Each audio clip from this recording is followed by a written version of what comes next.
Now, as one of the deputies assisting the former chief, and you were tasked with the intelligence responsibility,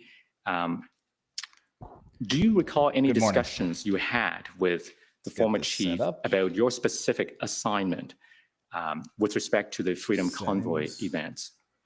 Oh, absolutely. The chief slowly indicated Share the link around. Began to discuss it. This will be running all day live on my second channel, and I'll pop in and out as much as possible. And during those calls, we would discuss issues that had occurred and emerging issues. The issue of the Freedom Convoy came on our radar in and around that week of the 20th. I can't specifically identify the day. And we had discussions, and there was clear discussion around intelligence responsibility to be involved and identify risks and threats and make sure that we were informing any sort of planning that was going to occur around our response. I understand that Mr. Slowly, the former chief, made it clear that he wanted all operations to be intelligence-led. Is that your understanding too? Oh, absolutely. Which witness is this? One of the things that Chief Slowly was very firm about was that intelligence, and I absolutely agree with it, intelligence needs to inform the planning cycle, and it needs to be intelligence needs to inform to actually identify what our appropriate response is. Steve Bell. And he assigned you the specific responsibility to ensure that appropriate intelligence were collected and disseminated to the planning team. That is correct. And so that would have been your duty as of around when? When do you recall that first discussion with Mr. Slowly took place? So again, I don't have a specific date, but it would have been in and around the week of the 20th. I'm not sure the specific date of it. Okay. Now, was a threat assessment eventually completed by the intelligence unit? Yes, it was. I want to take you to a threat assessment that the commission has received. Do we know? I'm trying to find this guy's witness. Rumble is up. Everybody number should be up. Hold on. Is 00. Sorry, Rumble OPS is up. 4039. What's the witness's name here? Is this? Are we dealing with Steve Bell? I can't find images to confirm before I say it. Let me see if anybody knows. Now, looking at the first cover page, this is a document completed by I look crazy. Sergeant Chris Keys, am I correct? That's correct. It is dated January 28th, but the title is Freedom Convoy, Ottawa, January 29th, 2022. Is that right? That is correct. And is the title date January 29th because it was initially expected that the events would start on the 29th? That's correct, yes. Okay, but, Interim Chief this Steve version was completed on the 28th, right? Correct, and it's version 4, so there's been iterations of this as more intelligence has been received, gathered, and analyzed. Right, and I understand from earlier witnesses' testimony that that week in particular was a very fluid and dynamic week. Lots of things happen. That is correct. In any event, we have reached now the 28th, and this is the threat assessment. I'd like to take you to page 3. Holy crap, he gets paid $265,000 a year. If we take a look at the second paragraph, can we enlarge the screen a little bit? Thank you. Not that that's so you undeserved. See that so in the second paragraph starts with the most likely police matter at this time will be the vast number of vehicles on the area roads. The convoy will be able to stop and effectively shut down movement if they desire. That's the understanding as of the 28th. Okay, right? I got to go walk the dog, eat and some if we food, go down the page, I'll be back. Oh, yeah. To the very bottom. And mute. The last sentence in bold says, these conditions create grounds for passionate emotions. And those conditions refer to the sentiment of the truckers. Sorry, I'm just reading the paragraph. Yes. Take your time.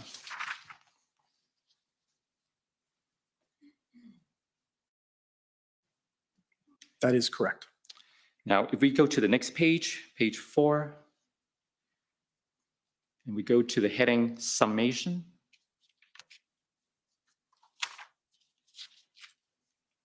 So the writer concluded that there is a quickly growing financial fund that can pay for food, lodging, fuel, and legal costs.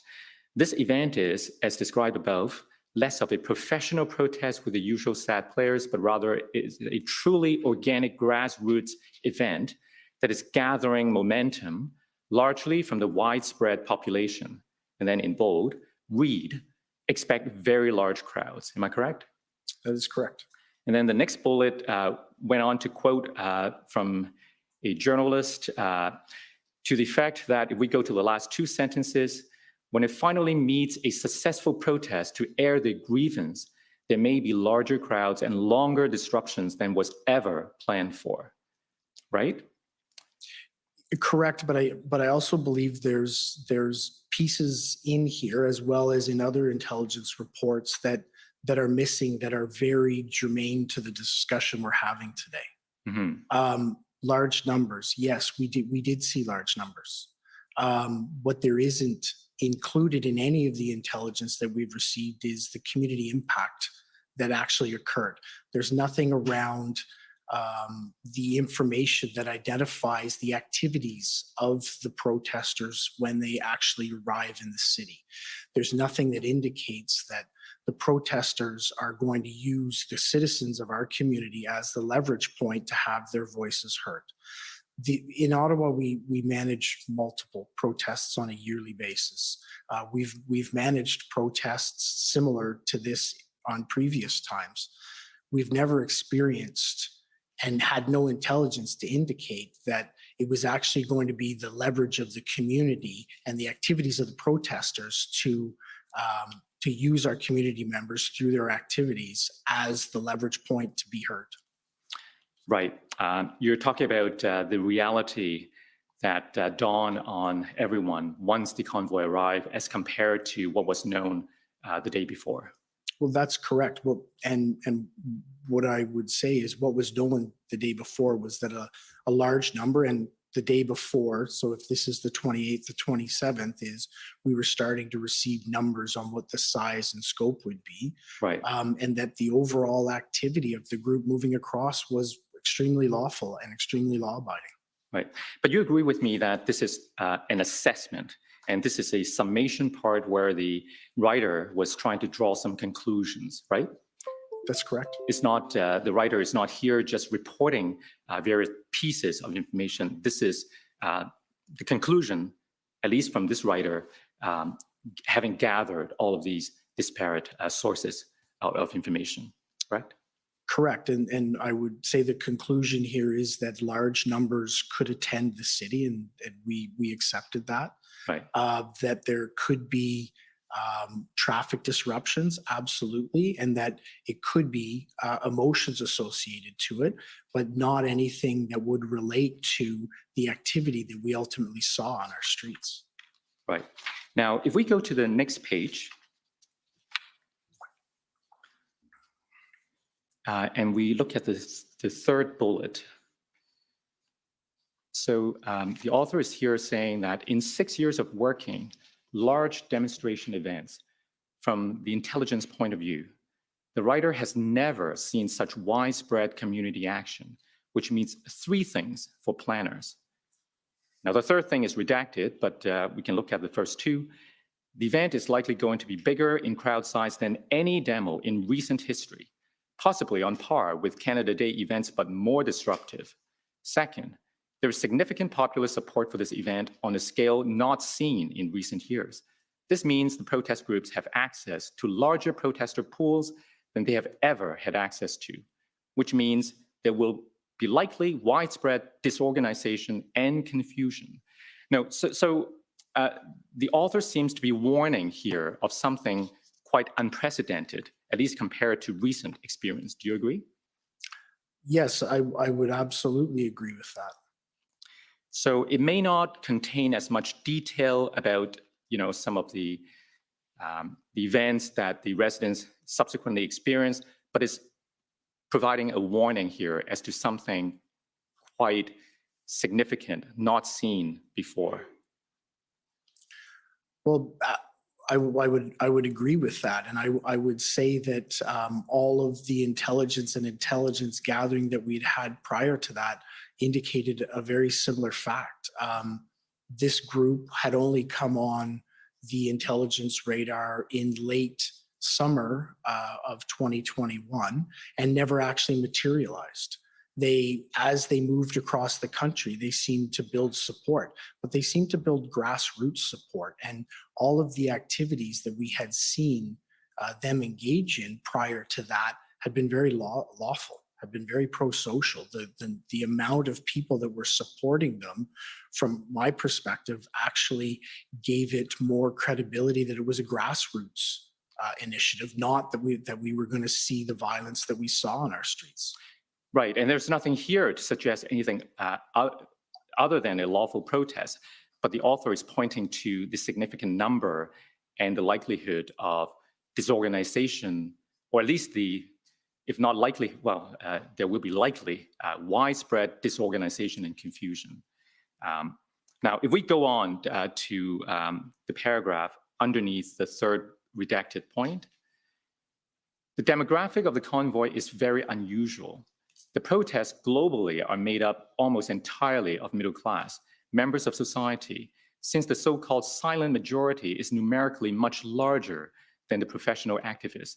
As a result, law enforcement is being met with numbers of people beyond the norm. So it's just reinforced the theme that we've been on, right? That's correct, but I don't know that the numbers of people who attended from a pedestrian or from a protest perspective were unmanageable, or had any sort of we had any sort of consideration about the activities that they would be involved in. Numbers on their own are something that we have managed in the past at different scales. This was large. This was unprecedented. Everyone realized it was unprecedented. But for us as a policing organization, what pushed it over the top was the activities that the people protesting were engaged in and the harm that they did to our community. A large protest that was lawful could have been managed, would have been managed. It was what was anticipated.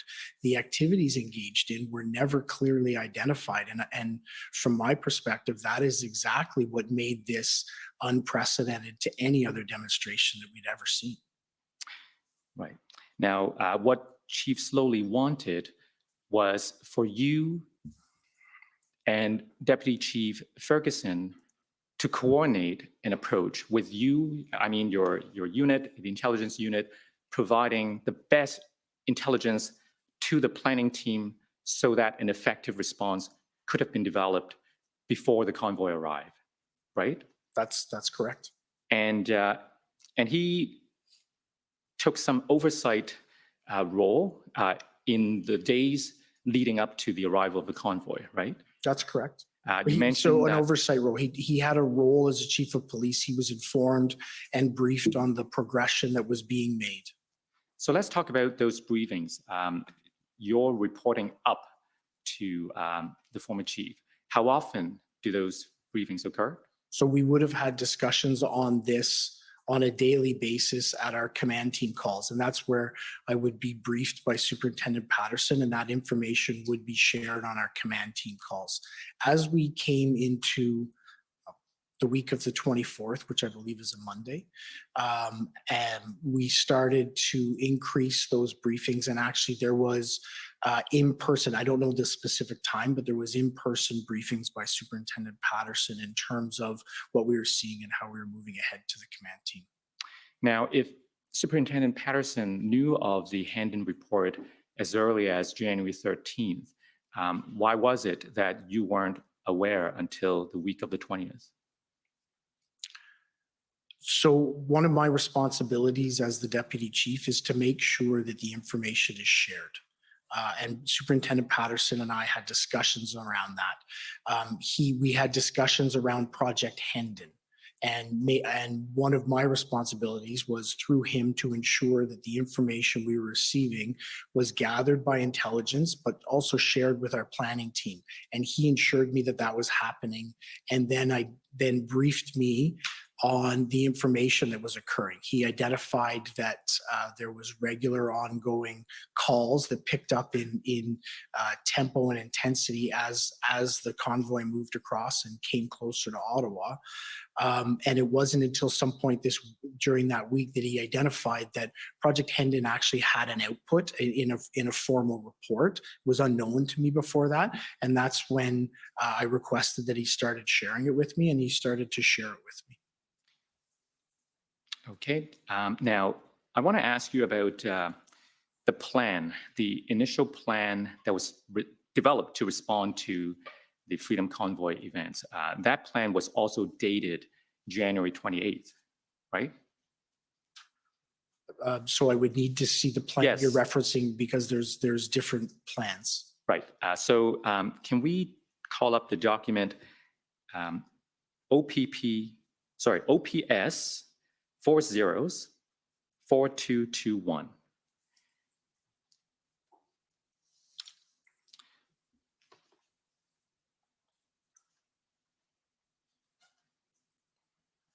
So can we zoom in to look at the entire first page, the cover page, please?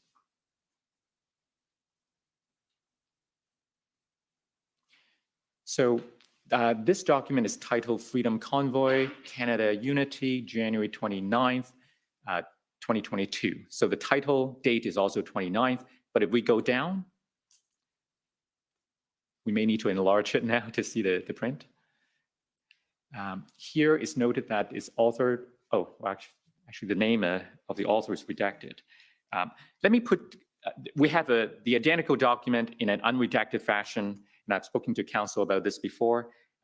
Let's call up the identical document in an unredacted version, which is OPP 404262.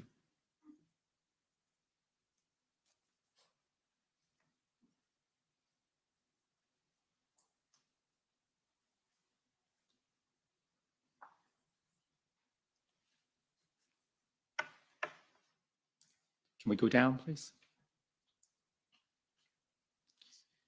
So here we know that the author of this is Sergeant Sean Kay, and is dated January 28th, 2022. Am I correct? That is correct. So that's the same day of the threat assessment that we saw earlier. That is correct. Now, if we turn the next page, the authorizing authorities, there are two here noted. The first one is Staff Sergeant Kevin Kennedy, and if we go down, and Inspector Russ Lucas. And we heard from Deputy Ferguson last week that these are members of the planning team. Am I correct? That is correct. So if we go to page 7, I believe, that's where there is a risk assessment section. Threat assessment. Are you familiar with this part of the plan? Yes, I am. Can we scroll down a little? Am I able to read it before we scroll through? Yes, of course. Can we go back up to the beginning of the section? Thank you.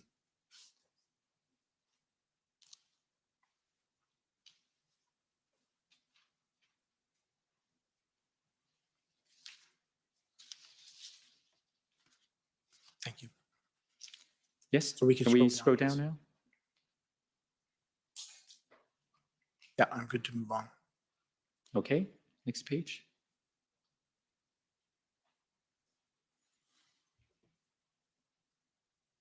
If we can, sorry.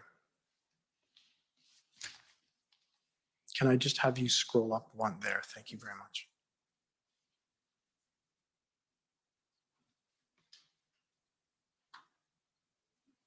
Okay, thank you.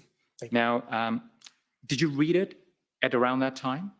Yes, I would have received the threat assessment as I was provided, and I believe it was on the 28th, the copy of the operational plan that was being put forward.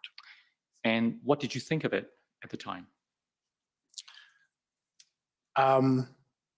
So I received this prior to receiving the actual threat assessment that had been finalized, and what I did know is that there had been very good levels of intelligence sharing amongst the planning team. The planning team had been direct. Excuse me a minute. I'm Are sorry. you, Sorry, no, the only thing I want to point out is we've lost connection to the database. So it's difficult for me to see the screen from there. I gather some of my colleagues have also lost okay, we connection. have a, It's the Technical- internet that appears to be down, Commissioner. I don't think it's the party database. We've all lost internet connection, if that helps. so internet connection is gone for everyone, but not for me. Maybe there's something to be read into that. I'll just take a moment and the technicians are dealing with it because obviously those who don't have perfect sight may not be seeing the monitors. Can you tell me when it's back up, Thank you very much. please?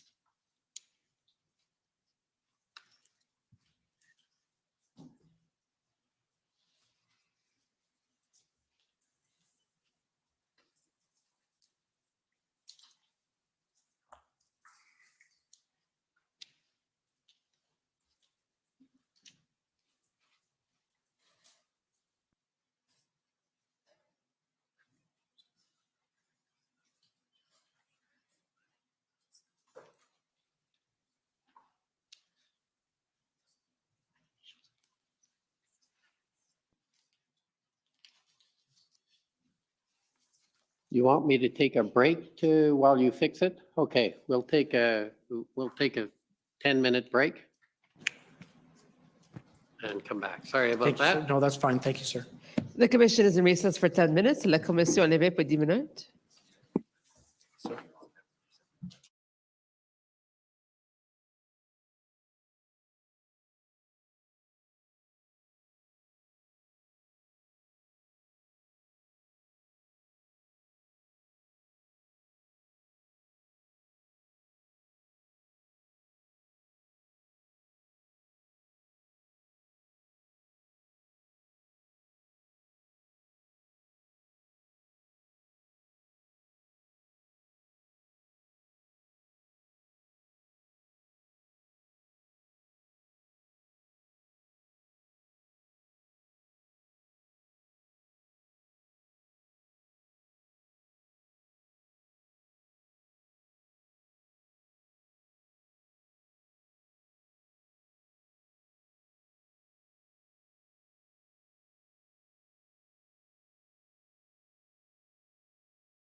Order à l'ordre. The commission is reconvened. La commission reprend.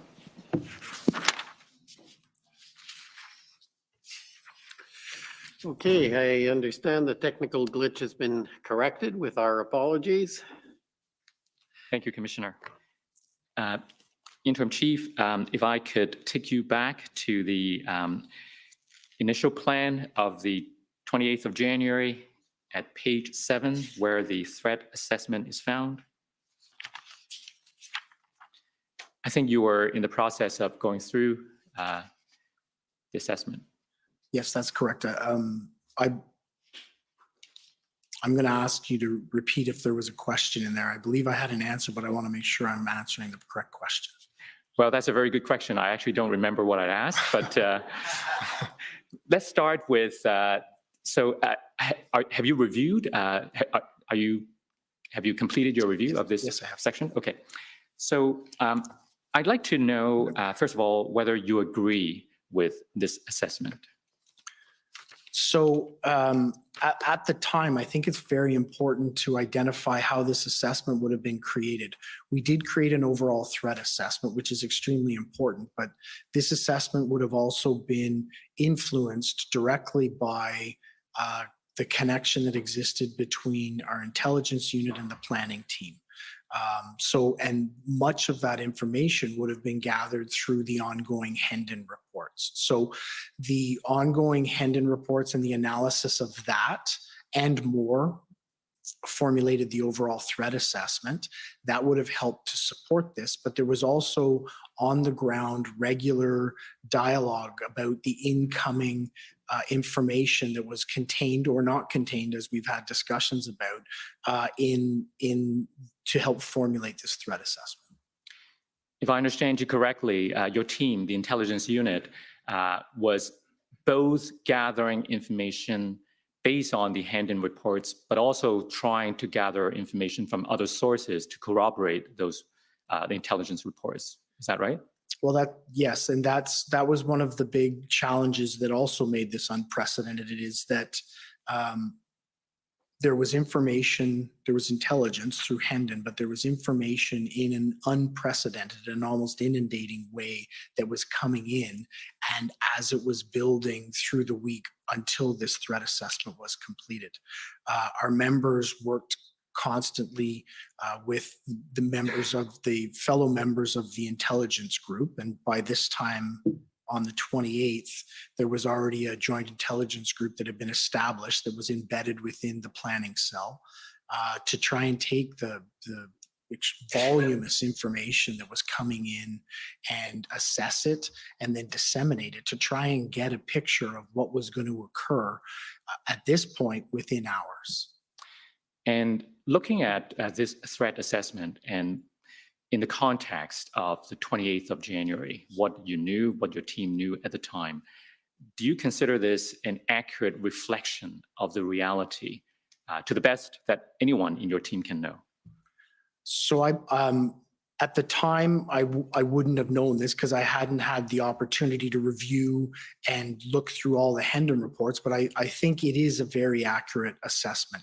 I think there is one area that's missing that we didn't highlight enough because I don't believe we had enough information to substantiate the level of risk that it created, and that's specifically around the fact that there may be some members of the convoy who would stay on for a longer period of time around the 28th, 29th, and 30th that we were planning for. So in retrospect, having identified all of this, that should the potential that could occur should have been something that was included in this. So that's the one thing in your view, excuse me, that's the one thing in your view that was perhaps missing from the assessment is the risk of a prolonged occupation, if we can call it that. That's correct. Now, let me take you to some of the other information that you said might have been available as well at that time. So now you talked about Hendon report. Maybe before we go to the other sources, let's talk a little bit more about Hendon. you became aware of it during the week of the 20th, but you also told us that you didn't go back and read all of the Hendon reports. I want to get a sense of what you did read, and what's your best recollection as to which Hendon reports you did read at the time? Well, I received them and would have read them on an ongoing basis, as well as receiving all, like I said, we were inundated with other information. So we were receiving lots of information at that point. And as I received it, I was trying to ensure within my role that we were funneling it to the right area so it could be properly assessed. So if I got information, and I regularly did, whether it be from concerned community members, counselors, all sorts of different sources, I would ensure that that information was funneled through our joint intelligence group for assessment, analysis and action. Which was the first Hendon report that you read? So the first Hendon report that I received and read was the 27th. And so I think you said that from then on, you read every Hendon report afterwards on an ongoing basis. Absolutely. Did you ask for the earlier Hendon reports? No, I didn't, because at that point I knew that they had been shared between the intelligence unit who had done the assessments necessary and the planning unit who needed to have that information in order to conduct their planning. Right. So since you did read the 27th report, let's go to the 27th report and see what it says. If I can find. So just for clarification, yes. I'm sorry, I have since reviewed all of the Hendon reports. Okay. Yeah. But since we're interested in finding out what was known to you at the time, let's start with the 27th.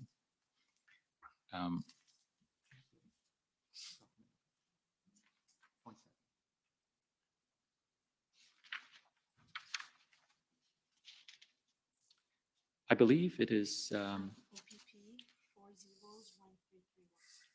OPP 401331.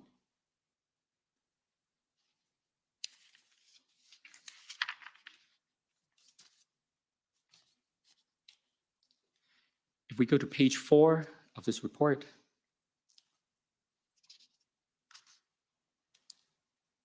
go down. Okay, so do you see the paragraph that says, it is highly unlikely that heavy machinery would be transported in the convoy if there was no intent to use it, or if some individuals in the convoy did not anticipate that it would be needed. Such equipment could be used to facilitate or secure access to strategic operational positions in Ottawa. The presence of this equipment in the convoy may indicate that some convoy participants intend to reinforce positions for long-term occupation in Ottawa, to block access to strategic locations, to damage property, to render roadways impassable, or to intimidate the public, government, and law enforcement. So this is the part of the January 27th Hendon report that you read, right? That's correct.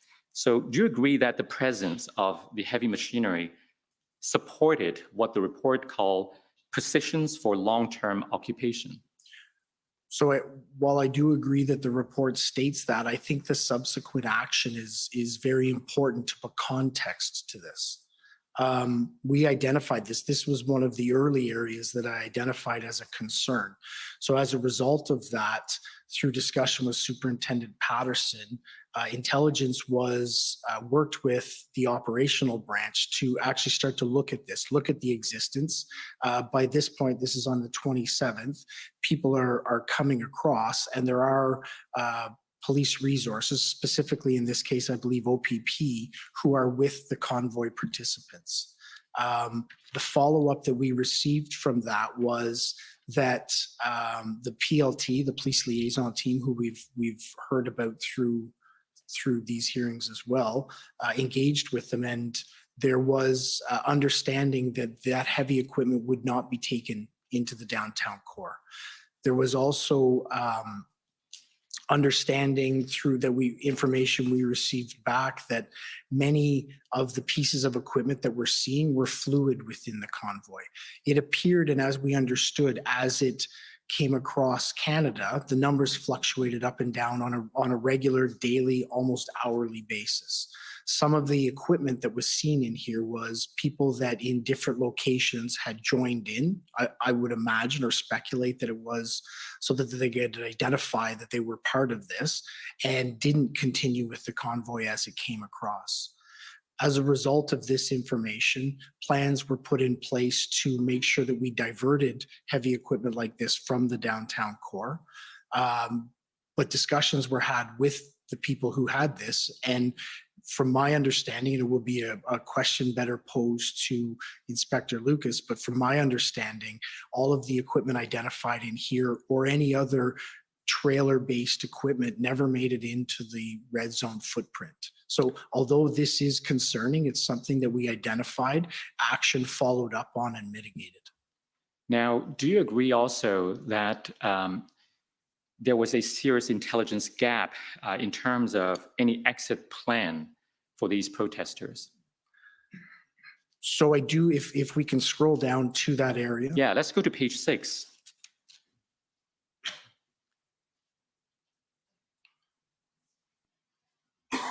So I do understand, and I know this is in black and white, but there is bolding there around priority intelligence gaps.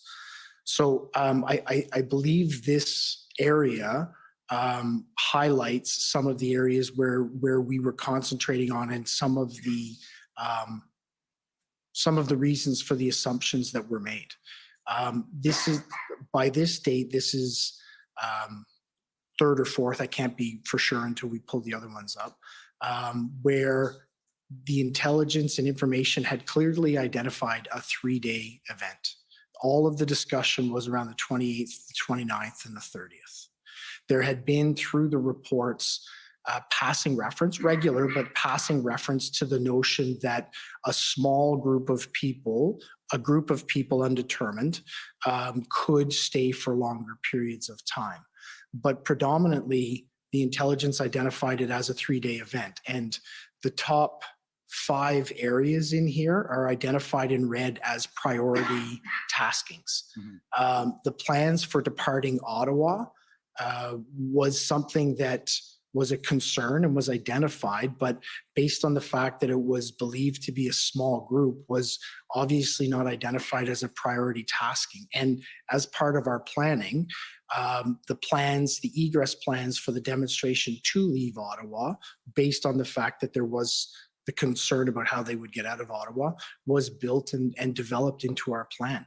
It just never materialized once the groups dug in and decided to stay in the city. Now, there are obviously many hand-in reports. This is just one of them, and the information continued to evolve, as you pointed out earlier. But Superintendent Morris from the OPP did testify here last week as to the likelihood of a weekend event. And he said that he did not recall, I quote, he did not recall any information which could lead to the induction that this will only be a 3-day event based on his review of the hand-in reports. Do you share his view?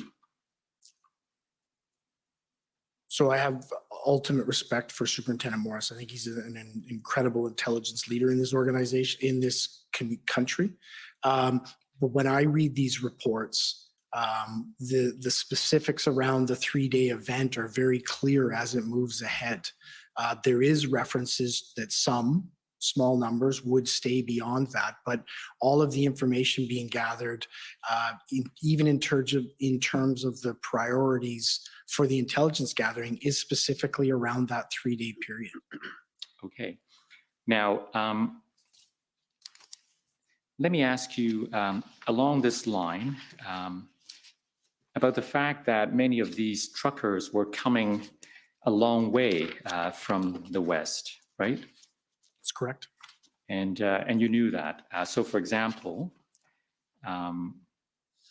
you understood that a group of participants from the Western convoy would stay. Well, let me give you the reference. If I could take you to your summary at page 6. So this is WTS 6029.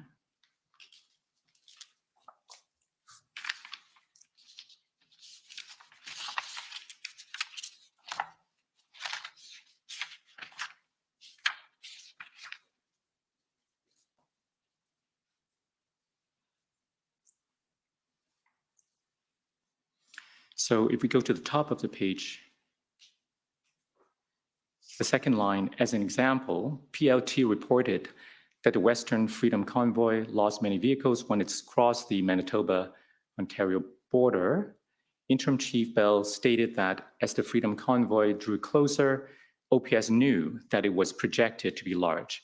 He noted that by January 29th, OPS was expecting 3,000 to 4,000 vehicles to arrive in Ottawa. Is that correct? That is correct. Now,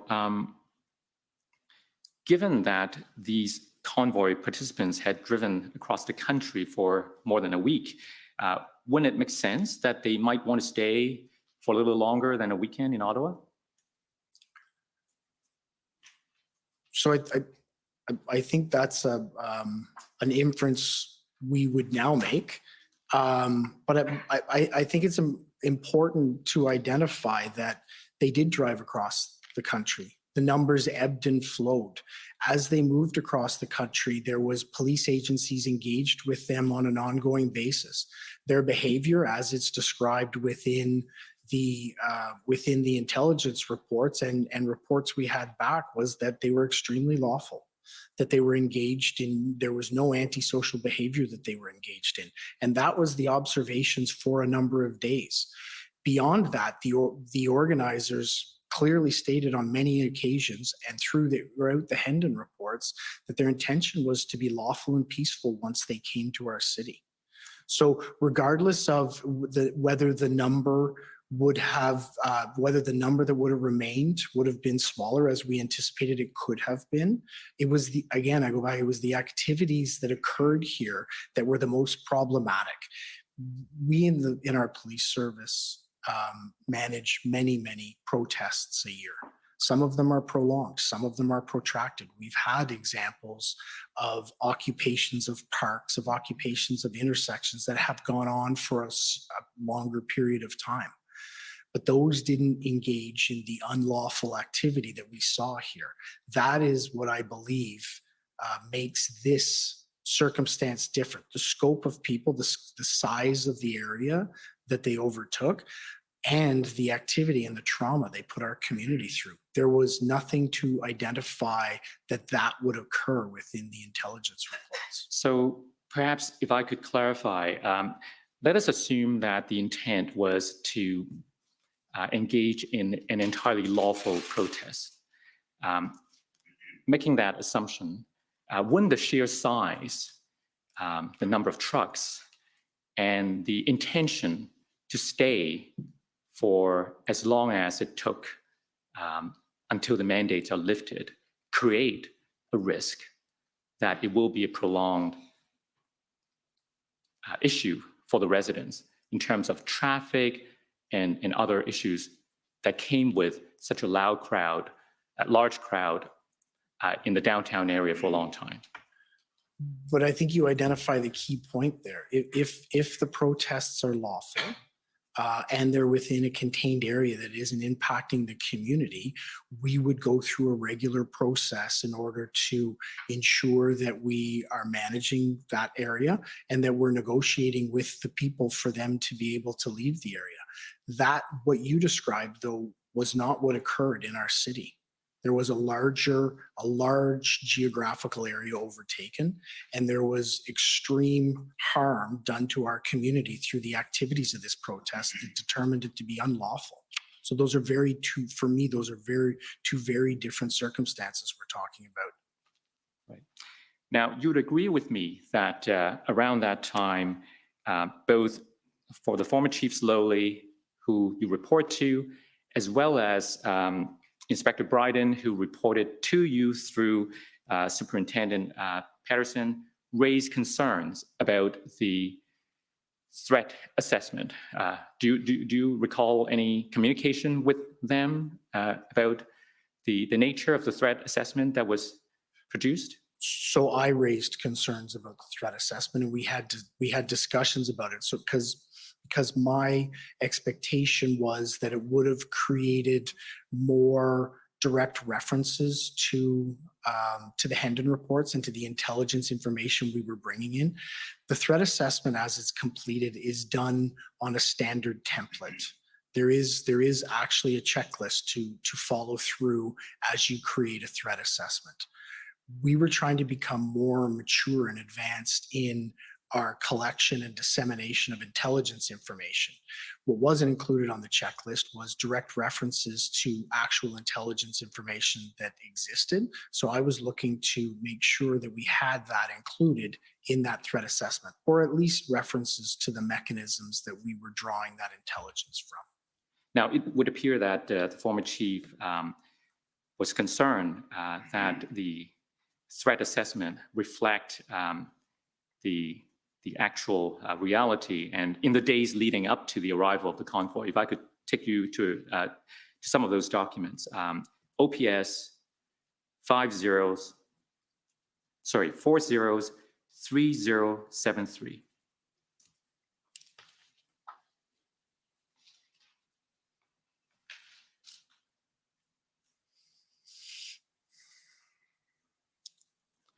So if we go down the chain and to see how it originated, go to the very bottom, please.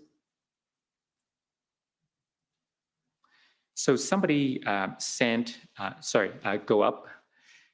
So it appears that keep going.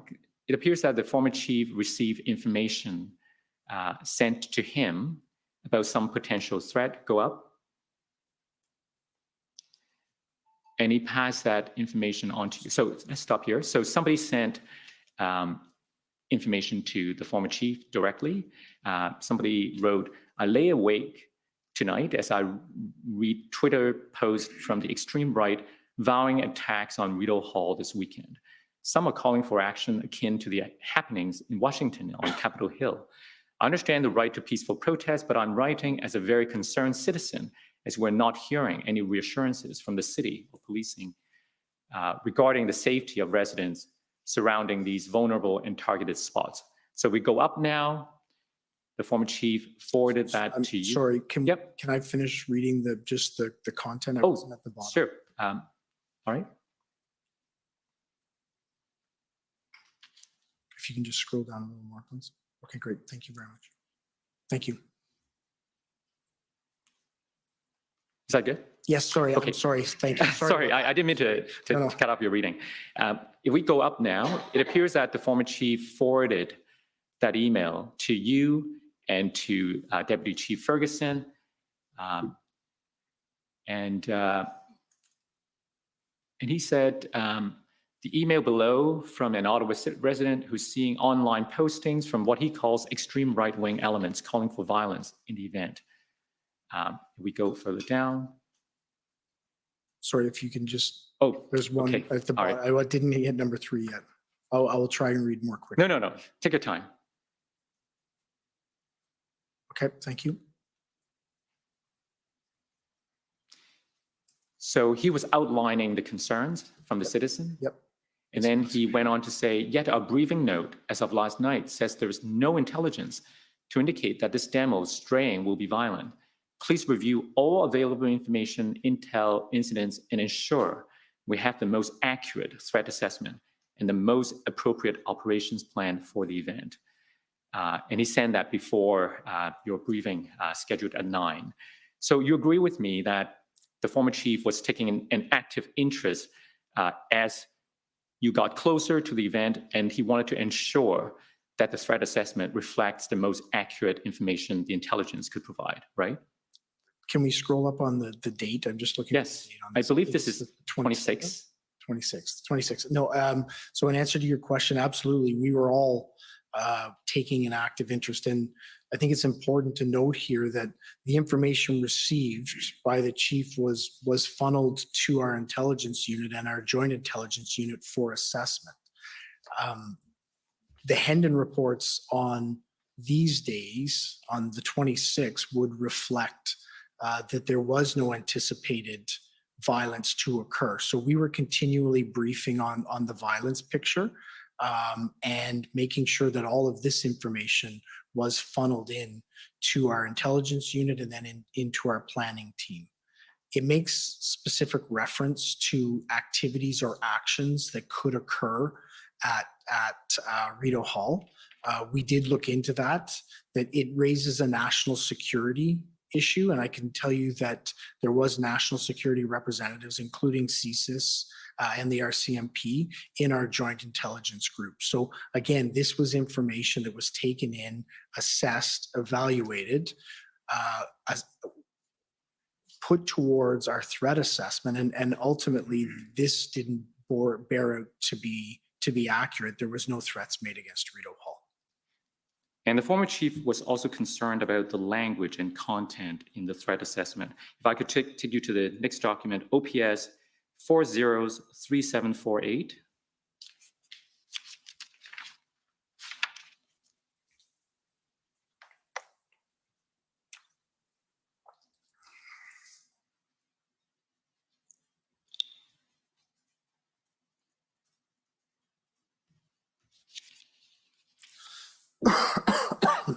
So you see that this is an email dated the 28th of January. It was directed to Deputy Chief Ferguson, but you were copied on it. The former chief said, "Trish, thank you for sending this draft operational plan. I assume this is the 28th plan that we've just seen. It is well developed considering how fast moving and fluid the situation has been. I provided you with feedback on this draft report at our 9:45 a.m. meeting in your office. Review and improve the language and content in the threat assessment. Explicit expansion of operational scope to include parallel demonstrations, risk beyond the Freedom Convoy, explicit adherence to uniform conduct policy for all participating members." Do you know if that was done? So I don't know directly because this was directed to Deputy Chief Ferguson, who would have put it back through her chain of command to her planning team. And the normal process would be the planning team and intelligence would look to identify the areas of gap that the chief felt existed. All right. Let me take you to the note of Acting Superintendent Bryden on the 28th. This is OPS 301455.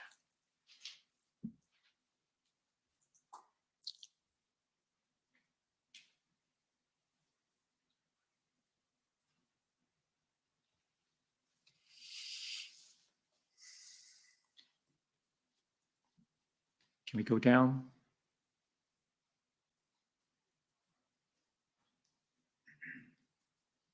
Sorry, I thought.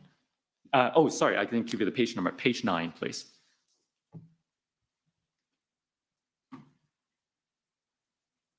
So TA issues, is that the threat assessment issue? I would believe so. So the notes of Inspector Bryden said, narrative around convoy, but need more info on activist. If we go further down, you see the bullet? I haven't. Yes, I'm sorry. reading the notes. I'll let you read it.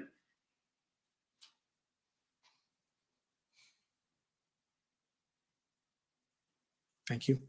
The bullet I'm interested in is the one that starts with plan is to demobilize the convoy on Sunday, but current threat assessment does not support that operational move. Current threat assessment says low or no threat. Do you know what that means?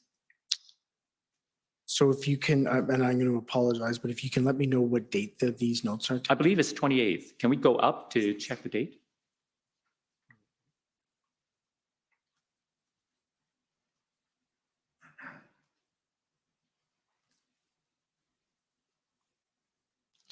Friday the 28th.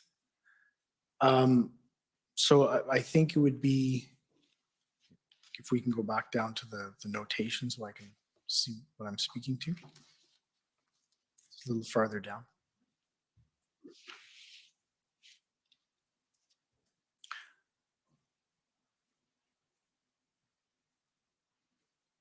So I'm not sure. That isn't a meeting that I'm involved in. So I'm not sure specifically what he would be speaking to specifically there. And I would say that we would need to cross-reference with the Hendon reports and whether there was any reinforcement around heightening our concern that the convoy could be longer than the 3 days. Right. Now, So I'm not in that meeting. yeah, no, but it's fair enough. But he seems to be referring to the threat assessment, and he has notation here that it says low or no threat. When we interviewed Inspector Bryden, he confirmed that that was the view at the time, that the threat was low to no risk. Do you agree with that assessment? So do I agree with the assessment that That they it was made, low that risk. that they made it on that day? On the 20th, do So you I- agree I- that as of the 28th of January? That there is a low threat of violence, then yes, I would agree there is a low threat of violence at that point, as has been identified within the Hendon reports. All right, so you interpret the low to no threat as specifically referring to the risk of violence. That's specifically the threat index I believe the Hendon reports were giving on that day. Not to the risk of a prolonged occupation. No, I don't believe that they were speaking to a prolonged occupation, because as I indicated, based on our experience, which was limited, and our assessment, there was a low risk of the convoy in large numbers staying beyond the weekend. And I think that's another area that's very, very important to highlight. Superintendent Morris identified that this group grew and tried to mobilize over the fall, and actually never did mobilize. They galvanized for the ultimate convoy that occurred. In normal circumstances with intelligence, one of the things that you rely on in your assessment of it is experience. This group had not existed before. Nobody had any experience in terms of what they were going to do and how they were going to position themselves. And I'll give you an example of where experience is important to us. We have a yearly demonstration at one of our embassies that has gone on for a number of years. We infrequently have high levels of intelligence around any activity in that area, yet we continually create a large deployment footprint between ourselves and the RCMP, because we have the experience that that violence has occurred there, and there is the potential for violence occurring. The same could be said about the Panda game, Homecoming. There is little intelligence that comes out, yet we create deployment plans around experience. Nobody had ever experienced this group coming into an area. Ottawa on the 28th of January was the first experience in that. So I do know that following this, there has been extensive changes internally, and people have seen a definitive change in our response based on our experience. But across the country, police leaders identified that they now had a scope of what their experience could anticipated to be with this group. Before they arrived on the 28th, we had no experience, and all of the experience as they moved across was that they were lawful and that they indicated they were coming to lawfully protest in Ottawa. That experience package changed for us on the 28th. Mm-hmm. And I suppose one of the challenges you faced at the time was the presence of conflicting information. We put to Deputy Ferguson last week the information that we heard from the Hotel Association that people were booking stays of upward of 30 days. And I believe she mentioned there were some information to the contrary. So let me take you to one chain of email, OPS 30-14930. First of all, do you know of which I'm speaking? The Hotel Association was in touch with the City of Ottawa, and I believe that information was transferred to the OPS. And so on the 25th of January, there was information that there are all these people who may be staying for more than 30 days. And then on the 26th, we have this email from now Steve Ball. Do you know who Steve Ball is? Yes, I do. He's one letter off of my name, but he is the CEO or the executive director of the Ottawa Hotel Association. Right. So if we go down a little bit. So it appears that this is, do you know who Matthew Gravel is?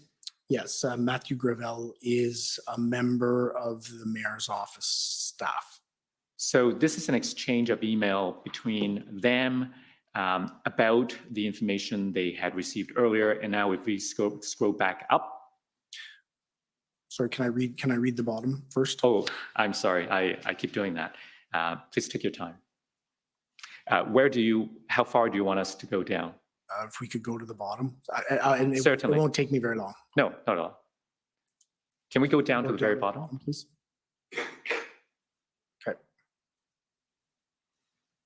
You can scroll up.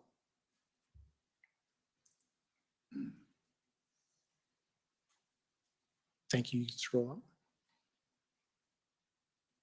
Okay. Good to move up.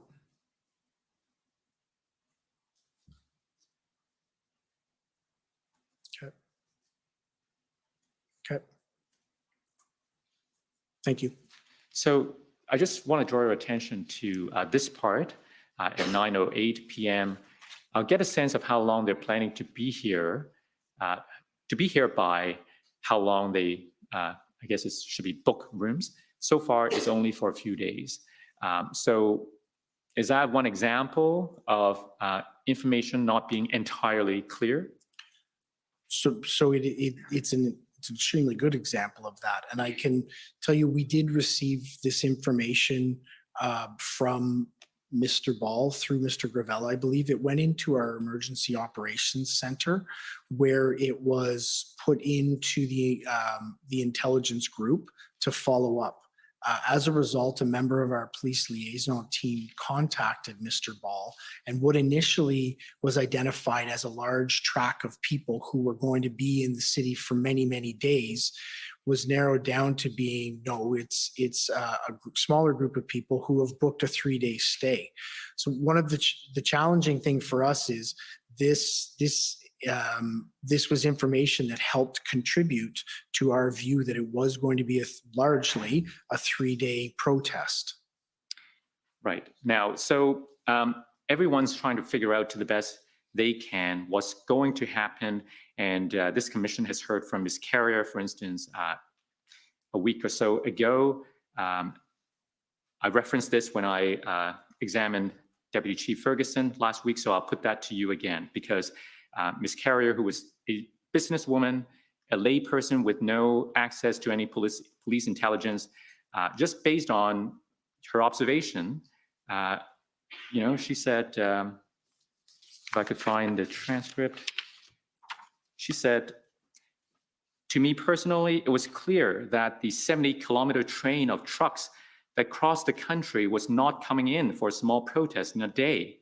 And to me, that Sunday night was the proof that, somebody somewhere had underestimated or not listened to the anger, frustration that at this point, large number of people felt.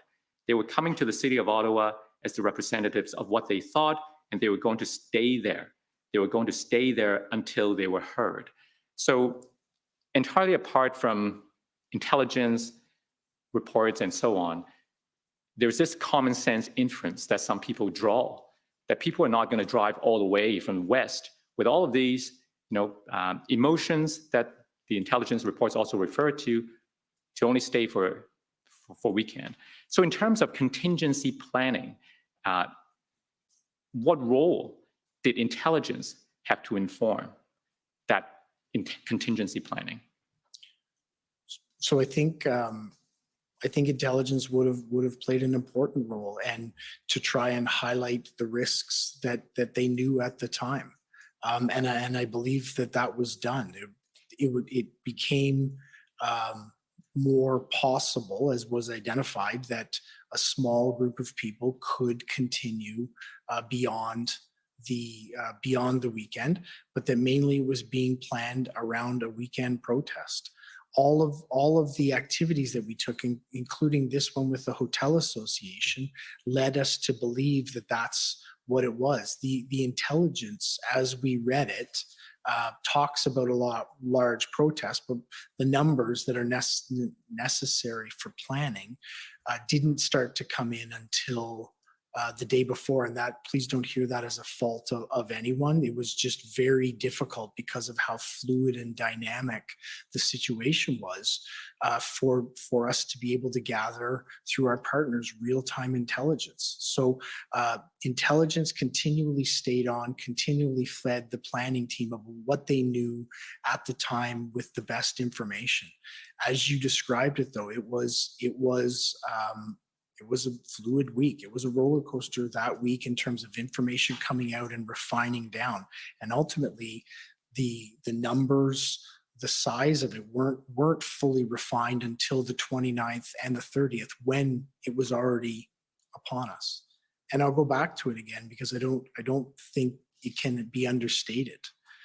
The real impact of this protest was the community harm that was created.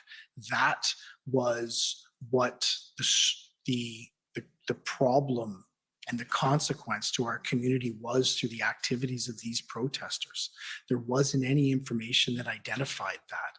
And that, for me, is what created the emerging need for us to make sure that we had the action plans in place as we saw that emerge.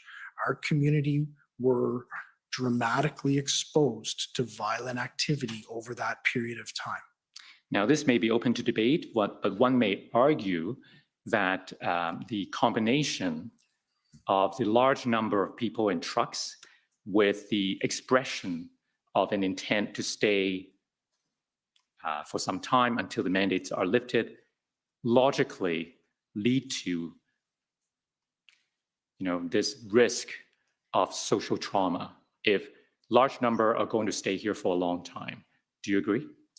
So I think that goes to exactly what I talked about experience. The other piece you need to add in there is experience with the group that you're gathering the intelligence on, to actually assess it and then to see how they are engaging in activities.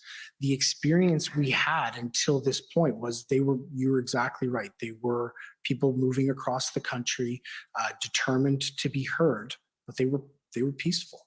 And they indicated that their intention was to be peaceful when they got here. That isn't what materialized, and that isn't what caused the consequence to our city. People protesting in an area lawfully is something we can manage and handle. People creating an occupation that traumatizes our community was something that no community had ever seen, was unprecedented, and was the situation we're facing when we began to get the experience of these people. Now, we expect that Superintendent Bernier, who is testifying tomorrow, may say that there was a bizarre disconnect between the intelligence and the planning. What's your perspective on that?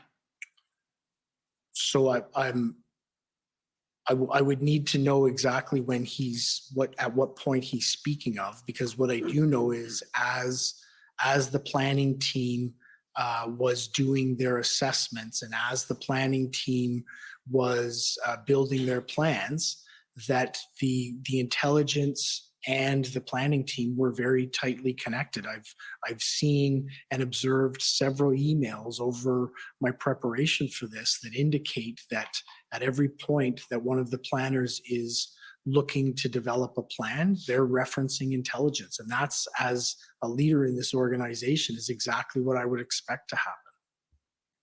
Okay, so let's go to his interview summary so that we have more context. WTS 6030, page 4.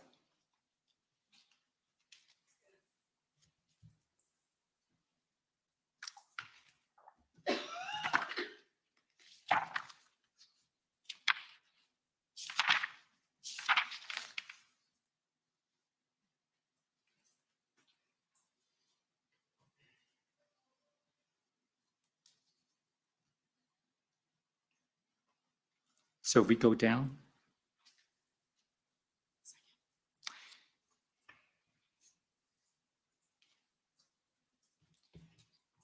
Oh, sorry, it was earlier. If we go up again, the second paragraph. So page 4, second paragraph. Superintendent Bernier also shared his concerns about the Freedom Convoy with his supervisor, Superintendent Drummond, on the 27th of January. He told Superintendent Drummond that there seemed to be a bizarre disconnect between the intelligence contained in the Project Hendon reports and OPS's preparations. Do you agree with that? So those issues were never highlighted to me. I don't know what would form Superintendent Bernier's opinion on this, but those issues were never raised. And I would hope at that point they would have been raised if somebody felt that there was such a disconnect between them. But the question I guess I put to you is not whether they were raised, but whether you saw a similar disconnect between the information contained in those reports and the way the OPS was preparing for the arrival of the convoy. No, I didn't, because I think what you could observe, and it'll be very important to flush out through our planning team, is that the information was fluid, that we continued to develop more, receive more information that became more refined as we moved ahead. That information was shared with planning. I believe that's why the planning process was as fluid as it was as well. This was a circumstance that was changing by the day, by the hour, with information coming in, and intelligence was bringing it in and assessing it, and planning was trying to respond to it. And then it wasn't finalized until the convoy actually arrived in our city. Now, as you know, this commission is ultimately about learning from the past to find out what happened in order to improve what we can do in the future. So as the deputy chief responsible ultimately for the intelligence unit, what are your thoughts on what could have been done differently or better in order for the OPS or other police services to respond better to an event like this in the future? So first, I'd like to start with thank you very much. I'm very happy that that's one of the areas the commission's looking at, because I think there are many lessons for us to all learn through this. Some of those lessons I can tell you we've already learned and put into practice. In terms of intelligence, I know that one of the things that we've developed is better capacity and capability around open source information. What was born out of this situation was a unit that's been created within our organization, specifically dedicated at collecting open source information and sharing it into intelligence. I think the opportunity around intelligence is to ensure that intelligence, open source, and police liaison team information is more readily shared so that it can be cross-referenced. We've seen that develop within our organization. I also think, and one of the things we've been able to do is we read the intelligence differently now. We've had multiple subsequent events in this city where we've used our experience to leverage our operational planning. One of those was Rolling Thunder. And when you look at the intelligence, there was the identification that it may not have been a large risk event for us, but we used our experience to apply towards that intelligence and created a deployment model that actually ultimately did, I believe, prevent a subsequent occupation to our streets. So I think from an intelligence perspective, the coordination and cooperation and it has always been good between ourselves and our partners. I think this identified that we need to expand that and that we need to broaden the sources of information that we're bringing in and properly leverage them in our operational planning with the experience we have. All right. Now, let's leave intelligence for a minute, but still, I want to ask you about planning.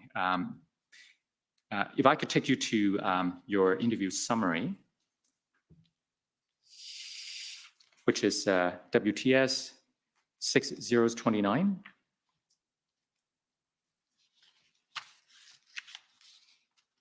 If we go to page 4,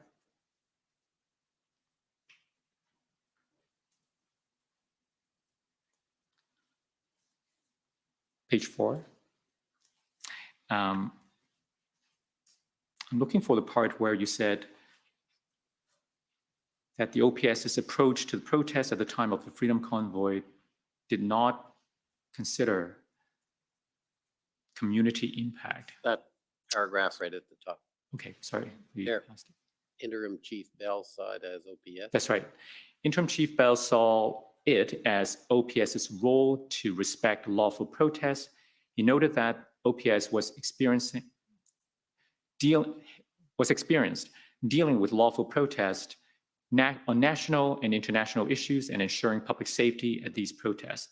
He commented that OPS's approach to protest at the time of the Freedom Convoy did not, however, consider the community impact of demonstrations. We go down a bit. Since the convoy, you not only consider public safety and charter of rights and so on, but also the impact on the community. That goes to part of what you just told us. Now, at the time, though, you sought a legal opinion on what lawful authority was open to the OPS to respond to the arrival of the convoy, right? That's correct. I requested that legal opinion following one of our morning calls, our command team meeting, as one of the requests that was going to be, we needed to fulfill in order to make sure we understood our legal grounds. Do you remember when you sought that opinion? I don't remember the specific date. Okay, let's see if your notes help refresh your memory. OPS 000-14525.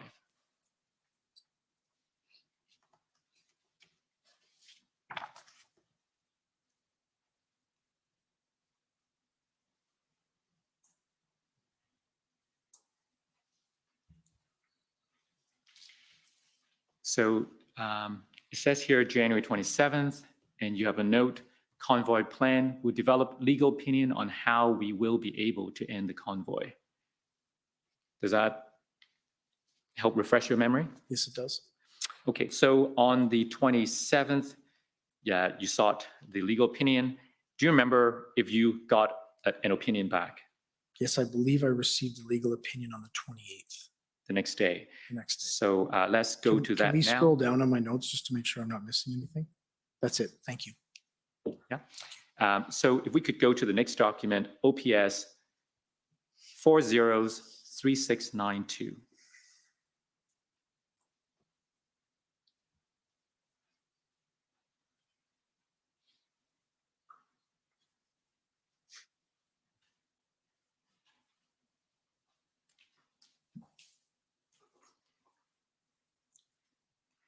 Is this the opinion you received?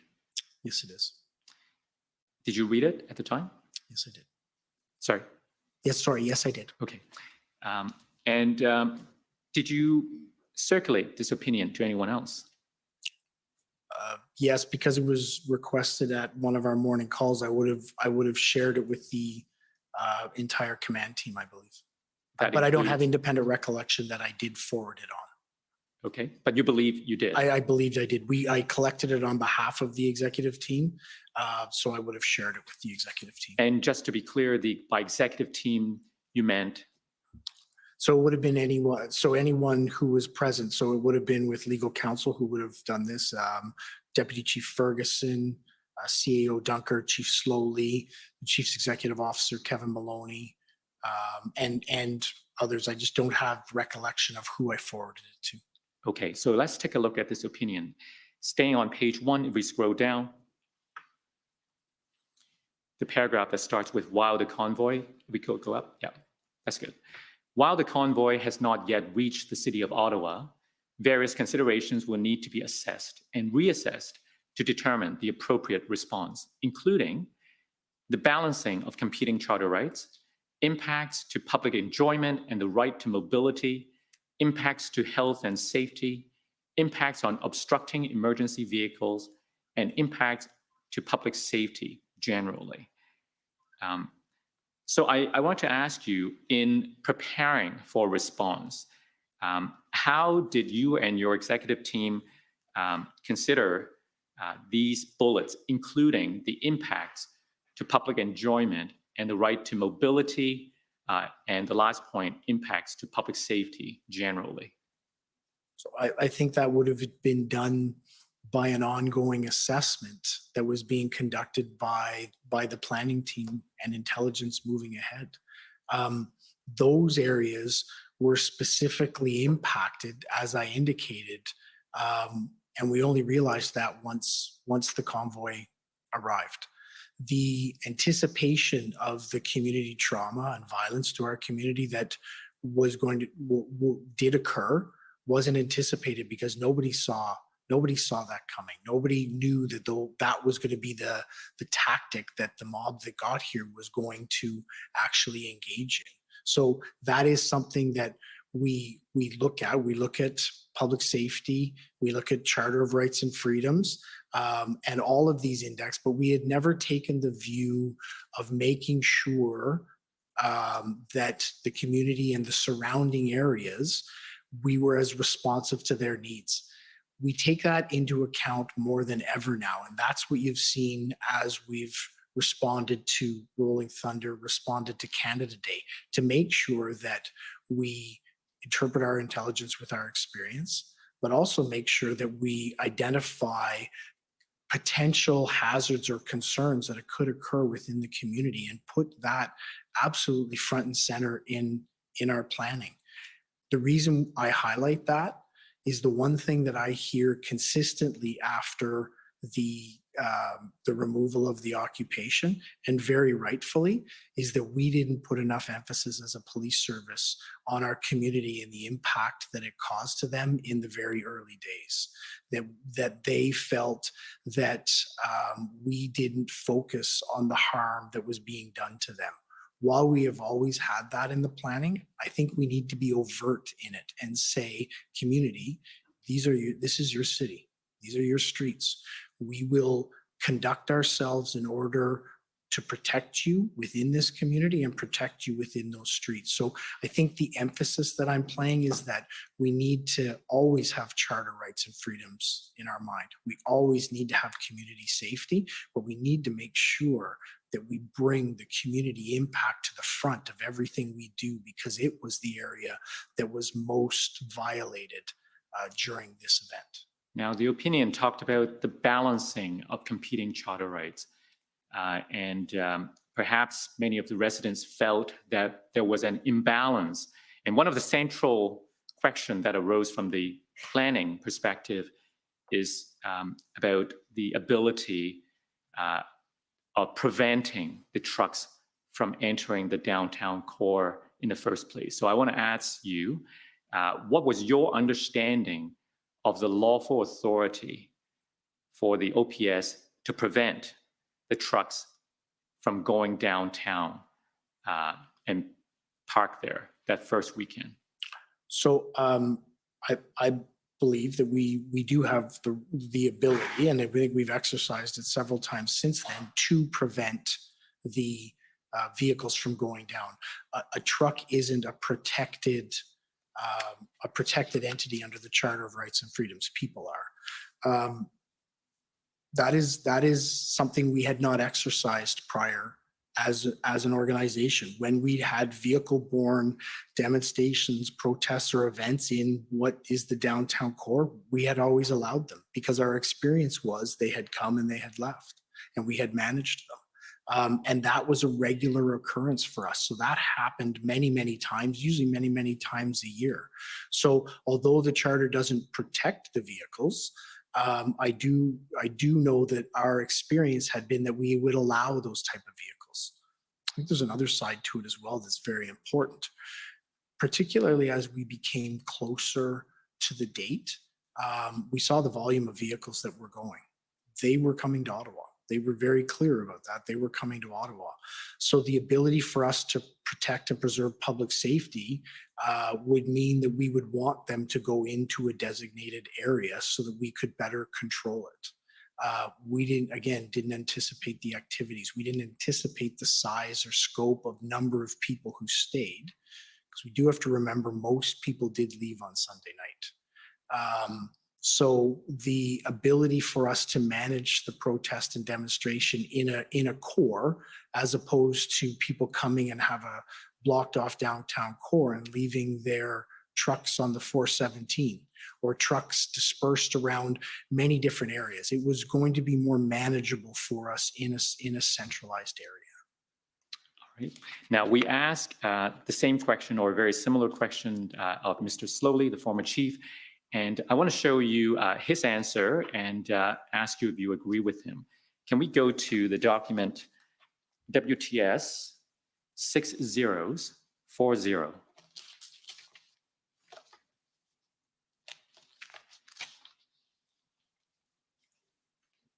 And if you could go to page 15, please.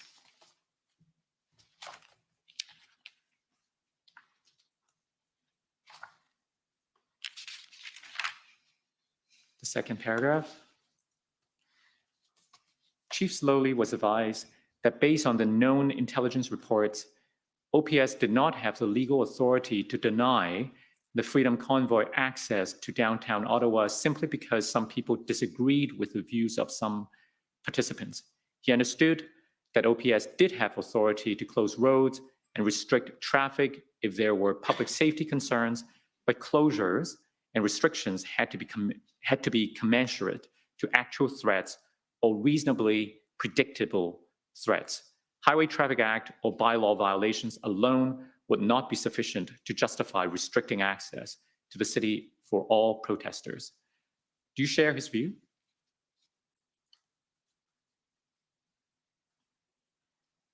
So I think it's important. There's a lot packed in there, so I think it's important that Take your time we go through it. to reflect upon it.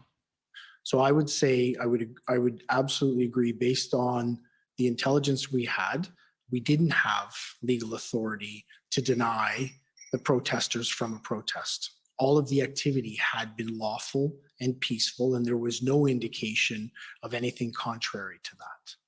Let me ask you this, in the subsequent events, Rolling Thunder and so on, did you have different intelligence assessment to suggest a more violent event or a higher risk in other aspects? No, we had experience. We had experience in exactly what had occurred. We had seen and learned from what had occurred during the Freedom Convoy, and we had worked with our city partners and policing partners to identify different mechanisms to actually restrict access to an area. So, in other words, it's not the nature of the anticipated protest that changed the planning. Is the experience of having been through what Ottawa went through in January and February that caused a different planning approach. Absolutely. And I think that experience that I talk about is something that you saw across the country as people planned and responded to similar incidents. Toronto Police Service and the City of Toronto had a much more successful intervention in a protest in subsequent weekends to what we had initially. And Chief Raymer's been clear in identifying it. Part of that was because of the experience that they saw occur in Ottawa, that they identified different threats in different ways and built a plan around the experience that they saw us endure. Would you agree then that the only thing that's changed is the appreciation of the potential risk?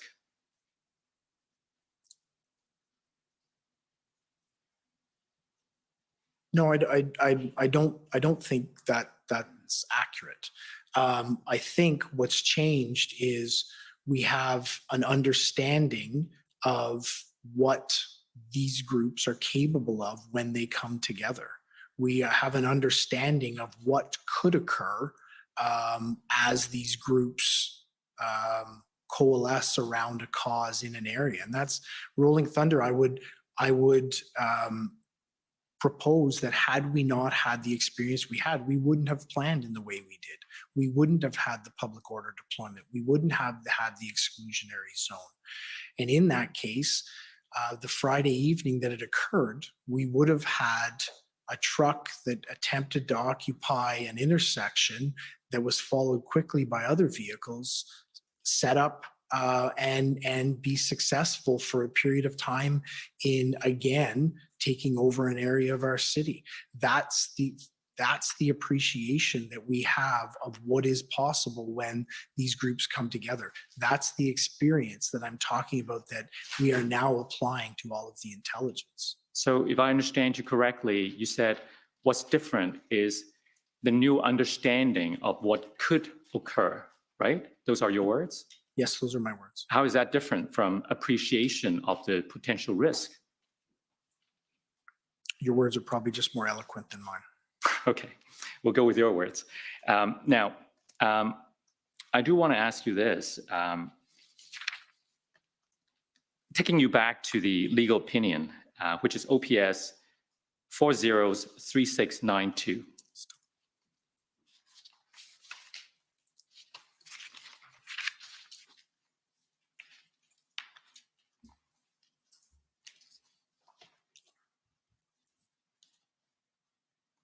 If we go to page 4, go down. That's right, the paragraph that starts with therefore. Therefore, while the case law indicates that those who wish to protest have a charter protected right in doing so, it is not without limits. These limits, as the courts have recognized, prevent threats of violence, acts of violence, and unlawful conduct. Moreover, these limits also prevent demonstrators from obstructing travel on roadways.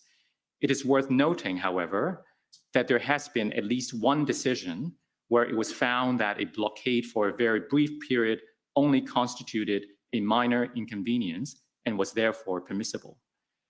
So what this memo is saying here is that there are limits to the charter, and part of the consideration apart from potential threats of violence is the prospect of the demonstrators obstructing travel on roadways. That was your understanding too, right? Yes, it was.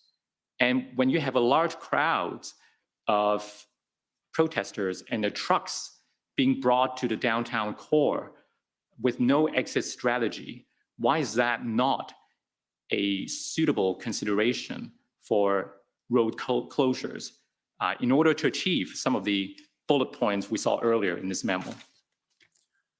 So, I think this goes back to how we have and how we had addressed these types of protests in the past. We live in Ottawa. We're at the seat of Parliament. Protesting is something that lawful protesting is something that our community accepts, and I believe our community appreciates, and they have an expectation on us to be able to appropriately manage and facilitate those protests. So for a large demonstration to come into the downtown core in and around the seat of Parliament and protest for a number of days would not be abnormal in this city, even with the traffic disruptions that would occur. What was abnormal in this situation was the volume of vehicles that came and the area that they actually occupied. What was particularly, and I've said it and I will say it again, what was particularly different in this event was the interactions of the protesters between themselves and the community. We had never seen that before. That was unprecedented. Okay. Commissioner, I am about to embark on a new area. I don't know if this would be an appropriate time for a break. Okay, so we'll take the morning break. We'll take 15 minutes and come back, I guess, a little after 22. Thanks. The commission is in recess for 15 minutes. La commission est levée pour 15 minutes.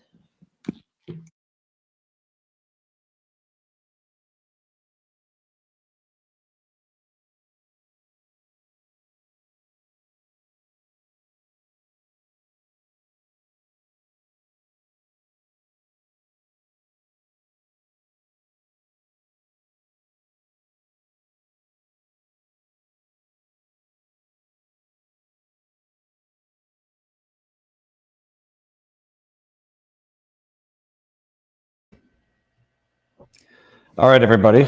I'm in just trying to figure out a problem here, a technical problem. Let me just get this lined up. Okay, hold on.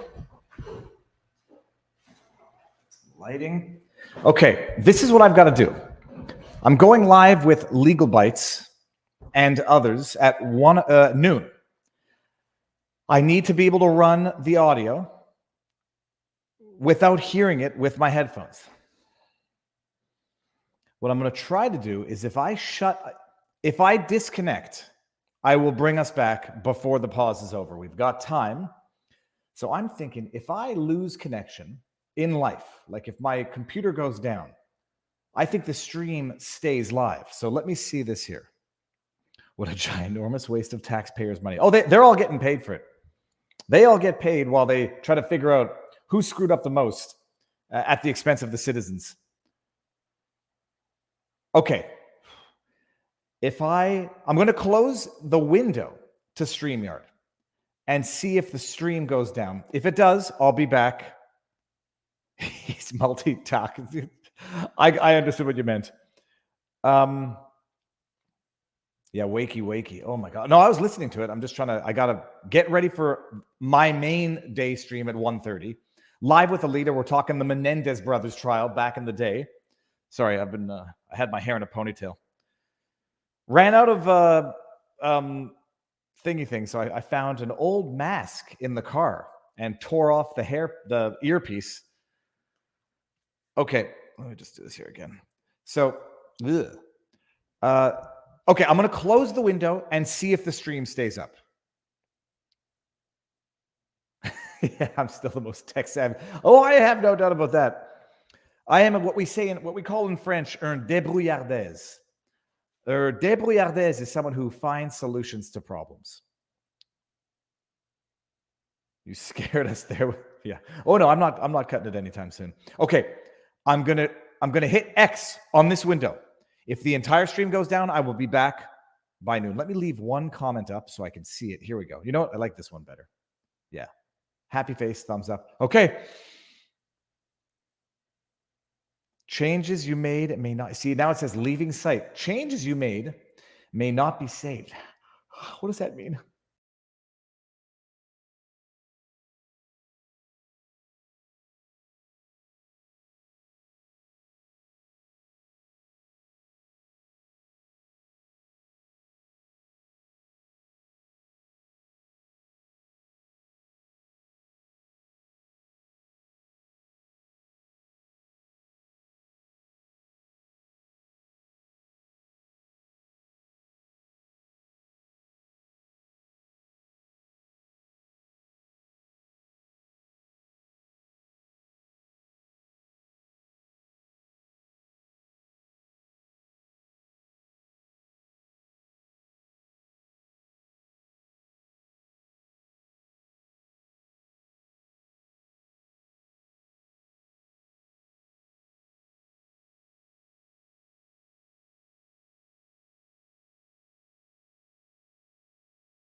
So that's not going to work. You're still there, but the sharing of the screen is not. So that's not going to work. That's me right here. You're still there, but the sharing of the screen is not. What's that? You said the most handsome person on the interwebs? You're still there, but the sharing of the screen is not. What's that? You said the most handsome person on the interwebs? Say it again. I have no idea. This is straight up what happens when you look at a mirror, looking into a mirror. Okay, so that's not going to work. Damn it. Screen share. And the thing is, I need to have headphones for the stream with Alita.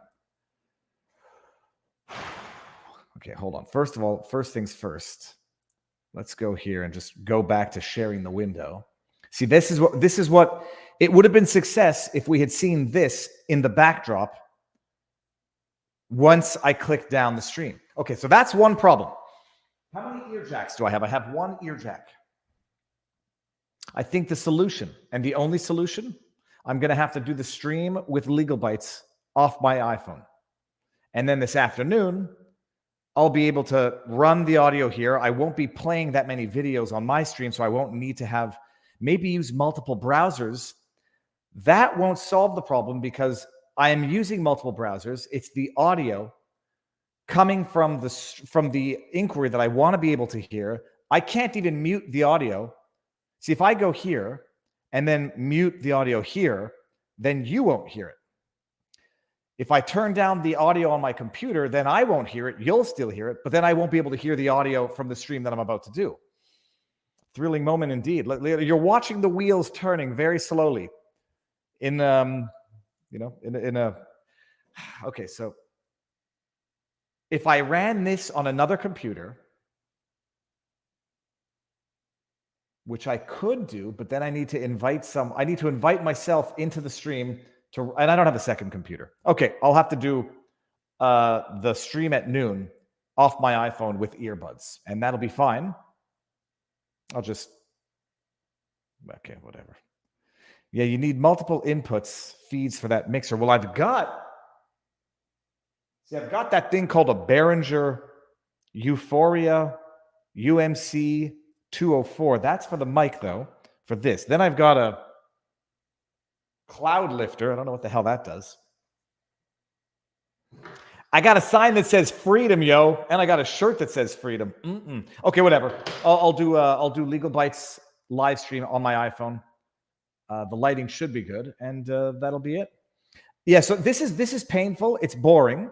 It's like we're watching a government institution basically lament as to how incompetent it was. And then, they learned from their mistakes.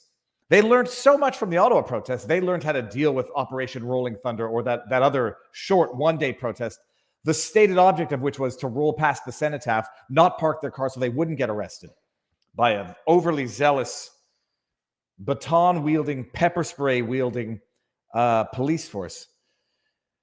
I need to splurge on a secondary computer. Yeah. Ugh. One day. The life is just about hemorrhaging expenses. Okay. Public hearing is there. What was I looking for? I was looking for that. The heck was I just looking for? Oh, any idea what U.S. Garland is up to at 1:30? Apparently big news conference. I heard that as well. Oh, maybe we'll live stream that. I'm going live at 1:30. Dude, Zero No, thank you very much for the idea. Let's do that. Not that I was... Hey, escape. We're going to do that. We're going to live stream that and see what's going on. It doesn't matter. You see people making conflicting reports. Some are saying it's domestic. Others are saying it's international. Someone in the stream last night saying planes were flying soldiers all over the place. Whatever. The government and their handlers are a truck crash in slow motion. I say train wreck. This inquiry has given me the same warm, fuzzy feelings as paying my taxes or having a tooth pulled. Having a tooth pulled, at least you're getting some immediate benefit. Paying your taxes, you're getting robbed, so someone can take your money, take their cut. It's a compelled rake. At least when you get the rake, the house takes its cut at a casino. You go there to have fun. This is like they're raking it out of your butt when you don't even want to gamble. You just want to be able to use the money that you've worked hard for. Working for the government. It's like I was talking to someone. What day is it today? Yeah, the day before yesterday on the pier, explaining how much we pay in tax in Quebec and Canada. It's 48%, give or take. Before 48% if you make over, let's just say 100,000, give or take. It's about 50%. Then you got 15% sales tax, provincial government sales tax. Then you got mutation taxes if you buy property. Then you got home tax, which is municipal. Then you got tax on gas, tax on alcohol. What else? You got death tax. They don't even let you die in peace. The amount you pay more than you keep on every dollar you make when you make more than a certain amount in Quebec and Canada. And people down here don't appreciate it because here you have federal tax in Florida, but you don't have state tax. It's 50% only for the top end, and effective tax rate is much less. Well, yeah, but then that's the other issue is what is it? Something like 20% of Quebecers pay 80% of the taxes. And then you got your seasonal workers who work part of the year, get employment insurance, although it should be called unemployment insurance, for the other part of the year while working not so over the table. So, you know, it's fantastic. Anyhow, and then of the tax that you pay, 25 to 50%, depending on how you do your math, depending on who you ask, goes to healthcare, which you pay for even when you don't use it, and then when you need it, is lacking. Just to say the least. Death taxes are an affront to humanity. I don't think anyone would disagree with that. Okay, so here's what I'm going to do. It's 1:36. If I put my iPhone here with the earbud, okay, we'll do it. It will not be the most ideal form of it will not be the most ideal stream format, but it'll do. And is that a cute baby in that avatar? I just saw that. I always say babies look like really old people. Like our kids when they were babies looked just like my grandmother. This hearing is outrageous. And yeah, we'll see where it goes. The lawyer examining right now, he is for, does anybody know? I keep forgetting. He's not for the Ottawa Coalition. Is he for the OPP or Ottawa Police? If anybody knows. Yeah, it used to be called unemployment insurance. That makes the most sense. Employment insurance. Something went wrong with the stream. Okay, hold on a second. Do this. Yeah, no. They don't call it. They don't call it. It's called employment insurance. Employment insurance for when you don't have employment. All right, link and here. All right, I'm going to go get my links ready for this afternoon. See if I can find the Mayor of Garland when he goes live. That pic is from 1959. Yeah, that looks like it could not have been a replica. How's the lighting, by the way? Like, I'm a little neurotic here, obviously, but it's too dark on this side, so I've got to move one light here. The Roomba, we have a Roomba, and it came through my office. We have a Roomba that came through my office and took down both lights. Okay, that's better.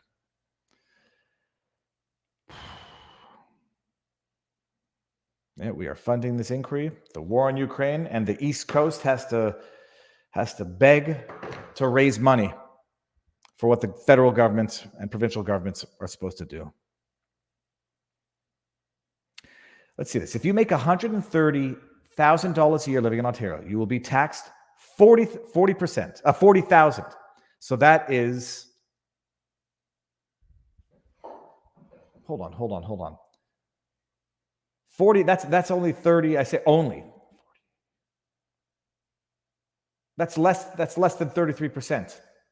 Is that provincial? That means your net pay will be $90,000 or $7,000 a month. Your average tax rate is 30%. Marginal tax rate is 43%. Is that, though, both federal and provincial? Andrew, a serious question. I'm trying to understand that because when I was a young lawyer, and we started off at 80,000, I think, give or take.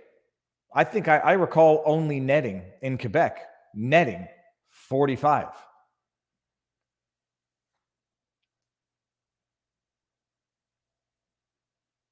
$44 on only the top tier. Yes, both provincial. Okay.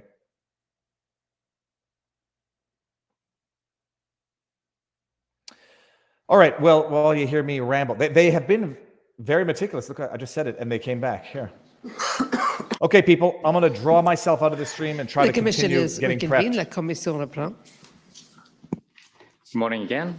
Morning. I understand, Andrew. Okay. So before the break, we were talking about intelligence and other aspects of pre-arrival planning. Okay. I'd like Enjoy. to take you I'll be now following. to the See you event soon. after the convoy has arrived. And during our interview, you explained to us that the event after the convoy arrived could be broken down into different phases. So I'd like you take you to those different phases, and perhaps you can first explain to us what those are. And it may be helpful if we go to your interview summary first. For sure. So could we call up the WTS 6029, please?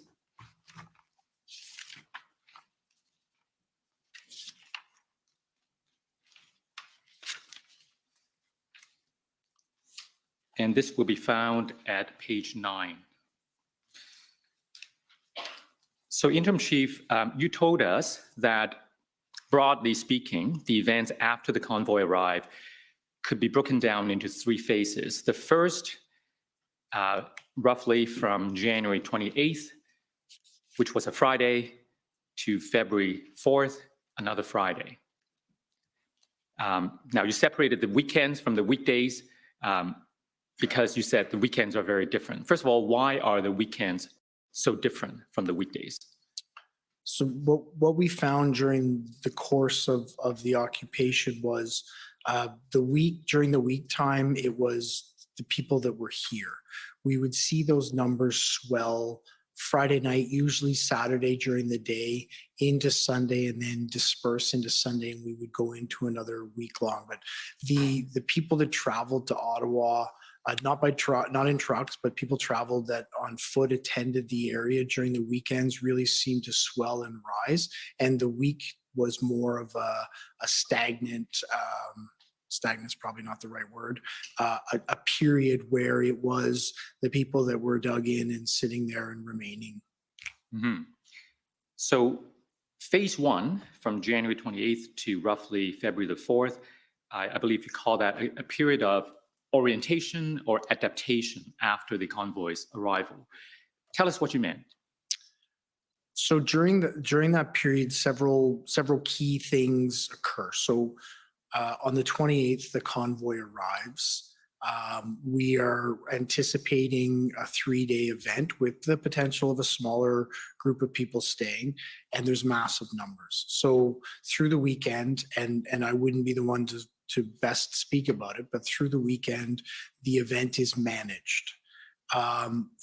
Sunday night, so I believe that's the 30th, we then anticipate most people leaving. Many people left, but we still had a very large red zone that we identified it with lots of trucks, with antisocial behaviors that are targeting our community. So we start to then move into the Monday where we're seeing an entrenched group who are actively demonstrating, protesting, and targeting our community. During that phase, so on the 30th, as we're looking at going into Monday, demobilization planning, as it's called, is being identified by Deputy Chief Ferguson. So there's direction that's being put out by Deputy Ferguson. Okay, so always the potential of them, some staying. We have a very large footprint now. What are our potentials to actually remove people from this area if we need to go there? So that's tasked out on the 30th. So during that week, we're starting to orient ourselves. So I wasn't present at it, but on the 1st of February, so 31st is Monday, 1st of February is Tuesday, there's a meeting that occurs between Deputy Chief Ferguson, Chief Slowly, and the large public order unit commander table to start looking at options for a tactical resolution to this. So that group then is tasked out with coming up with options that could be used. That public order team then brings back options to Chief Slowly, myself, Deputy Chief Ferguson, and other senior leaders to identify the 3 options that they had identified on the 4th of February. So that would be I believe that's the Friday. From that optioning solutions that have come out, there's 3 that are identified. The command team has the discussion with them as we go through, weigh all the benefits of each of them. And ultimately, an approach is then identified on the 4th.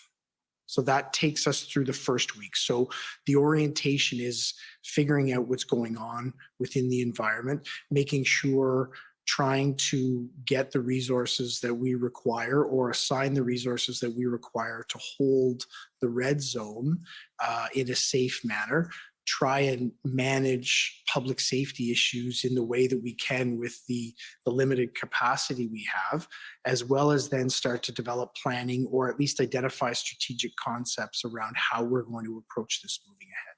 Right. Now, I have more questions for you about this first phase, but before we get into that, I'd like you to tell the Commissioner, first of all, what the other phases are.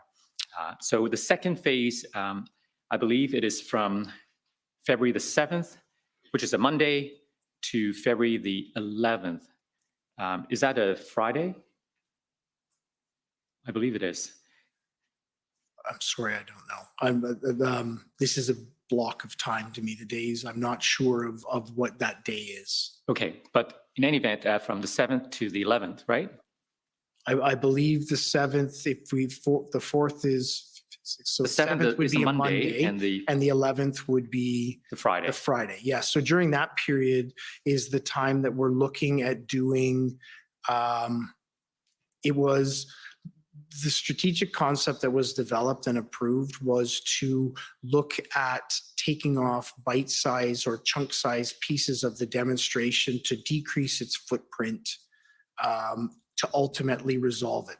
Keep taking bites out of it until it's actually fully resolved. That week was orientation around developing targeting lists, for lack of a better word, identifying how it would be approached and developing smaller operational plans to do operations to try and limit or shrink the footprint. So that's the period when you called it the period of ad hoc responses, right? That's correct. And then we move to the third phase, which starts on February the 14th, which is a Monday, and carries on to the end of that week, the 18th. And I think you described that as the week when there was a focus on the development of a long-term plan to end the protest or occupation, right? Yes. So because we've only counted weeks, I think I would move that date of when the long-term planning started back a bit. I think it was the 11th or the 12th. Right. Well, these dates aren't exact, but it gives us a general sense of how events progressed.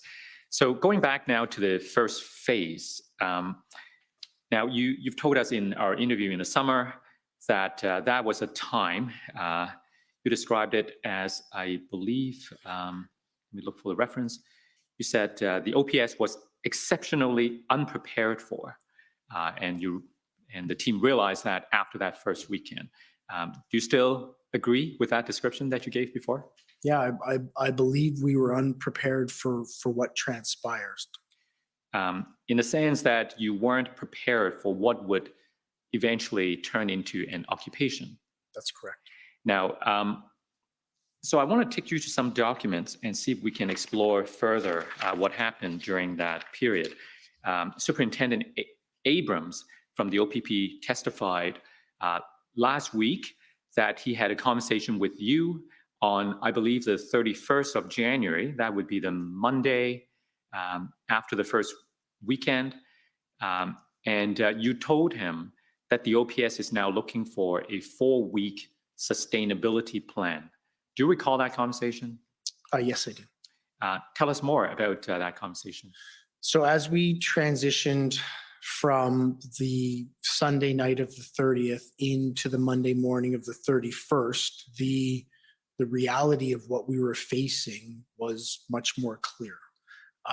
Although there continued to be dates through intelligence that we'd received that identified there might be an actual date where the group would pick up and leave, we identified that may or may not come to fruition, and we needed to start to engage in our planning. Engage in the planning to ultimately remove the occupation. So one of the things that we did at the very early outset in a command team meeting, I think it was actually at our morning call or a specific briefing around the convoy. I can't remember which one it was, but we established for the purposes of planning what would be a long window of what we could potentially be looking at for sustainability perspective. It's an important premise for us in order to look at the window that we're going to need to plan for. This is mainly not to identify when it's going to end, to identify what is the potential that we may need from a staffing perspective, from a resource perspective, so that we can actually look at planning how we manage our members and other resources coming in. So although we didn't know what the length of it would be at that time, we identified on the long end a 4-week planning period for sustainability so that we would know we had the resources in place that we needed when we needed them. Mm-hmm. And you and Superintendent Abrams had ongoing discussions as the events progressed about the different challenges facing the OPP and the OPS, correct? Yes. So one of the things that we agreed to, because there were so many tasks at that time, there was a lot going on, that I would support Deputy Ferguson by being the conduit to the OPP to either ask questions at a strategic level or get input or questions from them. And that's the role that I played. And that's the context that I had my conversations with Superintendent Abrams. Right. Now, if I could take you to Superintendent Abrams' summary of the events around that time, perhaps you can tell us if you agree with his description. Could we go to WTS 6013, please?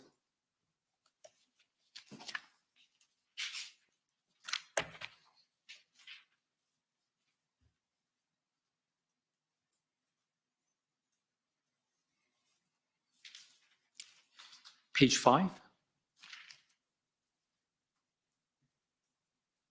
So on February the 4th, Superintendent Abrams had what he characterized as a formal conversation with Deputy Chief Bell about OPS's lack of a plan and unified command structure. He explained that by unified command structure, he meant that OPS needed to be unified within itself because it was not at the time. He told Deputy Chief Bell what his OPP officers had relayed to him, that OPS was disorganized and poorly coordinated. He also told Deputy Chief Bell that OPS's maintenance of multiple command centers at the 245 Greenbank Road, OPS office, where OPS's MIC, that would be Major Incident Commander, Superintendent Patterson was based, the OPS headquarters on 474 Elgin Road, and at the NCRCC in Orleans, where OPS's incident commander was based, were contributing to these problems. Deputy Chief Bell agreed that OPS needed to formalize operations and told Superintendent Abrams that OPS was trying to develop a plan and a unified command. In characterizing the conversation, Superintendent Abrams explained that it was an uncomfortable situation, but he felt compelled to raise his concerns and offer advice. Now, there's a lot here, so let's unpack it. First of all, he mentioned that there are multiple command centers, and I believe there are at least 3 locations there. Is that what happened at the time, that there were multiple command centers within the OPS? So there was different areas where work was being generated out of or coordinated, but the NCRCC, the National Capital Region Command Center, was the dedicated command center for this event. The Major Incident Commander, Superintendent Patterson, did originally work out of his office at 245, but I believe he regularly attended the NCRCC. I'm not sure, that we'd have to verify that through Inspector Lucas. There also was there another one there? The headquarter on 474. 474 was where the executive command was. So The NCRCC was our command center. That's where all operations were resourced out of. That's where our joint intelligence group was. That's where our incident commander was. There was meetings that occurred in different areas. There was different locations that did need to feed information into the NCRCC, but ultimately the NCRCC was the area where operations were controlled from established from before the convoy arrived and only demobilized many days after it had been dismantled. If the NCRCC was where all the actions were, where the command post was, do you know why Superintendent Patterson was operating initially, at least, from a different location? I can't comment on that. I don't know. Okay. Superintendent Abrams also pointed out that there was a lack of a plan and unified command structure. Do you agree with those concerns? So we would have had a command structure that that was based out of a unified command that was based out of the NCRCC, the Ontario Provincial Police, the Ottawa Police Service, the RCMP, PPS, Parliamentary Protective Services, were all co-located in that area. So there was the unification of all of those resources there. From a strategic level command, no, I would absolutely agree with Superintendent Abrams' assessment that we needed a better, more integrated strategic level command. One of the learnings for me from this is, even though it was assigned to me, it wasn't necessarily more helpful for Superintendent Abrams from a strategic command within the operation perspective to come to me instead of managing directly through Deputy Chief Ferguson. So those are some of the issues we identified and continue to rectify, particularly as we moved towards our integrated planning team and our unified command. Right. Did Superintendent Abrams not also raise some issues with you about the difficulty for the OPP officers to integrate, in the sense that the OPS, in his view, had failed to provide deployment instructions to his officers? So Superintendent Abrams identified several different issues that were relayed to the incident command, and I know one of the issues in the early days was the tasking of a number of Ontario provincial police officers who had actually the lack of tasking of a number of Ontario provincial police officers who had attended to assist. That was relayed to Deputy Chief Ferguson, and it is my understanding, would have been my expectation, that she would have moved that down to the incident commander, Inspector Lucas, who would have rectified it with his partner at that time, the OPP incident commander, who he was sitting across the table from at the NCRCC. Is it your understanding that there were, in fact, OPP officers physically situated in Ottawa who were just sitting around and not being effectively deployed, notwithstanding the lack of resources on the part of the OPS? So I do understand that there was an occurrence of that did happen, that was raised to me, and it is my understanding that it was immediately rectified and didn't occur again. And was there not also concerns that in terms of the planning, there were OPP planners provided to assist the OPS, but they couldn't really do their job because they were getting conflicting directions from the OPS?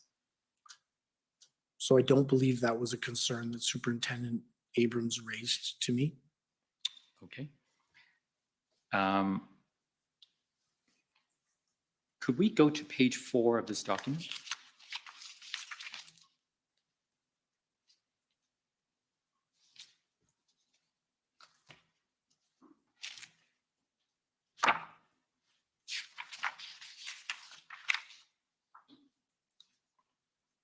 The second paragraph. Superintendent Abrams also reported that OPS planners and the OPP planners assisting them were receiving contradictory directions. At OPS's request, OPP assigned 2 members, Inspector Yunin and Staff Sergeant Gauvin, to help OPS develop plans Chief Slowly had requested plans for 3 scenarios. Went through the 3 scenarios. On February the 3rd, Superintendent Abrams was advised that OPS instructor Michelle Moran had informed the OPS planners and the OPP planners assisting them to scrap the 3 scenario planning because Chief Slowly wanted a new, different plan. And that Inspector Moran's intervention had left the planners confused as to what they should be doing. Superintendent Abrams contacted Deputy Chief Bell, who informed him that Inspector, I don't know if it's Marin or Moran, lacked authority to issue planning directions and that the planners should be reporting to OPS Superintendent Jamie Dunlop, who was leading planning, even though Superintendent Patterson was serving as the OPS MIC. Does that help refresh your memory? Yes, it does. Thank you very much. Tell us what was the nature of the problem or perceived problem?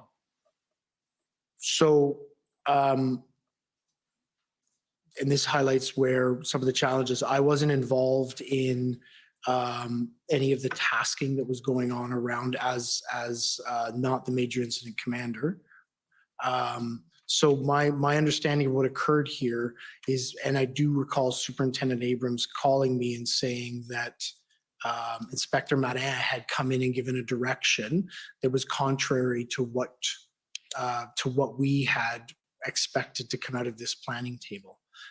That's why I then directed him to Superintendent Dunlop, who was assisting in that area and would be the person who would be able to provide direction as being involved directly in our morning briefings in terms of how we were moving ahead. I don't know what occurred to have Inspector Marin engage in that way with that direction, but I did highlight to Superintendent Abrams that if there was any questions in that planning area or in that public order area, that it was Superintendent Dunlop who was best equipped to answer them, and he would be the only one that could give directions in that area. All right. Now, let's move on then to the second phase, as you've described it, the phase of ad hoc responses. This would have begun on around the 5th, although you separated the weekends from the weekdays, so probably the 7th, right? So I want to ask you about a number of events that occurred during this period and get your perspective on whether they might be problematic from your point of view. First of all, on the 4th of February, I think this came from our interview with you, but on the 4th of February, the OPS made an announcement about a search and contain plan. Do you recall that? Yes, I do. And my understanding is that that plan contemplated surging officers into neighborhoods affected by Freedom Convoy activity. That's correct. As well as hardening the downtown core protest site, including by closing interprovincial bridges and highway off-ramps and so on. Now, you spoke to us about this at page 4 of your summary. So I think what's on the screen is Abrams' summary. Can we go to Interim Chief Bell's summary, please?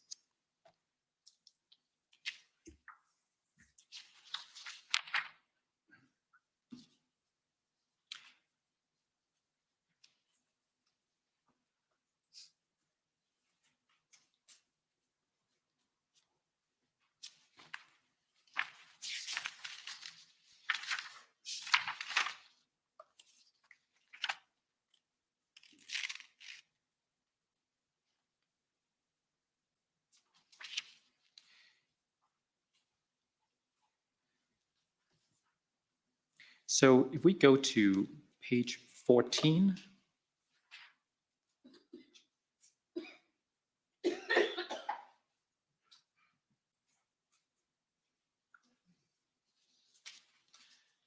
on February 4th, during an 11:40 a.m. press conference, Chief Slowly announced that police would close highway off-ramps and interprovincial bridges to prevent convoy participants from entering Ottawa.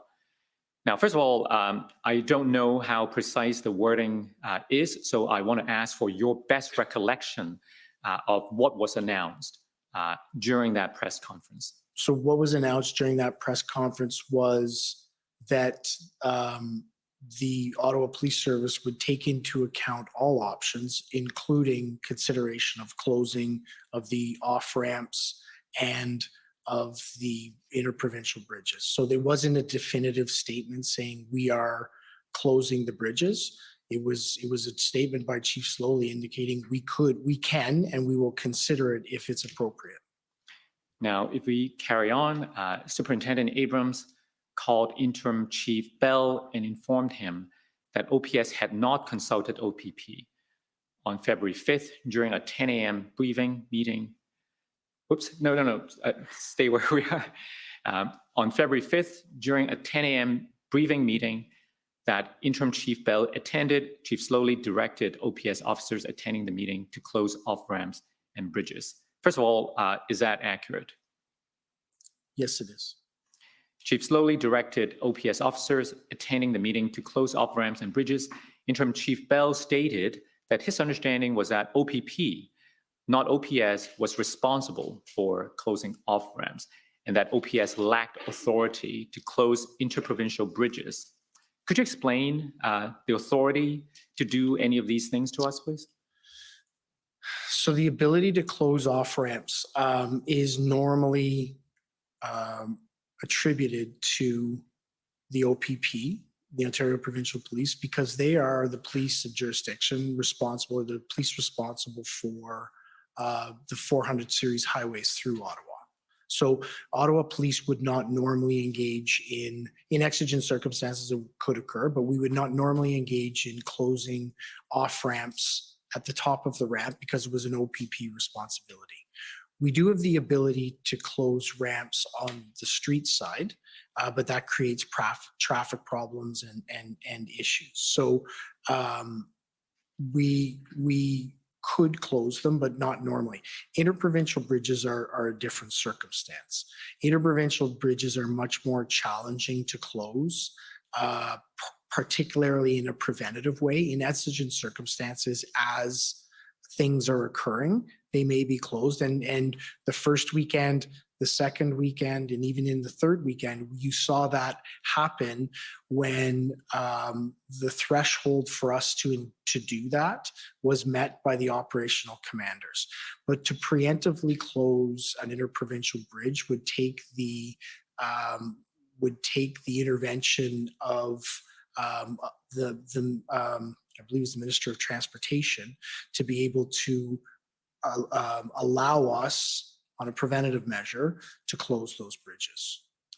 So if I understand the sequence, the press conference happened on the 4th, right? That's correct. And then the directions to do these things, to close off-ramps and bridges and so on, came on the 5th, the day after. That's correct. But on the 5th, and I think it's an important context to set, the 5th is a Saturday. The 5th is where we're starting to see large number of ingress people into our community. The intelligence and the information we have around convoys is starting to come in again. So this is, I believe that this is the chief responding to the increased threat that we feel we may be under as we move ahead. That's part of why you distinguish the weekends from the weekdays. They were very different periods of time from an operational perspective. Right.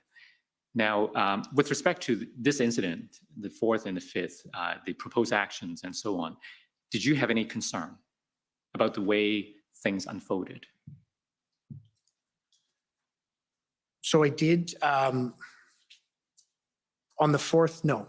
I believe the statements that were made were very appropriate. We will consider everything as we move ahead.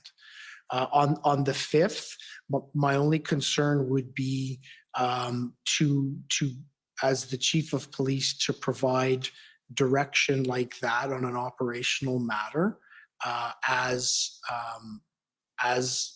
the chief of police. That's something that I believe should be considered, contemplated at an operational level, not a strategic level.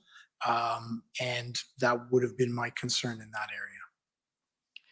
And why would it be a problem for a strategic level leader be directing operations? What is the concern underlying this rule that the operational commander should be doing these things instead of the strategic commander? The incident command system has levels within it for very distinct reasons. And that's so that you can actually accomplish the operation that you want to with the most clarity, the most understanding, and the most safely way possible.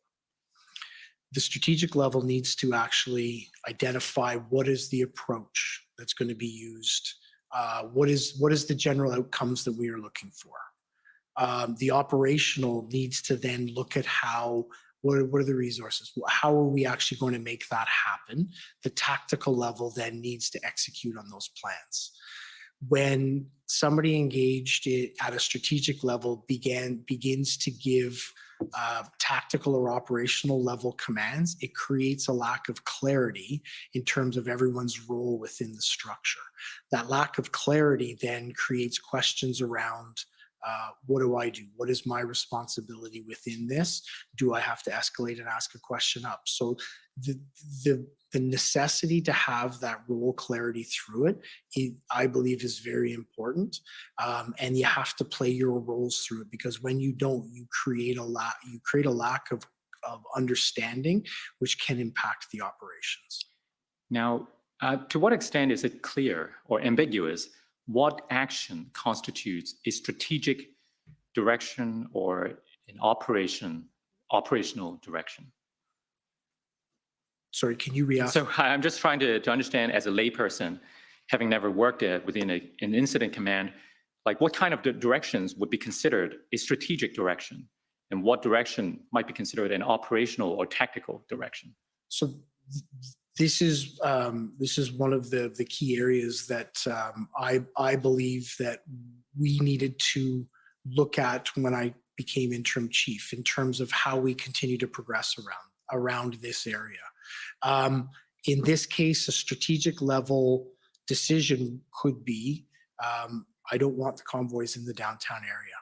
Go and work how we actually keep those trucks out of the downtown area. An operational level decision, in my perspective, is close the ramp so convoys don't come into the downtown area. But I think it's also important to note there is no rigorous system that identifies exactly where each of those thresholds land. And if there is a rigorous system, there is 4 different accepted systems within Canada that could be used in this area. So it's an area that I believe is something that probably hampered us somewhat in this, with the lack of clarity.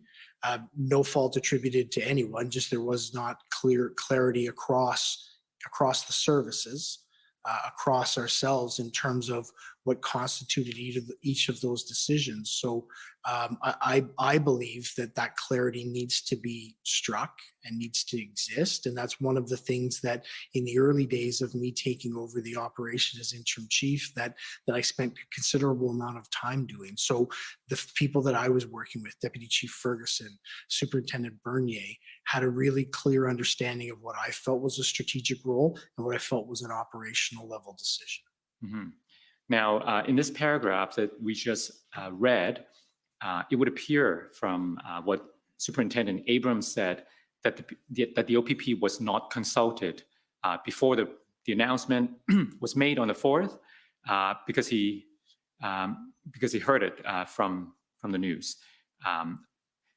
And since you explained that the OPP would have been responsible for the highway off-ramps and so on, would it have been important to consult the OPP before the announcement is made? So if the announcement was we will be closing ramps, I would say yes, it would be extremely important. If the announcement was we will consider that, I would say not as much, and only because the OPP at this point is integrated within our NCRCC our command center, and those would be operational level decisions that would be made. There would be tactical responses developed within that area to be able to respond to the issues. Mhm. So this is the weekend of the 5th and the 6th. And if we go to the following weekend, and if I could take you to your summary at page 20.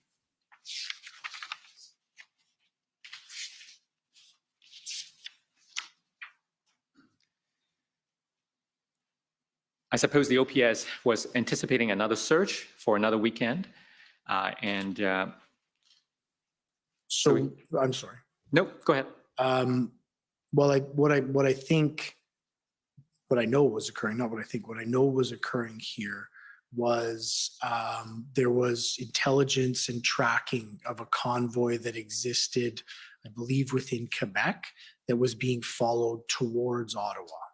That would have been the early morning intelligence briefing in terms of what was to occur. This is a Saturday as well. This is the second final Saturday. So we are continuing to build, monitor, maintain the area, but we are tracking a convoy at this point. So in the middle of the first paragraph, during the briefing, Chief Slowly directed that OPS close interprovincial bridges and highway off-ramps into Ottawa until Monday, February the 14th. Chief Slowly indicated that OPS needed to act because of the municipal and provincial state of emergency. So there appears to be a perceived need to close these off-ramps and bridges again, and he's directing, it appears from this paragraph. Is that what happened? That's correct, yes.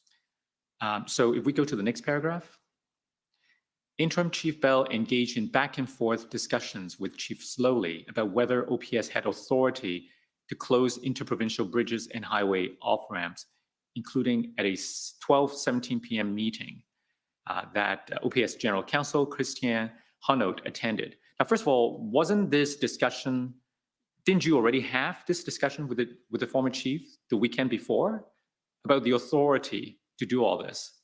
No, I hadn't had it the weekend. I see. Okay. So anyway, you have these discussions with him on the 12th, I believe. And then in the middle of the second paragraph, Interim Chief Bell explained that while planning and operations would ordinarily have been Acting Deputy Chief Ferguson's responsibility, he was relieving Acting Deputy Chief Ferguson that day so that she could rest. Ultimately, Chief Slowly agreed that OPS lacked authority to close the bridges and off-ramps and rescinded his direction. So first of all, this is the weekend that Deputy Chief Ferguson took 2 days off. We heard about that. Is that right? Yes, that's correct. So during her absence, you stepped in to look after her responsibility. And that's why you were engaging in these discussions, right? Because normally this is part of the planning. That's correct. This would have been under Deputy Chief Ferguson's purview. Right. The next paragraph, during these discussions, Interim Chief Bell informed Chief Slowly that Superintendent Bernier had developed a traffic mitigation plan to divert arriving convoys away from the downtown core instead of closing off-ramps and bridges.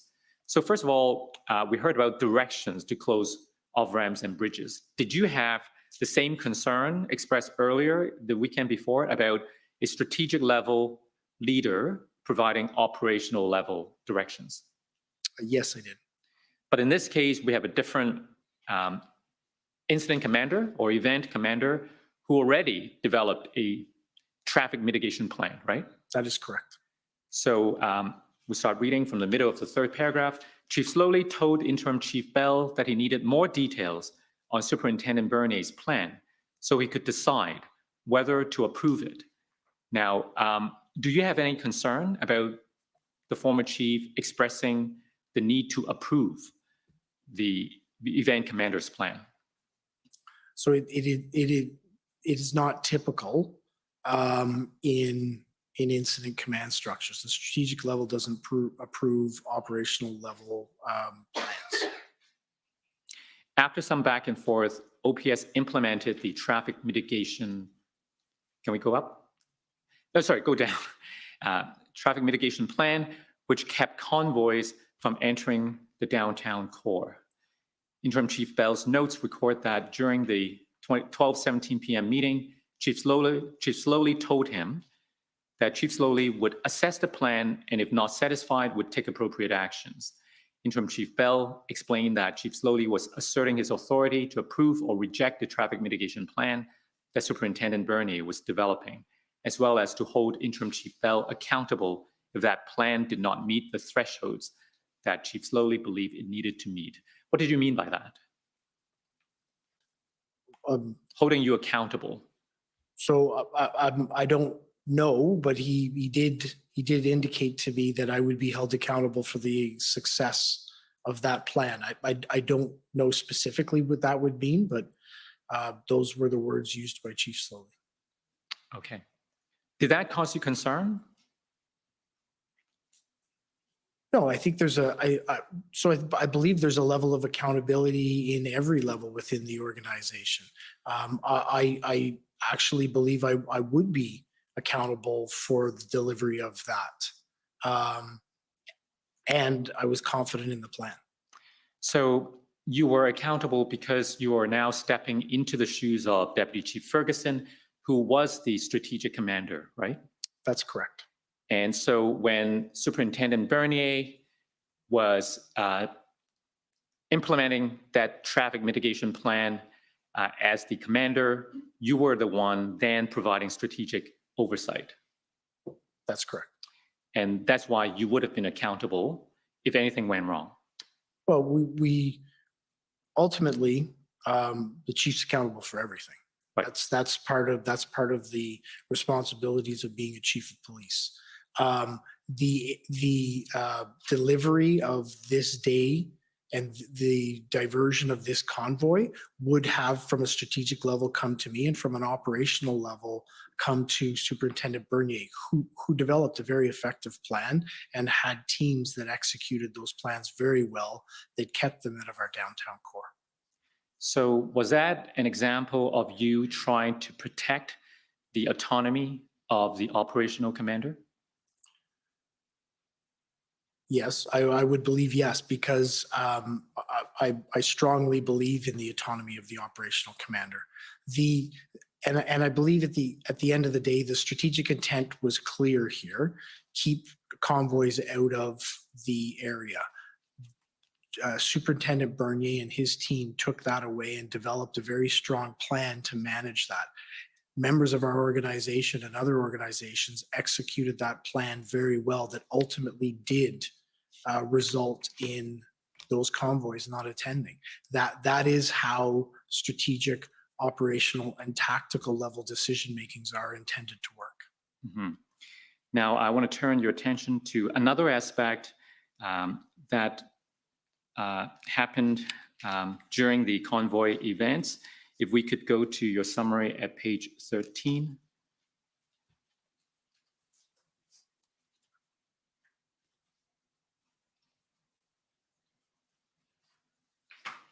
If we go down a little. I need the, that's right. So the last paragraph, during the interview, Interim Chief Bell stated that there were different perspectives within the OPS on the role of PLT during the Freedom Convoy. And we've heard a little about this different perspectives within the OPS on the role that the PLT should play. Can you tell us more about your perspective and the other perspective on PLT? So I can tell you about my perspective. Tell us both. I don't know that I know what the other perspective is, but from my perspective, PLT is an essentially important part in the development of plans, the pre-engagement with demonstrators, and then ultimately with the engagement of them as you move ahead. PLT, the police liaison team, does an amazing job of trying to build rapport with demonstrators and protesters. We utilize it now beyond that in order to be able to have clear lines of communication, but even more so have a good set of understanding of expectations of the protesters and expectations of what the protesters are anticipating to do when they're in their area. So they're very effective in the pre-planning phase and in the early development phase. They're also extremely effective in the demobilization portion because effective PLT utilization can actually result in usually through small sets of concessions, through finding common ground with demonstrators and protesters in order for them to be able to successfully and peacefully negotiate an end to a demonstration. This specific demonstration posed exceptionally challenging for our PLT members from the perspective that there was so many different people, so many different organizers, so many different groups. Those leaders, organizers, and groups changed on a regular basis, and many of them had very different agendas. There probably could not have been a more complex and challenging environment for our PLT members to work in. And I can tell you they came into work every single day with the absolute best intention to get this resolved peacefully. Now, the reason I asked you for your perspective and the other perspective is because when you spoke to us in August, I believe, and as captured in this paragraph, you explained that there were different perspectives within the OPS. So you've just explained to us the perspective that you adopt, as well as Chief Ferguson, Deputy Chief Ferguson. But as this paragraph explains in the middle, it says, in contrast, Chief Slowly and Superintendent Patterson wanted to obtain quick wins. Unless PLT could convince the protesters to leave, they saw no room to negotiate and preferred utilizing enforcement. Interim Chief Bell explained that because of these different perspectives, there was often no agreement on how much negotiation should occur before OPS launched an enforcement operation. Now, does this paragraph accurately describe the tension within the OPS? Yes. In relation to the utilization of PLT. That's right, that's right. Yes.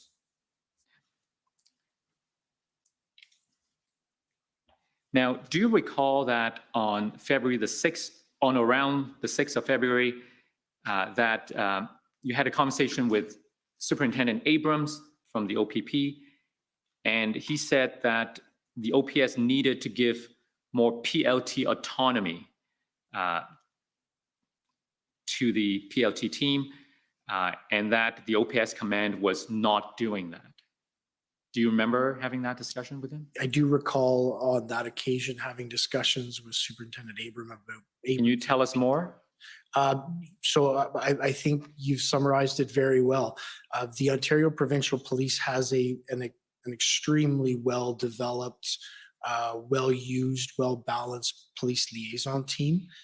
We model our program around them, and they, in a much earlier way, in a much more active way, would have liked to see engagement of PLT throughout this. And I think what you're seeing there is some of Superintendent Abrams' concern over what he perceived to be a lack of utilization of our PLT resources. Right. Okay, so we're still within the second Donc, phase. à l'intérieur de la deuxième page de cette réaction de réponse, nous avons entendu différents témoins parler d'une rencontre le 9 février après l'arrivée du groupe de planification intégré à Ottawa. Le chef party et son équipe ont rencontré l'équipe de commandement de la SPO, du SPO. Donc, c'est sur cette rencontre le 9 février. Mais avant que le groupe de planification intégrée ait rencontré votre équipe, vous étiez déjà impliqué Meeting with the chief and Deputy Chief Ferguson, right? That's correct. And I want to take you to page 17 of your summary about your recollection of that meeting. excuse me. So the first paragraph, after the briefing ended, Chief Slowly met with Interim Chief Bell, Acting Deputy Chief Ferguson, and OPS Chief Administrative Officer Blair Dunker at 9:15 a.m. During this meeting, Chief Slowly told the attendees that the integrated planning team had come to judge OPS to take control or command of the situation, and that they would base decisions on whether to send RCMP and OPP resources on whether the OPS had plans. Chief Slowly expressed the view that OPP and RCMP were not there to help and were taking directions from their political masters. Does that accord with your recollection of what happened that morning? Yes, it does. What do you understand? Sorry, excuse me. What do you understand to be the reason that the former chief expressed those concerns? So I don't know what the reasons would be. I don't know what Chief Slowly's experience would have been with the OPP, the RCMP. It was surprising to me because up to that point, all through this and continuing on, I've had the ability to work with both the Ontario Provincial Police and the Royal Canadian Mounted Police, and they have been exceptional partners, and they were exceptional partners to us through this. Now, in terms of the timing, so this is February the 9th, and we've heard that a day or 2 days earlier in the Ottawa City Council, there was a motion. I can't remember who was the councillor who brought forward the motion, but effectively to ask the RCMP to take over. Are you aware of a motion? So through this, there was many motions. I think you're specifically speaking about a motion on February 7th that was forwarded by Councillor McKenney in relation to asking the RCMP to engage in take over policing of the parliamentary precinct. So I am aware of that motion. Now, you were there that morning when the former chief expressed these comments. Did you understand his comments to have anything to connect with the events before, such as the motion in the council? So again, as I indicated, I don't know what motivated these comments by Chief Slowly. What I do know is that in relation to that motion, we had identified that it actually wasn't grounded in law. The Ottawa Police Service is the police jurisdiction in the city of Ottawa. So in all of the city of Ottawa, including the parliamentary precinct. So we had provided a letter to the city to indicate that. So it wasn't grounded in law, that motion. I don't know whether it contributed to these comments. That's a question better suited for Chief Slowly. But I do know that the motion as it was put forward wasn't grounded in law. Now, you mentioned that you did not share the same concerns as expressed by the former chief. In the next paragraph, you explain why. Now, I don't want to take too much time reading through your summary, so I'm going to take you now to the afternoon meeting with the Integrated Planning Group. And if we could go to a different document, OPS 30-14454. I understand these to be minutes taken by the scribe at that meeting.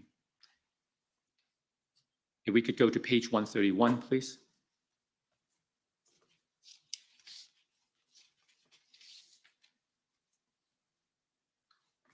So can I just ask for a point of reference on where these notes are from and who's taking them? I believe these are scribes taking notes for the former chief, right? I can assist my friend. Those are not scribe notes. Those are notes of Christian, who was general counsel. So these are notes taken by Ms. Hunnell. the general Yes. counsel for it. Yes, so they are not scribe Thank you. notes. They Thanks for are clarifying. Council's notes. Council's notes. So let me try to look for the reference. Can we go down the page? Mr. Oss, is it possible to reference the date that we're speaking of from the notes? Yes. So I I'm not believe sure you where- said, I believe you said it was the 8th.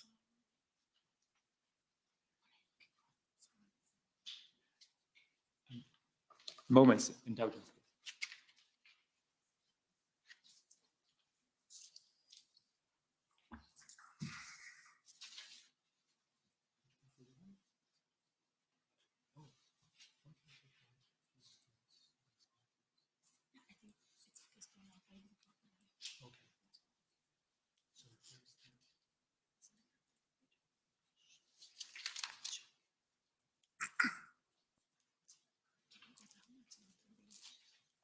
Okay, so I need 131, not 130, please.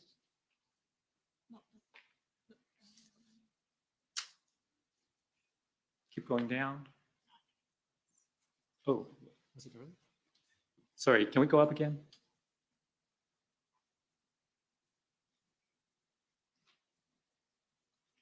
That's right. Okay, so do you see the comment? Chief, last night was amateur hour. Hard for us to make our logistics there. We need to look professional. Our job is here. Our logistics are here. They will be embedded in our plan, and we're not embedded in their plan. Do you remember that being said? Can I ask you to move up so I can refresh my memory more Yeah, fully so on the notes? I think you're right. We need to know a bit about the context. So can we go up to find the time? That may help determine. Okay, sorry. Yeah, down a bit.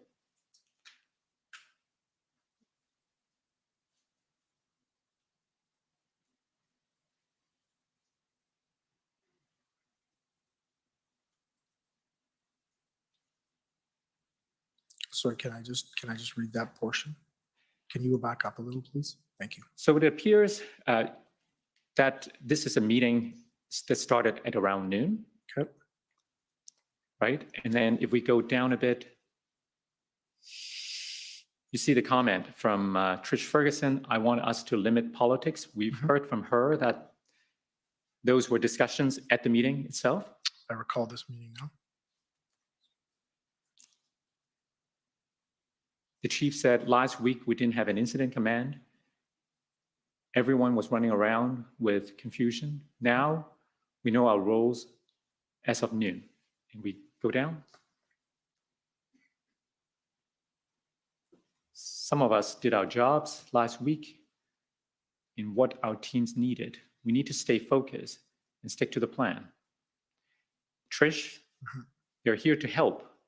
Not sure why we're forcing them to arrive here. I believe that was a reference to Yes. they're attending at the headquarter location. That's correct. So getting back to the question I wanted to ask you, what did you understand the former chief to mean when he said, our job is here, our logistics are here, they will be embedded in our plan, and we are not embedded in their plan? What's our plan and what's their plan? What I understood him to mean is that we would maintain command and control of the situation, and that any plans that would be developed by us or with us at the head of the table. And did you understand why that was important to the former chief? No, I did not. Did you share that concern that the team, the integrated planning group, should be embedded in the OPS plan rather than the other way around? No, I wouldn't share that concern. Okay. Now, if I go back to your summary, so switch back to the summary, please. WTS 6029.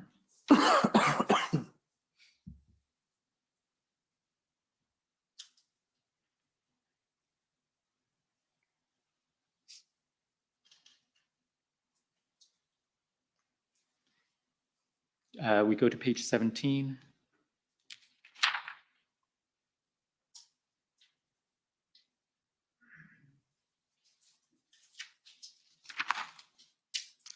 You see the paragraph at the very bottom.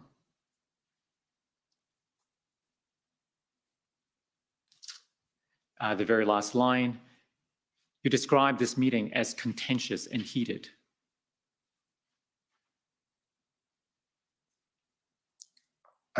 The very last line. I believe you're talking about a different meeting. The meeting we were just last talking about was in the morning.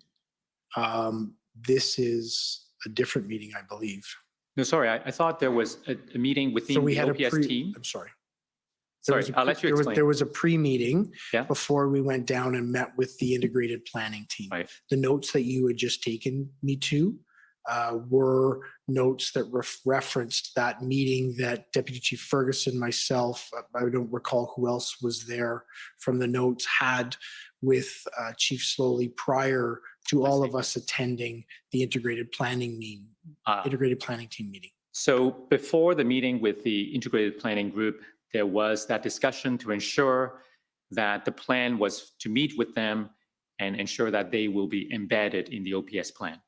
That was the comments and And directions. then the OPS command team met with the integrated planning group.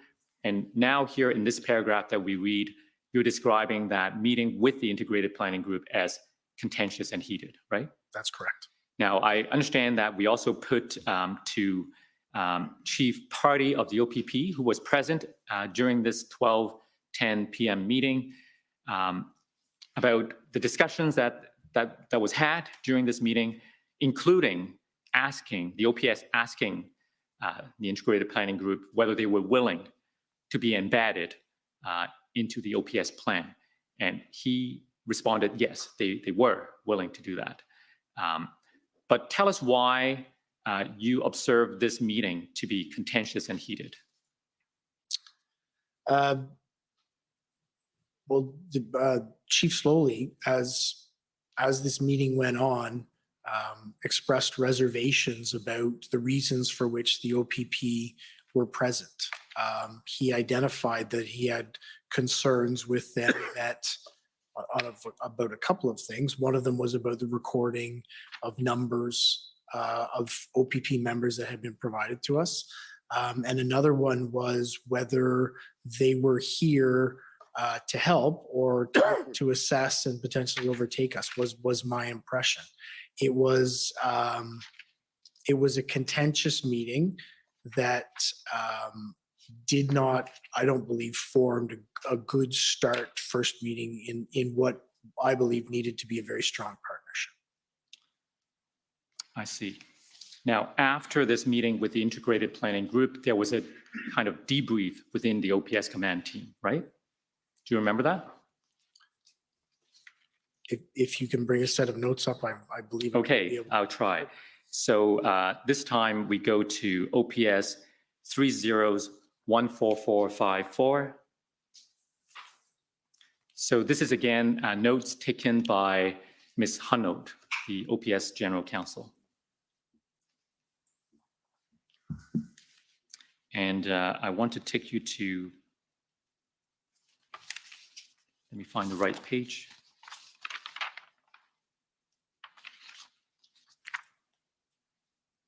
Let's try 139.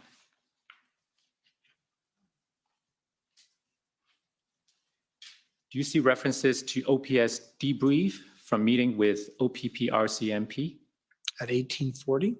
Yes. Yes, I do. And there's a comment attributed to the chief. As far as I consider, keep going. Nothing has changed until I hear something different coming from RCMP/OPP. There's a portion redacted, but if we keep going, Chief said, no, they aren't part of the command. Just a pie in the sky idea by him. Nothing concrete, promises was made. So I wanted to ask you about just what was discussed at this debrief, because we know that during the meeting, there was a request that the integrated team be embedded under the OPS structure. And they agreed. But after the meeting was over, at this debrief, the chief said, as far as he's concerned, keep going. Nothing has changed. Do we have, can we scroll up, please? Because I just want to. Yep, let's scroll up. So I don't believe that I'm at this meeting. Sorry, I don't believe that I'm at this meeting. you're not at the debrief? I don't believe so. I don't recall it, and I don't believe that it's in my notes. So I don't believe that I did attend this meeting. This is on the 9th. That's right. Yes. So I don't believe that I was at the debrief meeting. Okay. Is there any notations that indicates I was there? I'm sorry? Is there any notations that indicates I was there? Well, this is I what just we don't- I have. just don't recall. It doesn't specify who was present at this debrief. I suppose it was an assumption on my part that because you were there during the meeting that you were part of the debrief. My apologies. I don't believe I was there. That's fine. That's fine. Now, I understand also that Interim Chief Bell, you were involved as part of the negotiation. Well, not as a negotiator, but you facilitated the negotiation between the city and the protesters. So I was involved in facilitating contact so That's that right. the negotiations could occur. So I want to take you back to the beginning of those events and ask you what date were you first involved in that process? So I believe that I first became involved in the process on February the 8th, I believe. And I'm not 100%. I don't know if you have a document that references the specific date. I do recall the sequence of events, but I'm not sure of the specific date. I believe it's the 8th. Okay. Well, tell us your best recollection as to what happened when.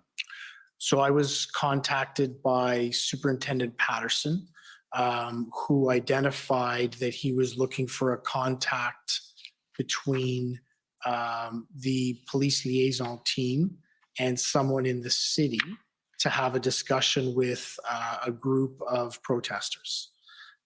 So I questioned him as to what level are you looking for? Is it are you looking for somebody to help arrange getting porta potties, or are you looking for somebody at a higher level? So we got some clarification around exactly what the request was, and it was determined that it was somebody in a senior level position, either from the city or politically from the city or from the city bureaucracy, i.e. the mayor or Steve Kanalakis. And that they were asking me to make bridge contact with them. I contacted Mr. Kanalakis and arranged for members of our PLT to attend and have a discussion with him. And then ultimately, I created that bridge, and I believe they directly contacted after that. So those were the initial events on or around. Well, you asked if we could help refresh your memory by taking you to your notes. So let's go to OPS 30, 14524. And I'm looking for February the 7th, but I'm not entirely sure what the page number is. Yeah. So could we call up that document, please? Yes, it's OPS 14525.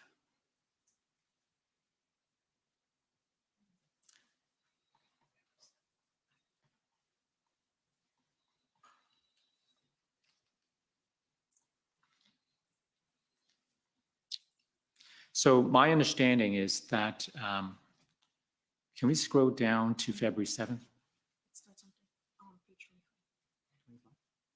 Page 25?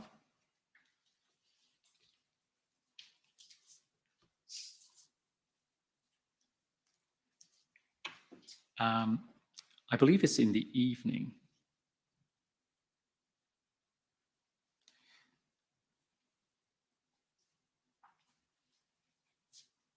Keep going.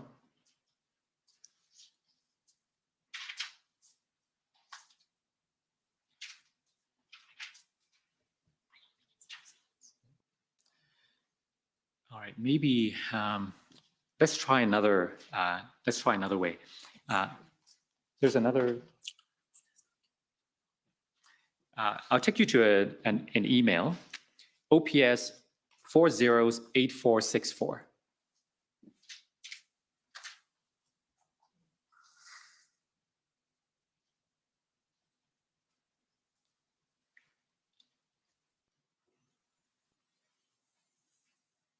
Now, if we go down to the very bottom,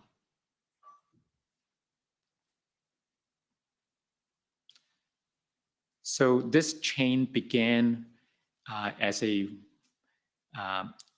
request from Mark Patterson to John Ferguson. First of all, who's John Ferguson? John Ferguson is a staff sergeant within our organization, and during this period, he was assigned to be responsible and head up our police liaison team.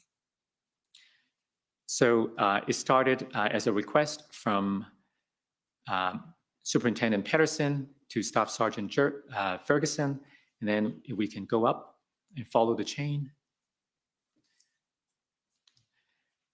Sorry, can I take an opportunity to read that? Thank you.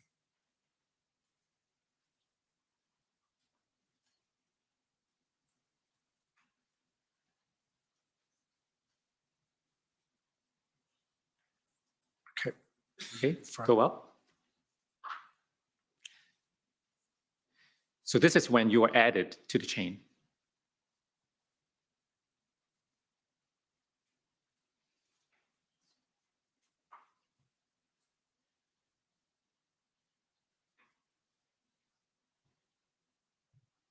Okay. So does this help refresh your memory as to the date? Yes, absolutely. February 7th. My apologies. I said the 8th. It is actually the 7th. Okay, and the events are essentially as you've relayed. Can we keep going up? Go down a bit, please. Sorry, can I see the rest of that? Go down, yeah. Thank you. Thank you. Now go back up.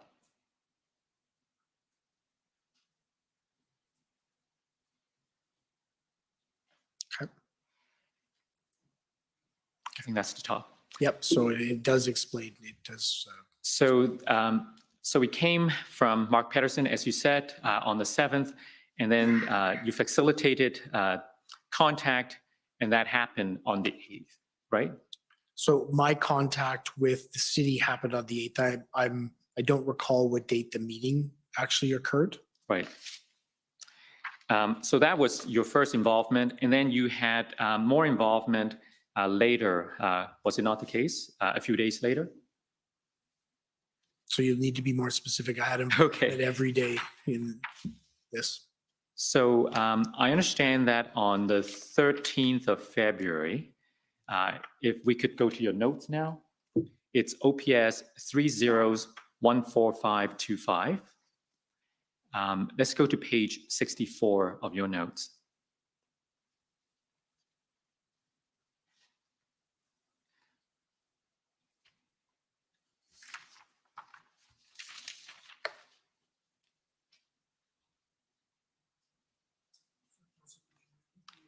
Yes, page 64.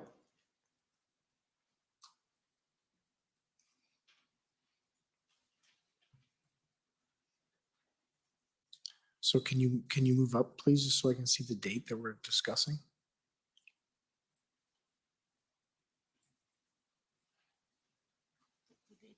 I believe the date is February 13th. Okay. So okay, yeah, okay. February 13th. Yeah. Okay. So let's go to 12 p.m. Mhm. So it appears that there was a briefing and in which you were told of a deal to move the trucks. Do you recall that? Yes, I do.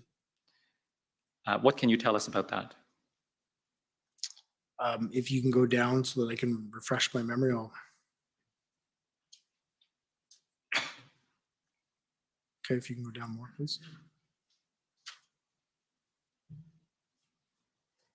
Go down, please.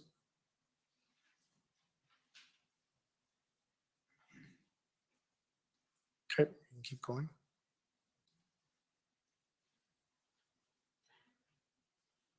Keep going, please. Okay. Now, I want to ask you, so in the previous page, page 65, there were some concerns noted around the logistics of moving trucks and that crowd filling the neighborhood roads and so on, right?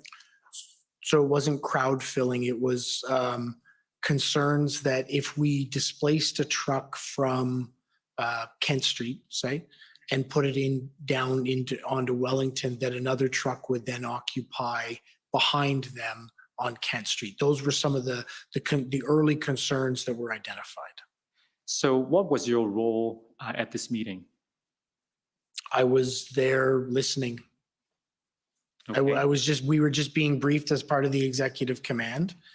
This is on the 13th, so I believe Deputy Chief Ferguson is again, has responsibility of convoy operations. So I'm just one of the executive team who's listening and receiving this information to identify what actions we need to take. Now, by this time, Deputy Chief Ferguson would have been back, right? Yes, that's correct. And so how did you become involved in this? So I believe if we go up, it was an overall command level briefing. So if you can go up and I'll identify the people there.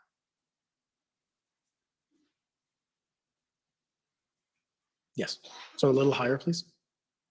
Yep. So Chief he called the meeting this way, is not identified. John Steinbeck's, Christiane, Kathy Burns and Vicky Nelson's are scribes. Steve Box, who's the chief of staff for Mr. Kanalakis and Mr. Kanalakis. So it's a command level briefing for us. I didn't identify Deputy Chief Ferguson, but I do believe she was present at this meeting as well. So we understand that there will be evidence that later that day, is it Inspector or Superintendent Drummond? Superintendent. Superintendent Drummond met with the city and protesters to work out some of the details of the deal. To what extent were you aware of those details? So Superintendent Drummond was assigned to be the liaison back to the police because we would need to facilitate the movement of those vehicles. So he was assigned by, well, I believe it was Deputy Chief Ferguson who assigned him to do that. So that was my understanding of his responsibility. So that was the first time we saw on this date that you were involved in any discussions. Can you tell us what came of this and what was your role, if any, in the subsequent events?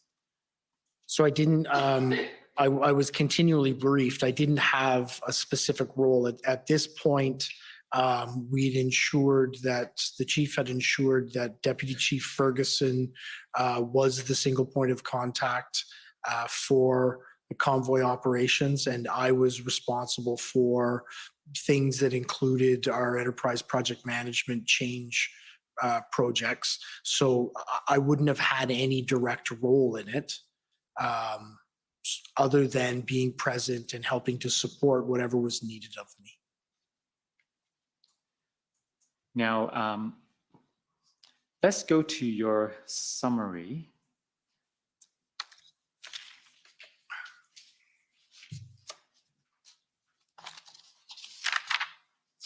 We're near the time for the lunch break, so just if you could be sensitive to when's a good time.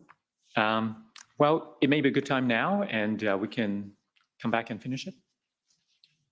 If it's convenient. Yes, it is. Okay, so we'll take the lunch break for an hour. Sure.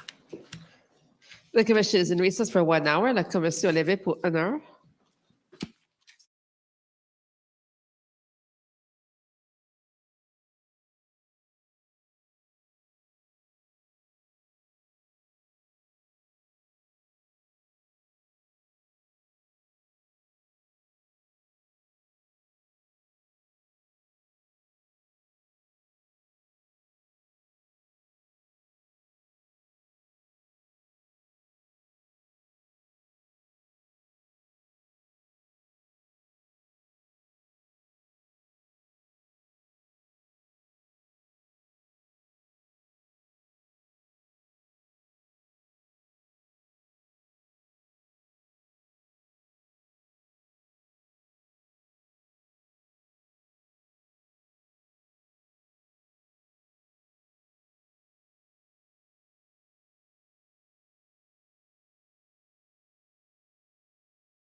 Someone just asked, what's the scoop with Viva on Rumble? Oh, Rob A.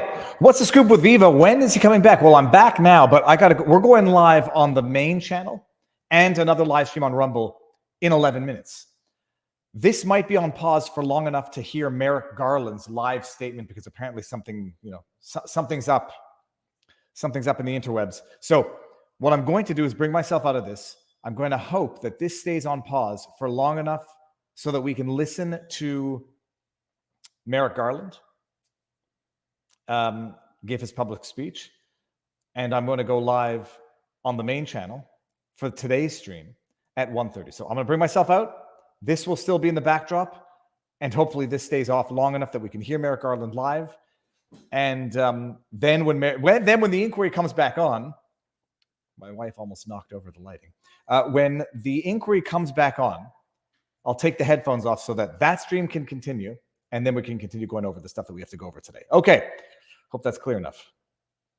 See everyone soon.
Order à l'ordre.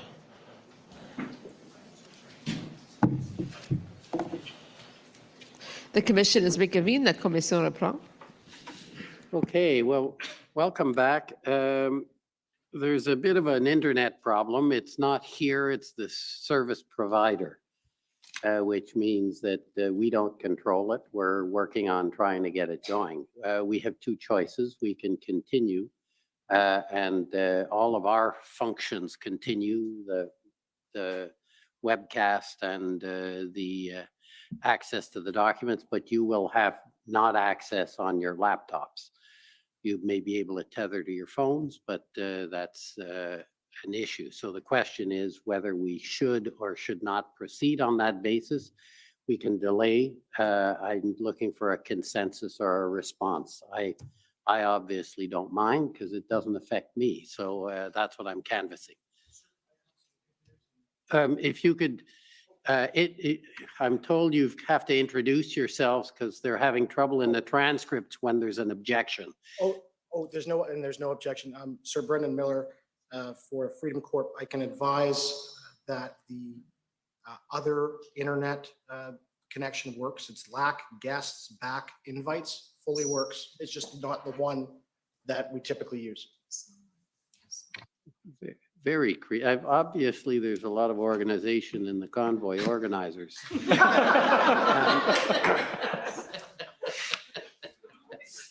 So if that resolves everyone to everyone's satisfaction.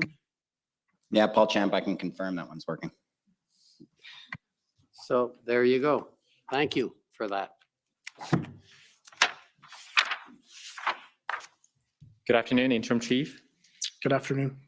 So just before the lunch break, I took you to the events of February the 12th, I believe, 13th.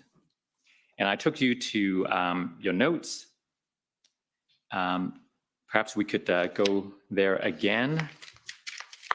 OPS 30-14525.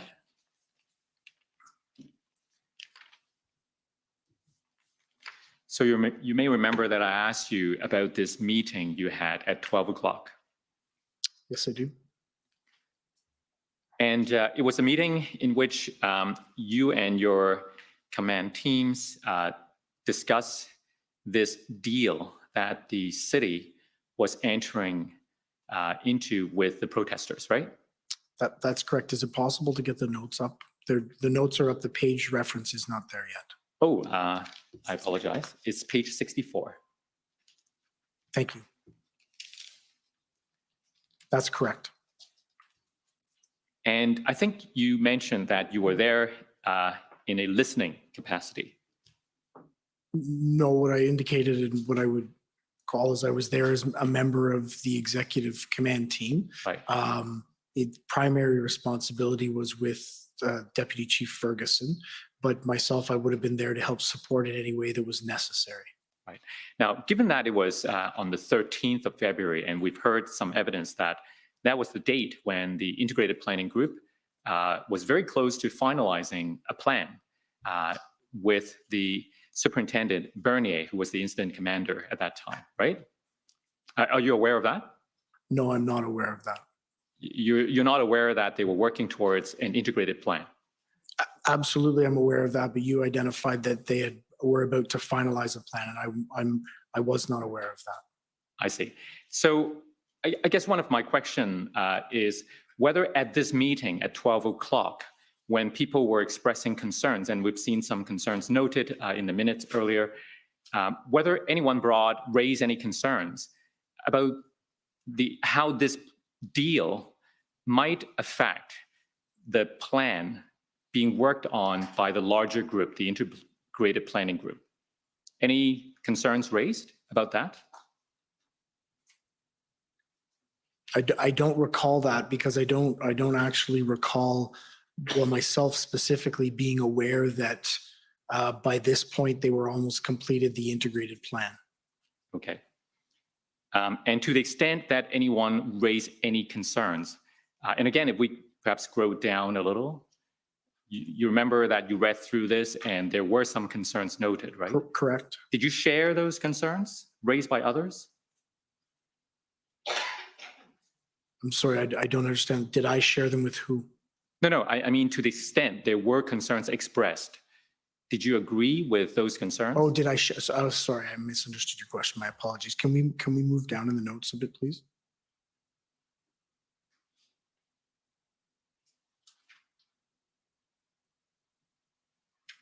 Keep going, please.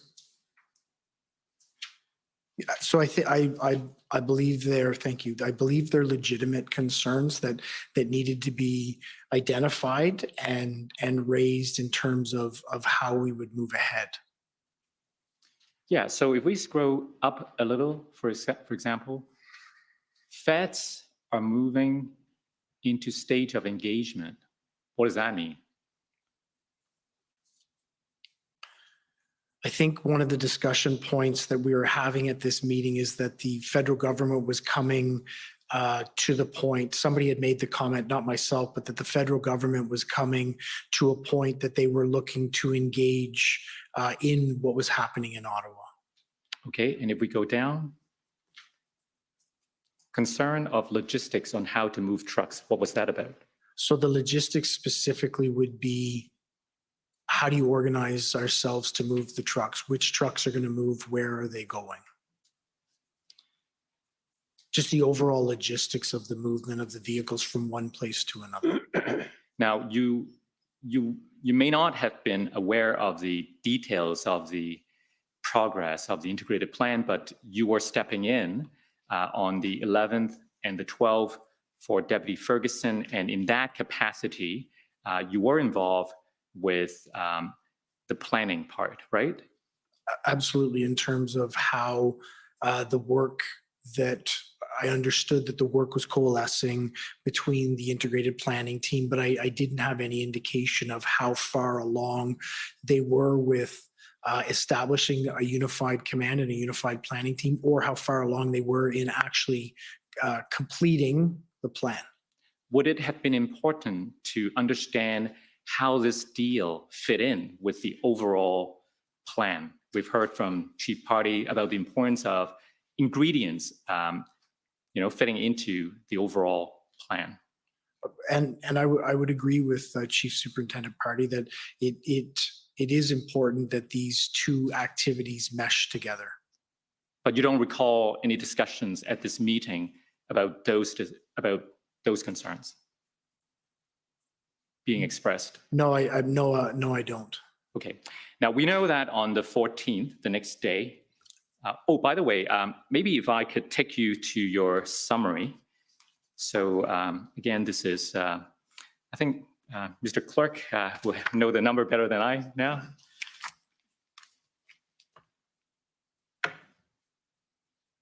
So I want to take you to your summary at page 23, because this may also help refresh your memory.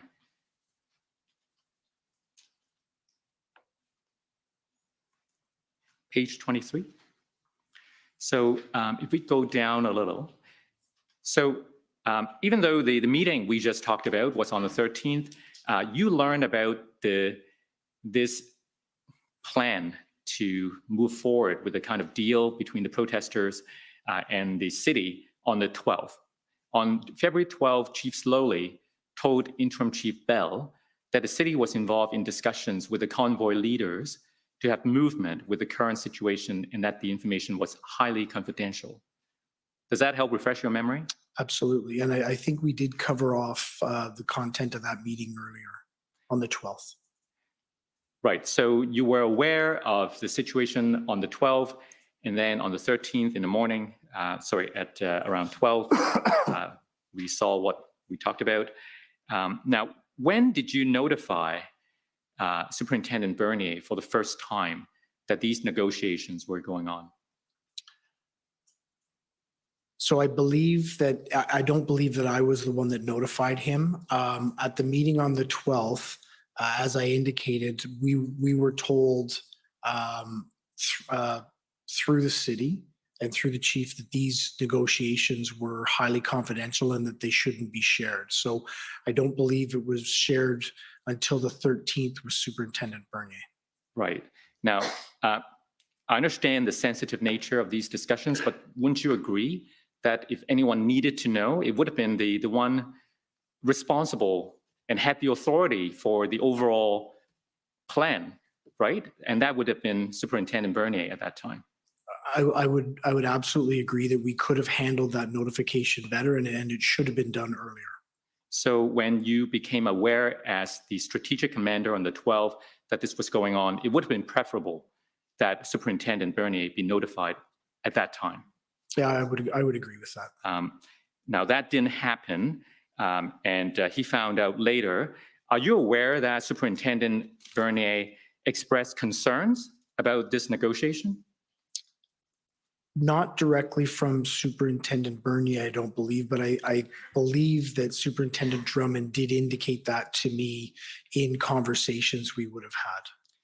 Right. Now, if I could take you to the interview summary of Superintendent Bernier, and the number would be OPS 6 zeros, and the last two digits would be either 30 or 40. Let me just confirm.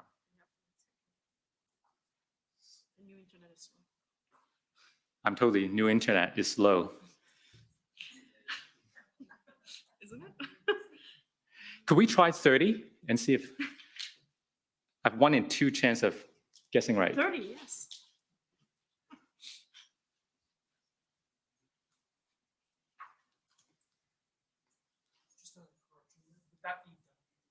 Oh, yes, WTS.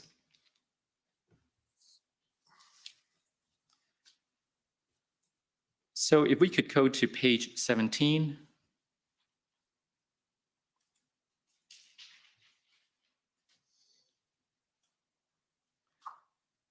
So we see under the paragraph, impact of negotiations with the city. On February the 13th, Superintendent Bernier learned that Mayor Jim Watson planned to meet with protesters to negotiate an agreement whereby some protesters would remove their vehicles from side streets and relocate to Wellington Street.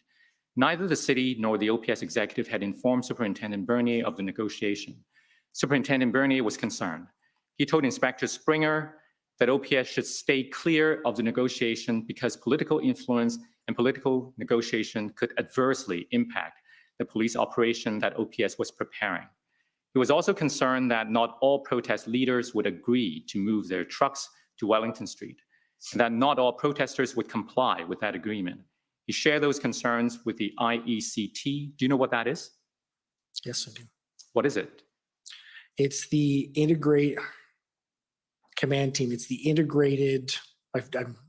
So apparently I don't know. I know what it represents. It's a combined table of many different disciplines that come together to do collaborative and comprehensive planning around integrated event command table. Right. So Superintendent Bernier passed on those concerns to that group and to Superintendent Drummond, and he told Drummond not to get involved. However, Chief Slowly ordered Superintendent Drummond to attend the negotiation as OPS representative. Superintendent Drummond understood Chief Slowly to be directing that OPS attend the meeting and provide logistical support to the city in the negotiation. Those concerns that were expressed, do they ring a bell? Absolutely, yes, they do. Do you share that concern? The concern of Superintendent Bernier? That's right. No, I don't. Why not? This is because, as we talked about, everyone has a role to play within the command structure. There's strategic level decisions. There's operational and tactical level decisions. I think this, in my perspective, is clearly a strategic level decision that needs to be implemented. There's a superintendent who's been asked to go to a meeting. That is by the chief. I think it's very appropriate that that person attended. The strategic level decision here for me is whether we support or not the negotiations, and that was made by Chief Slowly. So I believe it's Superintendent Bernier's responsibility to identify his concerns, raise those concerns, but then when this level of decision is made, look how we operationally and tactically implement that plan. Now, perhaps you can help me understand in terms of understanding what is strategic and what is operational and what is tactical. it be equally arguable that negotiation is one component of operations? Absolutely. And so why is it a strategic decision? So this was a strategic decision to be involved in this negotiation. And I think it's more clear as you play it out. So the strategic level decision here is to be involved in this negotiation to create the logistical circumstances for the trucks to be able to move. It then moves to operations. As this unfolded, operational commanders identified challenges in it. And it's my understanding that based on their decision-making at the operational level, it stopped. That is the appropriate mechanism to follow through a properly integrated command team. So what happened after the 13th was on the 14th, the movement of the trucks began, and we expect that there will be evidence that the movement started at around 1 p.m. And then the movement of the trucks ended sometime that day and did not resume. Do you know why the OPS stopped facilitating the movement of the trucks from the residential areas to Wellington Street on the 14th? No, I do not. Were you ever made aware of concerns expressed by the PPS, the Parliamentary Protective Service, about this relocation of vehicles? Not at the time, but I am aware of them now. If we move forward to the next day, the 15th, and if I can take you to document number OPS 30-14455. Now, these are the notes of Superintendent Drummond.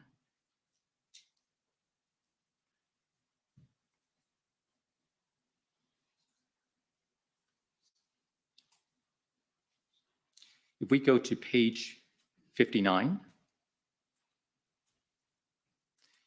and let's go to 11:20 a.m. Now, you see the reference, call from Steve Bell. Direction, continue to provide safe, not sure I can read that. Safe passage for trucks to Wellington as per the city agreement with Freedom Convoy. So he's suggesting here that he received a direction from you to continue to provide safe passage. Do you recall giving that direction to Superintendent Drummond? Yes, I do.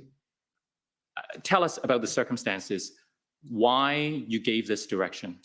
So I believe this is in relation to conversations Superintendent Drummond and I would have had or been having during the day for him to arrange the logistical movement of this agreement that had been reached. He had identified with me that there was concerns from Superintendent Bernier, specifically around, as I recall it, the political nature of this negotiation. So this is the point at which I advise Superintendent Drummond, yeah, I understand there are concerns, continue to operationally move ahead with it. And I think there's important context to this agreement that we lose the story if we don't actually talk about it. So this is on the 14th that these notes are correct. The 15th. This is the 15th? Yes. So the 12th and the 13th are the weekend. The 11th, 12th, and 13th are the weekend. I remember that weekend having extreme concerns for the safety of our members, for the safety of our community based on the volatility and escalation in violence, in direct confrontational interactions with our members as it relates to them trying to manage the area or conduct any enforcement in it. It was concerning. The situation at this point was becoming exceptionally more volatile, and you could see it escalate almost on an hour-by-hour basis.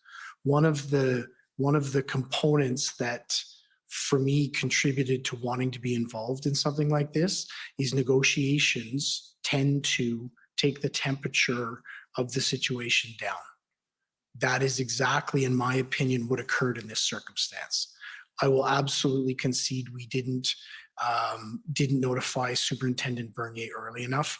Will absolutely say that when it operationally became unfeasible to do it, Superintendent Bernier made the call and that this stopped. But you have to remember the time and place we were in, and this was becoming what was a dangerous city before. This was compounding it. So the fact that we were able to be engaged in a level of negotiation to take the temperature down, I believe, gave us breathing room through the next week for us to be able to successfully mount and execute our operation. Now, we heard from Chief Party, who, as you know, was leading the integrated planning group in Ottawa. We heard from Chief Party that the integrated planning group, expressed concern on the 14th when they heard about these negotiations, because, in fact, it raised concern for them that the unified command or integrated command was not truly integrated or unified, because they were concerned that the OPS was still doing its own thing and not being part of the integrated plan. What do you say to those concerns? So those concerns weren't shared with me, so I don't know the specifics of the context of what Chief Superintendent Party would have indicated. But you told us earlier about the need for autonomy of the operational commander, and that would be Superintendent Bernier now working in concert with the integrated planning group. If there were to be changes in strategic direction, wouldn't it have been important to convey those directions, change of directions, to the group so they could adjust and adapt their plan, rather than having plan and then being told that something now different, altogether different now is happening? So as I indicated earlier, yes, I agree with you on that. There's many lessons we've learned through them. How we integrate with the incident commander around something like this is one of those lessons. Superintendent Bernier and the integrated planning team should have been made aware more early of this decision, as soon as practicable or possible of this decision. That didn't occur, and I believe that was an error. Now, so on the 15th, when you gave this direction to Drummond to continue to provide safe passage, the fact that you need to direct something to continue implies that something was stopped. Did you not inquire as to the reason for why it stopped before you directed the continuance? I don't recall, but what I can say is yes, I would have. We would have had a conversation with it, because it's important that I hear their perspective. So I don't recall that discussion, but it would have occurred. And your direction to continue to provide safe passage, was that coming from you, or was there any input from anyone else? So is this on the 15th or on the 15th? This is on the 15th? Yes. I don't recall. Do you recall any discussions with any officials at the city? On this day? On this day or the day before? I don't recall. If you have a notation on it, maybe you can help refresh my memory. We expect that Superintendent Drummond may say that he was under the impression that this could have come from the city. I don't recall that. Okay. Fair enough. And I think it's important to note Superintendent Drummond at that point would be speaking directly with the city, as he was the logistical liaison involved with the city. Right. Now, in my remaining time, which is not very much, there are a couple of small things I want to cover off. First of all, we've heard from some of the parties raising the issue as to why ticketing as a tactic or a strategy wasn't employed more as a way to deter the protesters from continuing in their illegal activities. Now, ticketing is a bylaw function, but we also understand from the evidence that the city bylaw officers were listening to the OPS as the lead agency for what would or would not be appropriate under the OPS incident command. So what can you tell us about this strategy involving ticketing? So because that was on the planning and operations side, I wouldn't have been involved in any direction that would have been provided to bylaw. That would have come through the incident command, so the NCRCC. So would probably be a question better directed to Inspector Lucas. So I understand it's not part of your responsibility, but as a member of the executive, did you have any situational awareness of why certain things were done or not done? And in this case, I'm interested particularly about ticketing. So more broadly than ticketing, I can tell you that there was officer safety concerns due to the number of resources we had in many of the different enforcement strategies that we were looking to engage in. I would put the ticketing in with that as well. So we were very clear with our members due to the volatility of the situation within the occupation. Make sure you take into account your officer safety if you're engaging in any proactive enforcement efforts. All right, next area. Well, actually back to one of the areas that we had covered.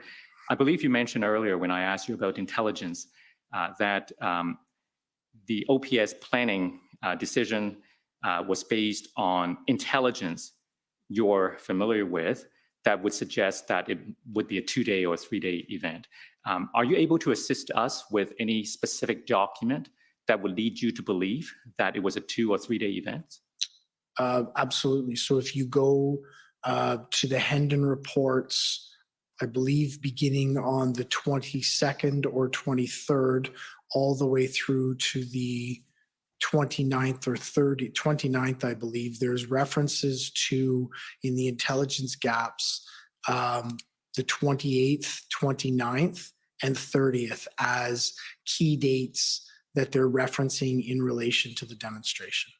Now, my understanding from reading those reports when they talked about intelligence gap, and by the way, you can correct me if I'm wrong, but intelligence gaps just means we don't know about it, right?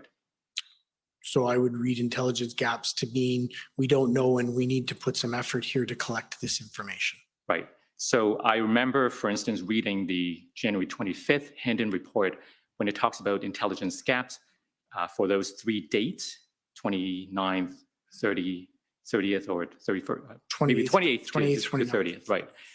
That I got the impression that what it was talking about was we don't really know much about what's going to happen on these dates, rather than that these are the only dates we can expect the event will last. Do you agree? So can you ask the question again? Right. So when you're pointing to these dates in the intelligence reports, I'm asking for your opinion, since you're the expert in this area. When they talk about an intelligence gap for, let's say, these 3 dates, 28th to the 30th, what do we understand from the intelligence gap? Is it that we don't really know much about what's going on for these dates? Or can we conclude from the fact that there's an intelligence gap for these dates that the event will not last beyond these 3 dates? So I think in your question that you hit the crux of one of the challenges we faced, impression.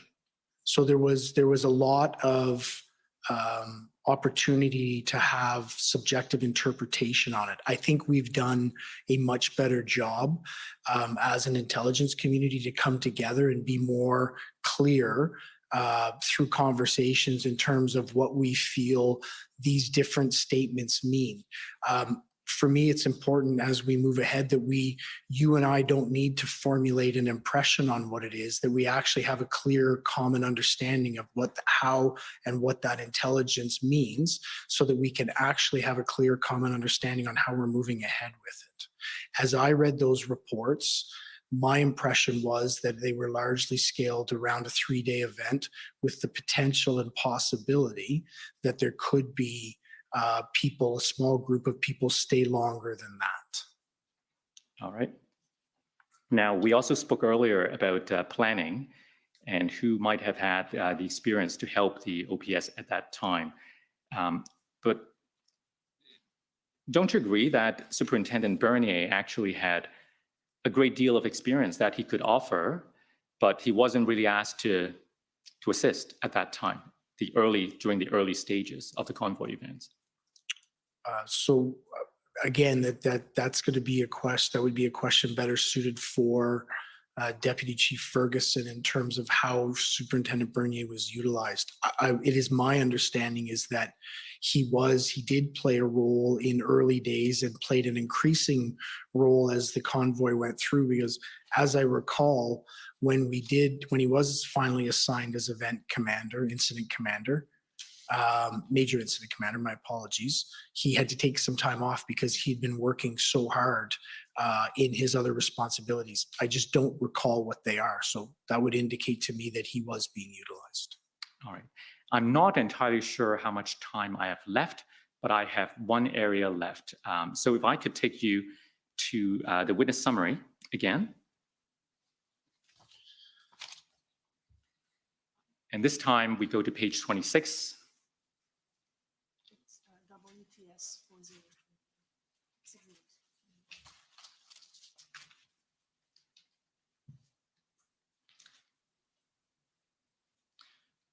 I want to ask you about the impact of emergency declarations. So first of all, we know that the city declared emergency on the 6th. In your view, did that declaration of emergency had any impact on the way the police operated? So did it have any direct declaration of the emergency? The declaration of the state of emergency for Ottawa had no direct operational impact. What I do believe that it did is it actually escalated the understanding, or demonstrated the escalated understanding to the community, that the city understood the circumstances that we were in. We couldn't, as the state of emergency is structured within the city, there are very few powers that would assist us in our police operations because we didn't have any large procurement needs. What about the declaration of emergency by the province? I would say absolutely that, and I would, when I talk about the benefits of it, I talk about it from a unified command perspective, because I know that the EMCPA was mainly utilized around traffic and mainly utilized by our OPP partners as they developed their part as they developed that highway part of the plan moving ahead. Okay, and then if we scroll up, or sorry, scroll down. So finally, any impact of the federal declaration of the emergency on the 14th of February? Yeah, I believe there's probably 4 key areas that benefited us. The first one is around allowing us to streamline the swearing in of members coming into the city from other provinces.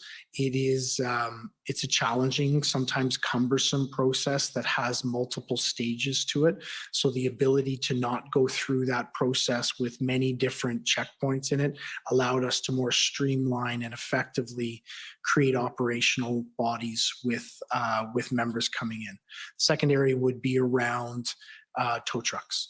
So the tow trucks, real or perceived, was always a challenge for us. I do understand that in the planning, the integrated planning team had identified a number of tow trucks to come, but they hadn't yet begun. I think the Emergency Act took away any of those barriers. The third area would be around the financial investigations, mainly conducted by the RCMP. And for me, the main benefit that it provided to us was it created a very stable, solid legal framework for us to be able to operate within to ultimately carry out our takedown. It allowed for us to very clearly articulate to our frontline officers what their powers were and what the legislative framework that those were based around, so that they could understand what to do and how to execute it. Sorry, I thought you said there were 4 areas. That was 4. Oh, that was the 4. That was Okay. the fourth. And the time is up. So thank you very much, Interim Chief. Those are my questions. Thank you very much, Mr. O. Okay, thank you. If I could call on the counsel for former Chief Slowly, please.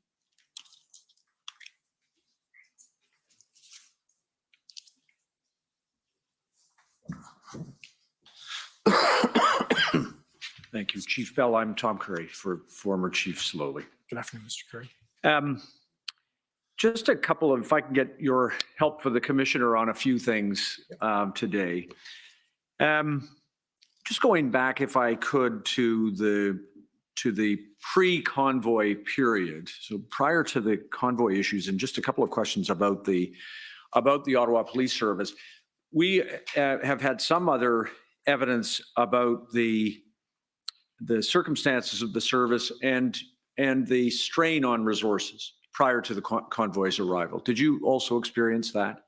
Most definitely. I think it was very real for us that through 2021, we hadn't had any new hires come in for attrition or for years of past growth that we hadn't achieved. So as we came into 2022, we were in a deficit position in terms of resources. So even before we had something that was taxing and overwhelming, we were deficit in terms of resources. In addition to that, and perhaps it's subsumed in what you've described, but we understood that you had lost some experienced personnel to retirement. So yeah, absolutely. I've heard testimony as the commission has gone on around the excellence that Ottawa Police had in planning. And I truly believe that. We managed large demonstrations, large protests over a number of years with our partners, and we were seen as one of the best at it in the country. There was a lot of expertise built within our organization. Most of that expertise had been lost to retirement. But beyond that, we had a 2.5 year window of pandemic where there was no major planning that was occurring. And beyond no major planning, there was no major exercise of planning by our members to be able to practice what we do. So we had a less experienced team and a less experienced organization as this unprecedented massive event came at us. Was there also, prior to the convoy, an incident in the city of Ottawa or in or around the city of Ottawa that concerned a large industrial area and an explosion or fire called Maryville?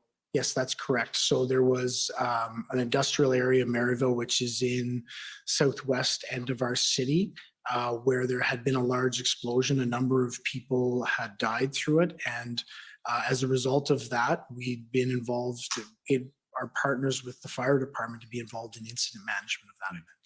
Now, I raise that because there were, during the time that you, the senior command in the service during the time of the convoy was Chief Slowly, as you've described, Acting Deputy Ferguson and yourself. You had worked successfully on other incidents and under incident management systems, including at Maryville. Is that fair? That's correct. But I would also add to the senior command CAO Blair Dunker. She's also part of our team. And thank you. There were, as I understand it, no issues prior to the episode that we'll come to talk about in terms of the convoy. No issues in the way the police service was functioning at the senior command level in relation to incident command. Is that fair? I believe that's fair.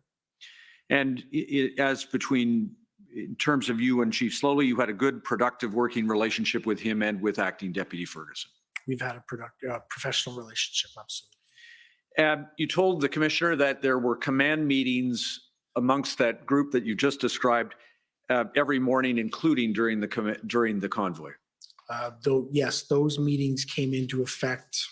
They would have been in effect for probably 2 years at that point. And during the time of the convoy, it's no exaggeration to say that at the Ottawa Police Service that it was truly all hands on deck. That is absolutely not an understatement. Leaves and time off were canceled. That's correct. Shifts were extended. Yes, but I think so. the way the question's based is around the command team, and I think it's very important to extend it well beyond that. We had members of our organization working long hours in very extreme weather and doing an exceptionally professional job. So I would never want to leave the perception that it was an exclusive hardship for any one group like the command team. Our membership was out there every day trying to resolve things. And that's what I should have been clear. That's what I meant. Beyond the command team, leaves, as I understand it, whether they be holidays or if for any other reason, perhaps other than illness, were canceled for your members across the entire service. Everyone was required to stay on duty effectively. Absolutely. And when we speak about shifts being extended with the Ottawa Police Association, the service reached an accommodation to provide the resources that it needed to get through this protest. Yeah, we reached an agreement to lengthen the shifts and reduce the number of platoons that we had in order to be able to make more resources available throughout the day. Understood. Now, as you have told the commissioner, I anticipate that your colleague Chief Slowly will say that this protest represented a paradigm shift in the way protest is understood, in the sense that you've described the use of you've described the leveraging the community for the protesters. Do you agree? Well, absolutely. And that's what I was trying to articulate this morning. Absolutely. It was a paradigm shift that we saw in terms of protesting in our city and across the country. And therefore, in your opinion, a national security threat? I don't think I'm in a position to identify whether it's a national security threat or not. I can absolutely say it was a paradigm shift in how protests were conducted, how members in those illegal occupations engaged with our community, but there's specific intelligence that would be brought in that would be identified as national security threat or not, and that was monitored and managed throughout the protest.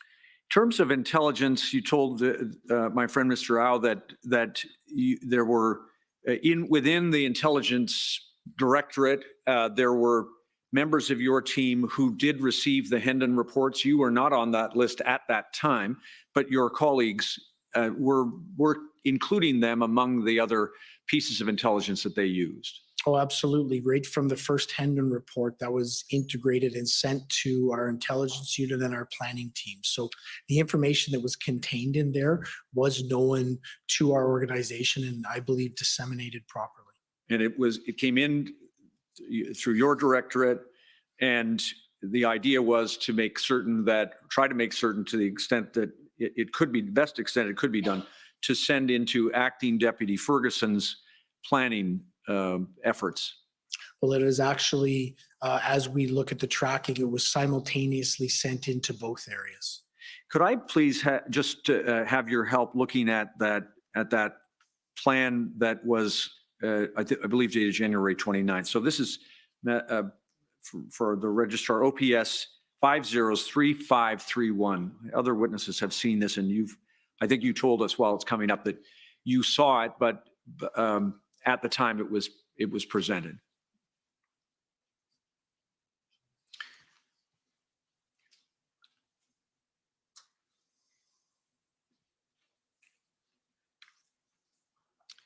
Thank you. Now, could we look, please, just scroll down if we could. I want to get your help. First of all, the plan approvals are there, but just go through to the threat assessment. I think you've told us that there were,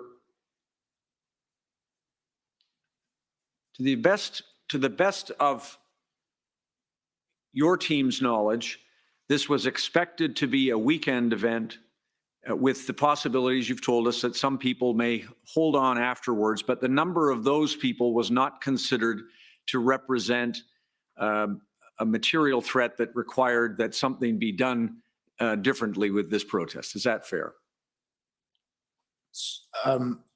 So yes, I believe that's accurate.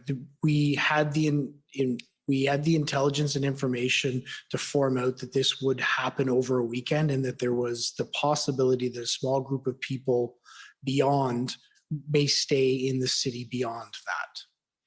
And there was an egress plan, I think, or an egress section. I've left my bound one there. Maybe my colleague can just pass that along and I'll get you the exact page. But meanwhile, Mr. Registrar, we can scroll down. It's you'll see the heading. Thank you. Sorry about that. No, there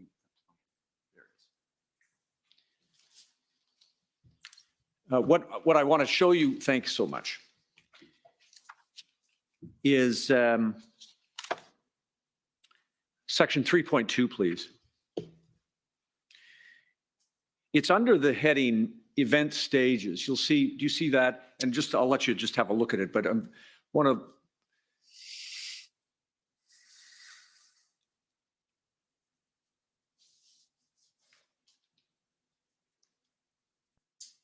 you'll see it's 3 stages: ingress, demonstrations. The purpose of the event is for participants to express their lawful opinions and so on. And then 3, egress. It is expected participants will leave the city at different times depending on their personal intents. The egress period could continue for an extended period, and this stage will continually be assessed and reassessed to determine the appropriate supports that are required to manage. Does that refresh your recollection that it was thought that it's a large group of people, they're not all going to go at the same time, they'll go over a period of time, and we will assess that as it unfolds? So yes, that's accurate, that how the plan was developed. And then finally, just if I could ask you to look with us at 3.6.5.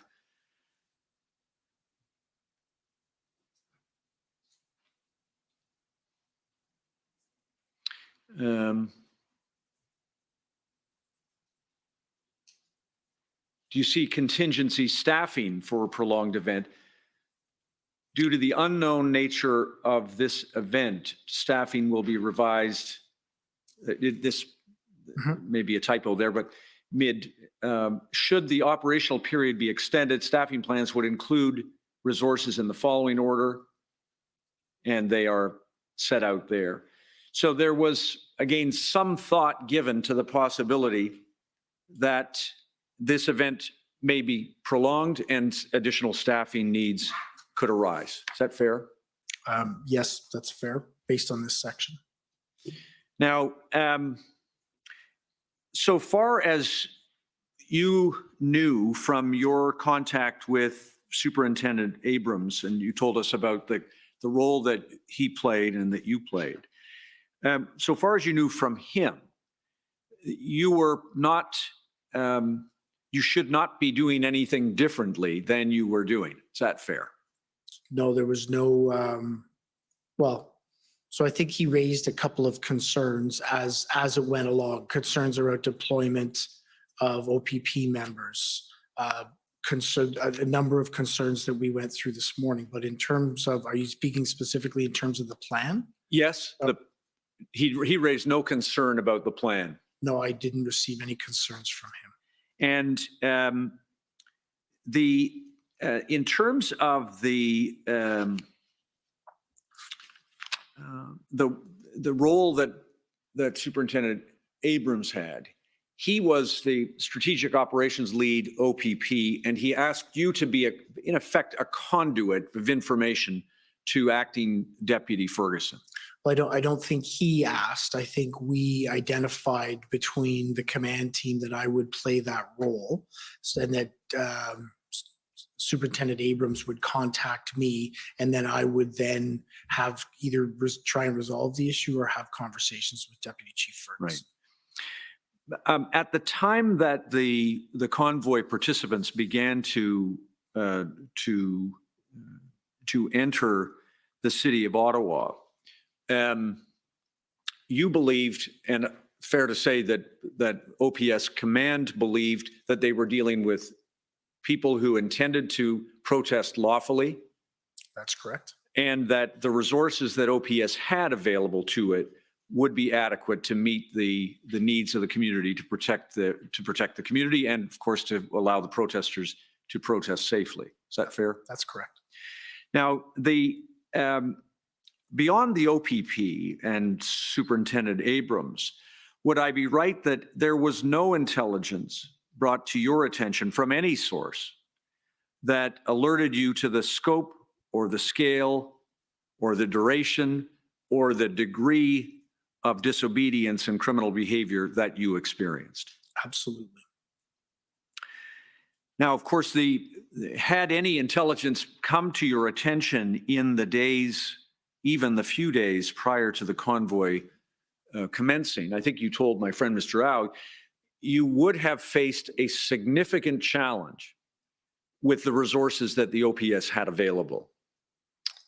That's correct. And like I said this morning, and I would want to reiterate it, what we didn't see in any of the intelligence, what was never brought to our attention was the actual activity that the protesters were going to become engaged in. All the way across Canada, through almost every policing jurisdiction in Canada, they were monitored, traveled with, and always lawful and always acting in pro-social behavior. So there was no indications to us about the activity that was going to happen. Right.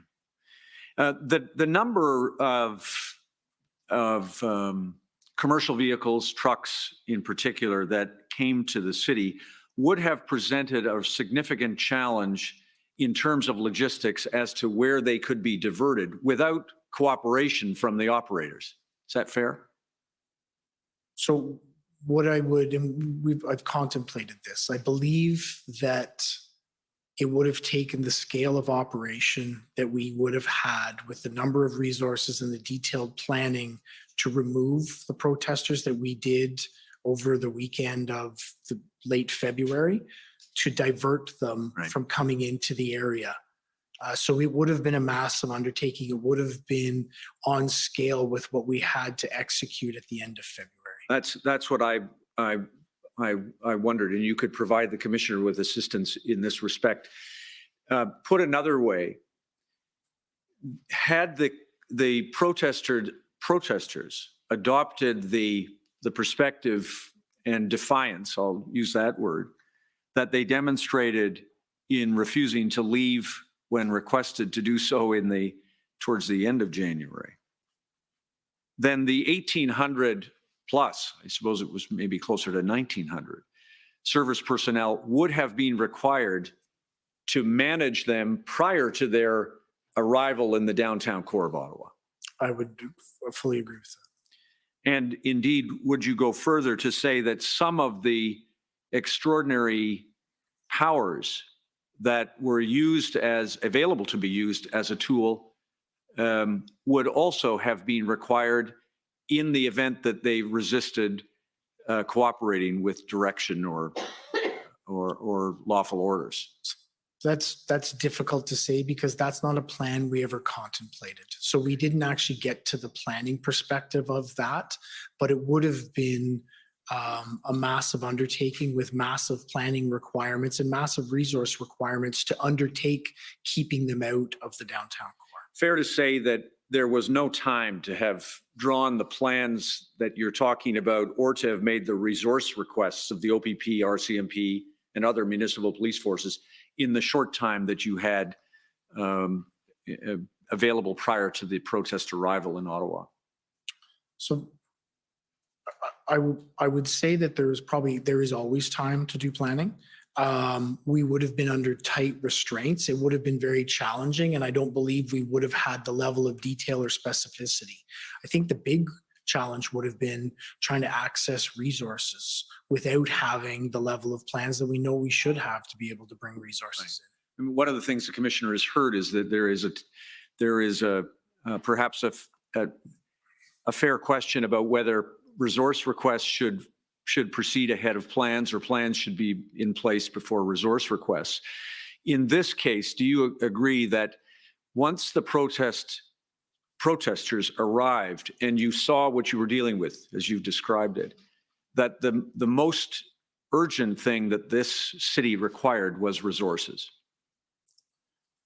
So I think there's a balance to that question.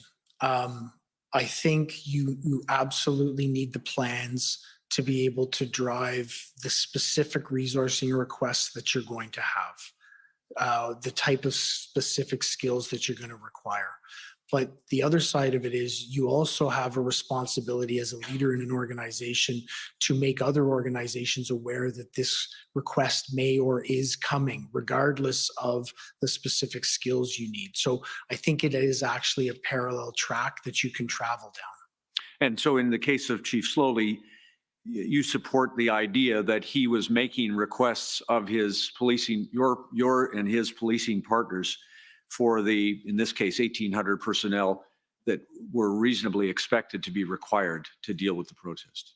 I think it was reasonable for Chief Slowly to place all of the other chiefs, and then ultimately at the end of the day, chiefs across Canada, on notice that we were going to need a large number of resources.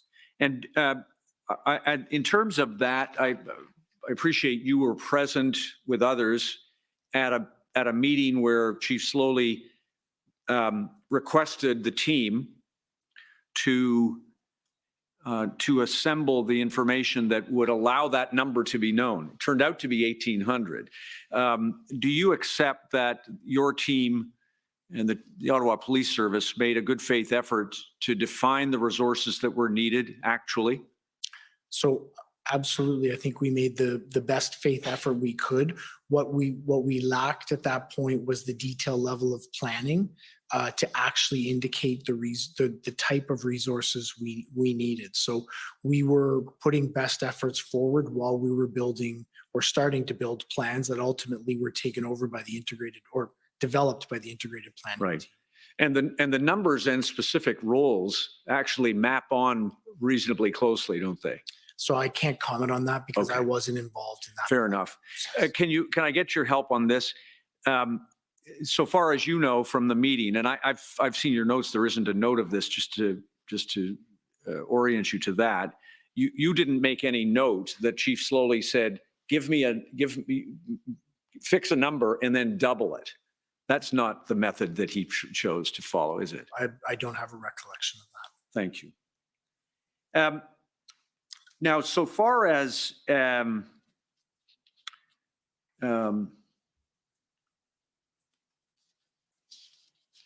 couple of other things, if I can,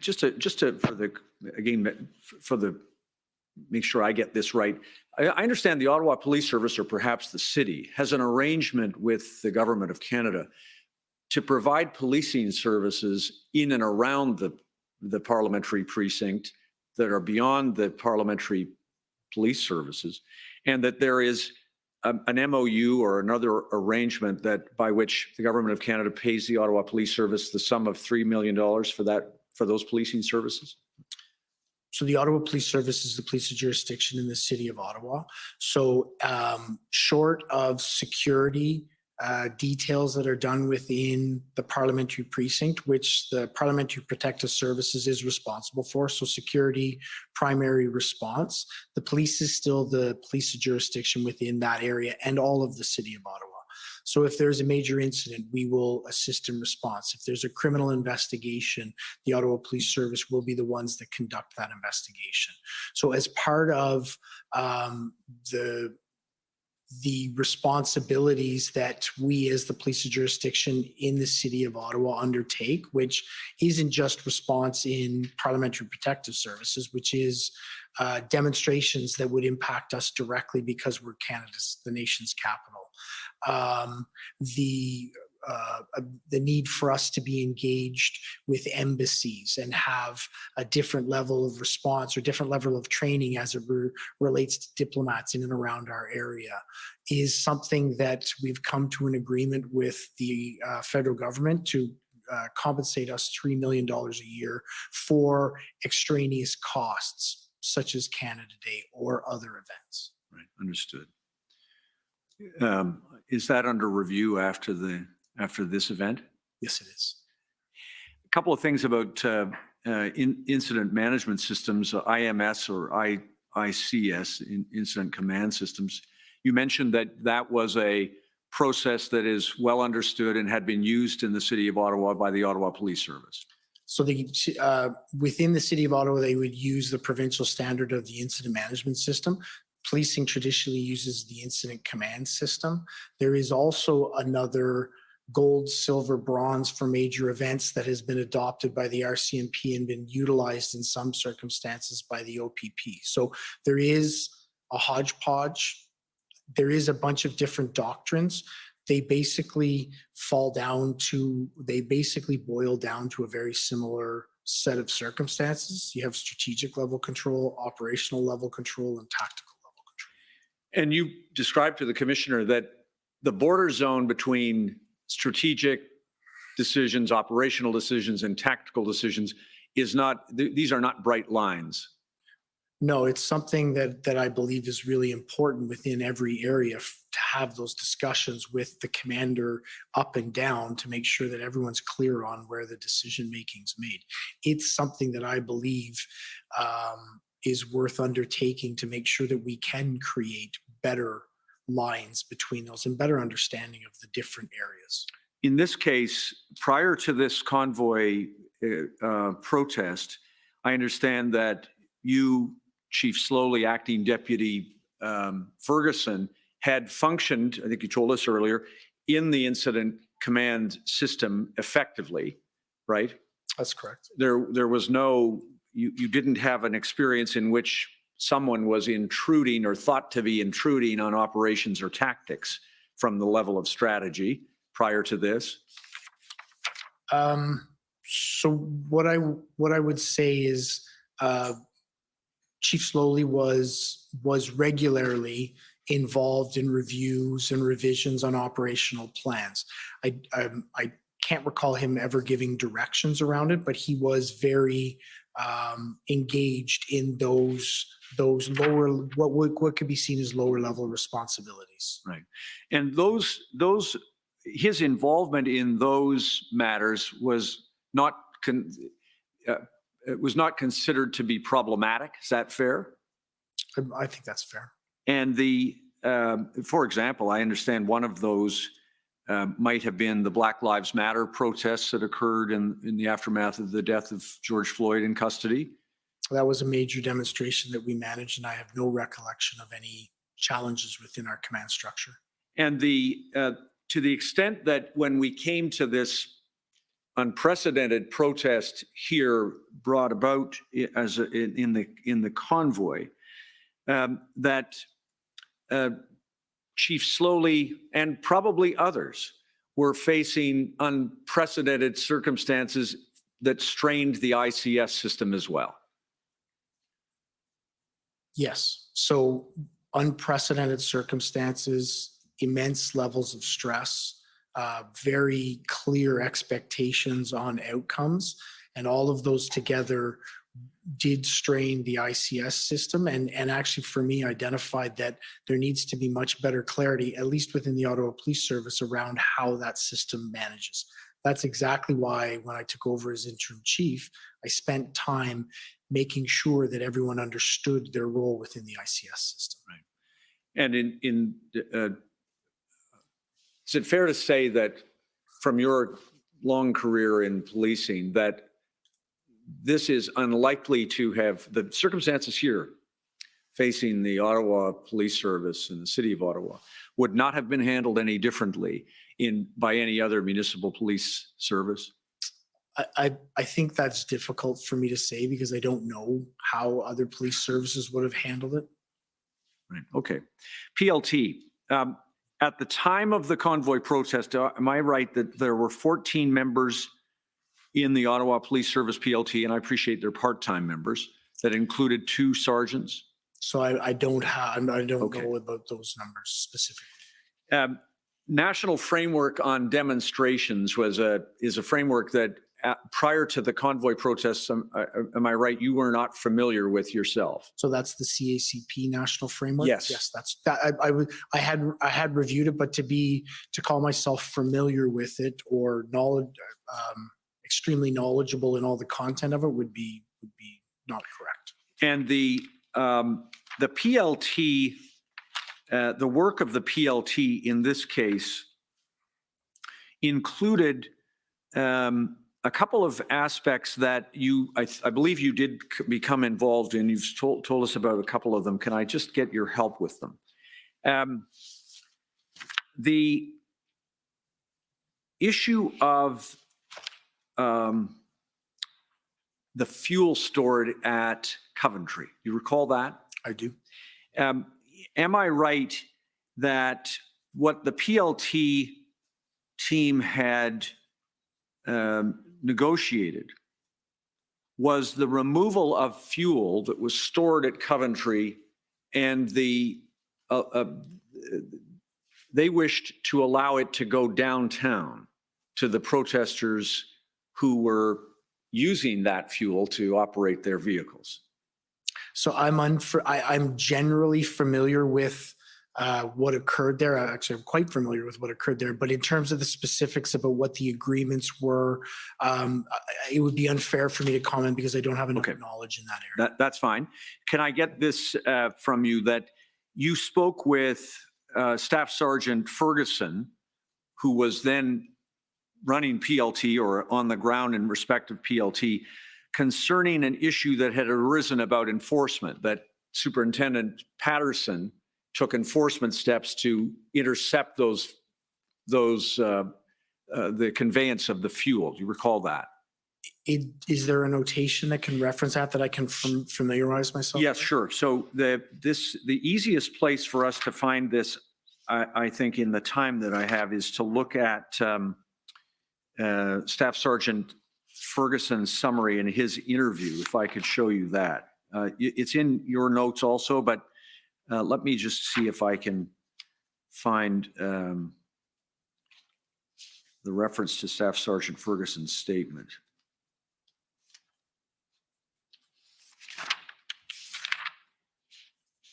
Which I have.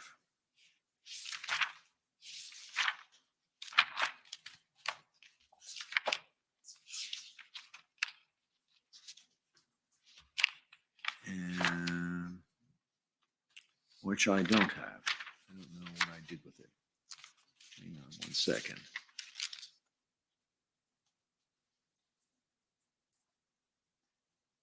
I do have.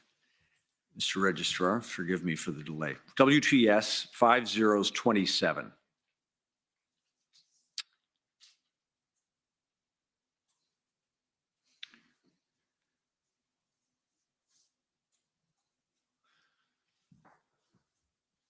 And could we go to page 7, please?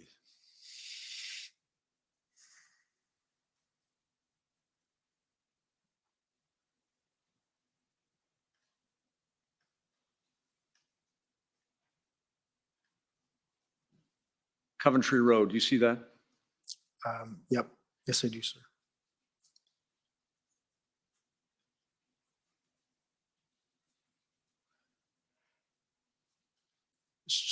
Scroll down. So if I can just read the first paragraph. Yeah, by all means. It's the stuff that I'm interested in is a little later, so I could probably spare you this part, but okay. There's a reference to your conversations. If we could just scroll down, please. There it is. Just try 440. Do you see it, February 6th? Yes, I do. Superintendent Patterson advised Staff Ferguson would be seizing fuel.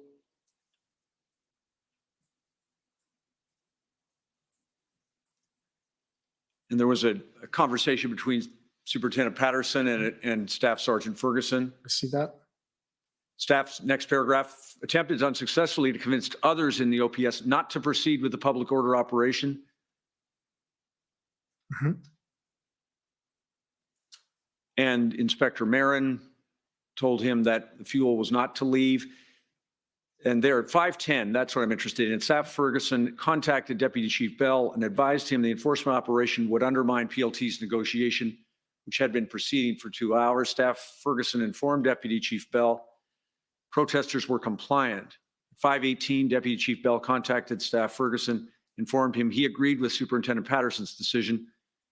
Later that evening, Staff Ferguson learned Deputy Bell supported Patterson's decision because 3 convoy vehicles had left Coventry Road and were transporting fuel to supply protesters downtown.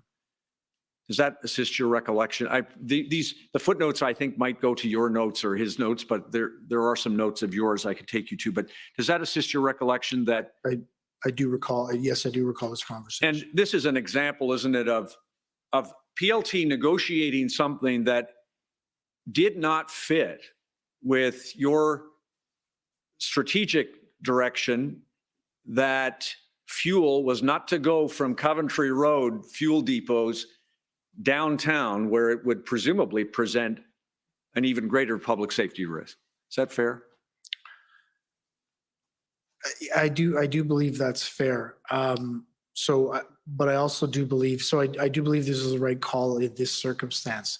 But I also think that as we went through and as we managed through this incident, we needed to ensure that we gave PLT better direction, better guidance, better structure so that they could be more effective in their work. We can't create public safety hazards with it. And I would assume in this case that PLT would not have known where it was going, would not have known that it was going to be create a safety hazard like this. But we have to find a way that we balance the use of PLT with enforcement efforts. And this is an example of where we probably weren't that effective in it. Although, wouldn't it be an example of PLT not, if they didn't know where it was going, that's its own problem? Correct. Right? Correct. And there's some other information, I think the commissioner might hear, that they did know where it was going.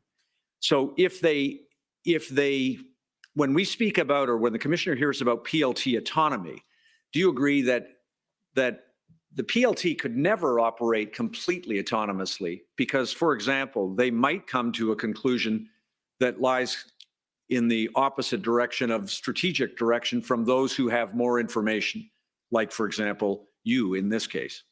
Is that fair? So I think what this highlights to me is that one of the areas that we failed was, or one of the areas we were not as effective as we could be, failed is too strong of a word, is in our alignment of PLT within our overall operating context.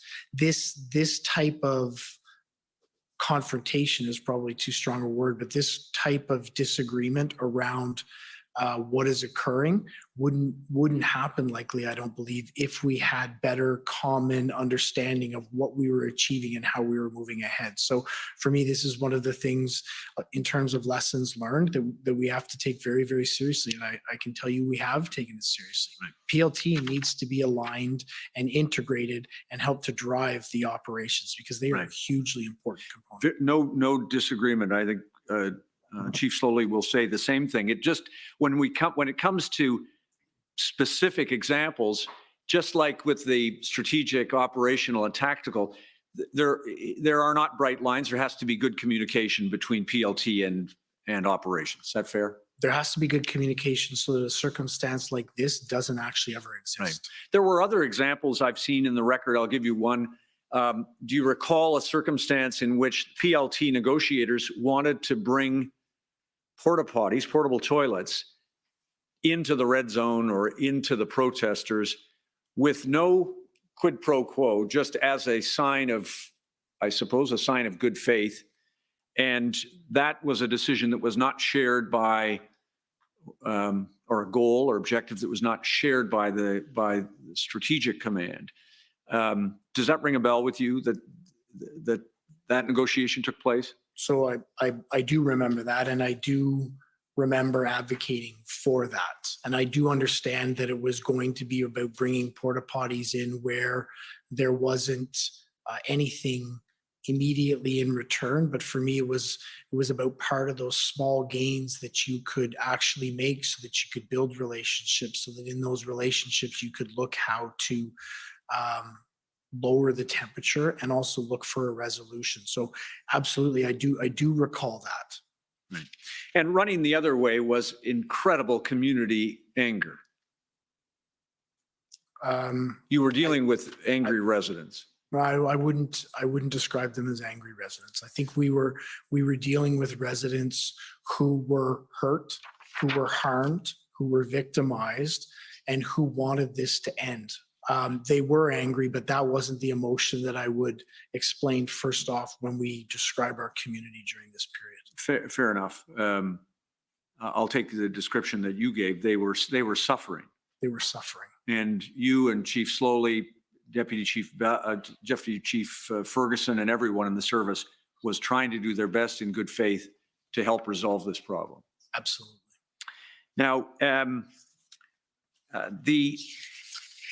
one small thing. Did you ever go to a BIA meeting with Chief Slowly as part of the community outreach during the protest? I don't believe so. Okay. You told us that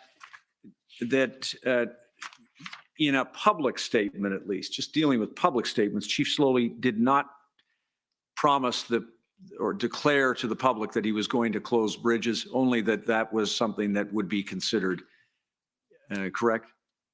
So if we're referencing, and I believe it's the February 4th statement. Yes. That was caused concern to Superintendent Abrams. No, it's not my recollection or upon my review that those were the statements. The statement was that it was something that we could use if needed. Right. And in the same way, can I ask you about the statement that Chief Slowly made that there may not be a policing solution alone to this protest? That statement, I expect the commissioner will hear, was made at a briefing of council and police services board at which you were also in attendance that lasted many hours. Do you recall that meeting? Not specifically. If we could have some reference pulled up to it. It is a multiple hours long Do you have a date, sir? briefing, February 2. February 2nd. And indeed, you and Deputy Ferguson were allowed to leave to get back to work after, I think, about the 3.5-hour mark. Chief Slowly was asked to remain to answer questions. But does it refresh your recollection to know that at that meeting, you and Deputy Ferguson spoke about the steps, and Chief Slowly spoke about the steps that were being taken to initiate enforcement activity, to protect the community and stabilize the circumstances that residents were experiencing? So I'm going to apologize, but no, we had many, between board meetings and council meetings, we had many meetings during the period. So to be able to recall specifically what occurred during one of the meeting, I would need some sort of reference point. Okay, I won't, I'll leave it there. Suffice it to say that it's a fair conclusion that the policing solution that was required to be implemented to deal with the convoy protest involved more resources than the Ottawa Police Service had. Absolutely. And additional statutory or government action in the form of the emergency measures that you told my friend about. Absolutely. Now, then, a couple of things, if I can, quickly, and maybe the last thing based on my time being up. The Superintendent Abrams told us that he brought to your attention a number of issues from time to time. Is it fair to say that you exercised your judgment as to whether you would take those issues to Chief Slowly or not? They didn't all go to Chief Slowly, for example. Absolutely. Okay. I have no other questions for you. Thank you, Chief. Sir. Thank you. Next, call on the City of Ottawa.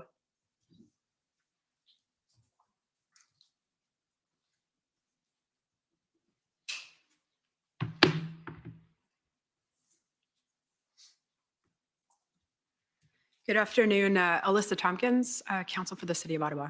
Good afternoon, Ms. Tompkins. Interim Chief Bell, I want to start by having a quick chat about intelligence and planning. And I've heard you mention a number of times today the behavior that was not anticipated was the behavior of the protesters in relation to the community, the actions vis-a-vis the community. Just to clarify for the record, what are the behaviors that were unanticipated? So the general dynamics of what our community and ourselves were experiencing in that location. It included honking of horns incessantly, 24 hours a day, 7 days a week. The idling of the vehicles, much of the engagements that we saw between our community members and members of the protest, whether it be intimidating, hate or biased crime behavior, assaultive behavior, the feeling that people were trapped within their residence, within the place that they live and couldn't move around unfettered. It was almost constant conflict between the members of this community and people that were occupying our streets. Thank you so much. And on the issue of the potential closure of Wellington Street, am I correct that the reason command requested a legal opinion on the ability to close the streets is that they had never closed Wellington Street or downtown before to protesters? So you'll have to help me, because we sought many legal opinions through this, and we have sought many legal opinions since, specifically around Wellington Street. Are you speaking of the January 28th? Correct. In terms of why was the legal opinion obtained in this instance? And I'm just asking whether it's because it was not the general practice of the police to close streets to protests in Ottawa. So and I think it's an important point of clarification. The police alone don't close the streets as it relates to protests. That's a cooperative. It's actually under the city manager's delegated authority to be able to close those streets. We give recommendations and help assist them. So it's unfair to characterize it that it's the police that close the streets, but it was a practice that we hadn't largely engaged in prior to that. So we wanted to make sure that we were getting the best legal advice around what potential steps could be as we had this group come in and then as we moved forward. And I agree with your characterization. What I was getting at was indeed the practice. So it was not a practice that was generally engaged in. Had it been engaged in the past? Not to my recollection. Thank you.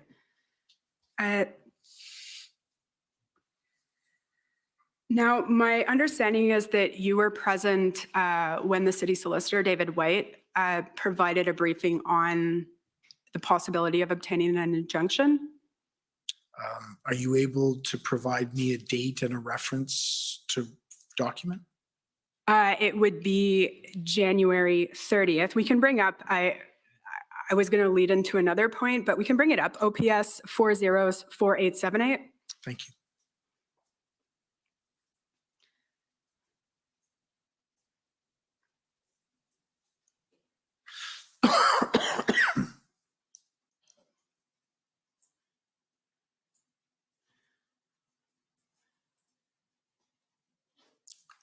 At the very least, you received this email of the command briefing, am I correct? Yes, that's correct. Okay, and I just wanted to highlight some of the concerns that Mr. White had put forward. If we can go to page 2.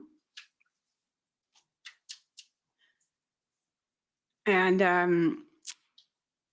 I just note about the third bullet down, he noted that injunction normally associated with labor disputes. Then 2 down from that, how the injunction will be enforced will be important to outline. Then if we can scroll right down, right at the end. Sorry, was there more points on there?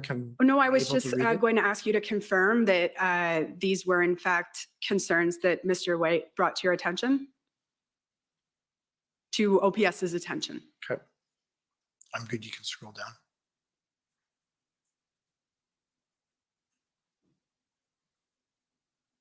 Okay.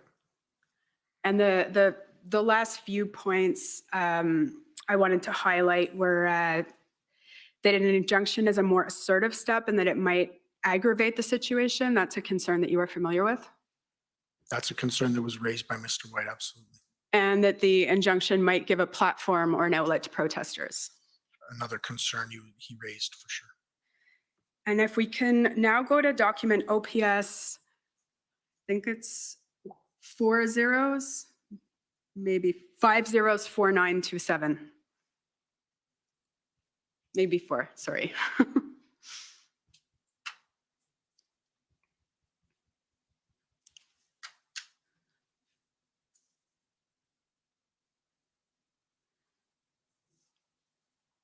These are scribe notes, if I'm not mistaken. Is that correct? If you can go to the bottom, please, I'll be able to tell you. If you scroll right to the bottom, I think there should be a notation there. Oh. No, you can go back to the top.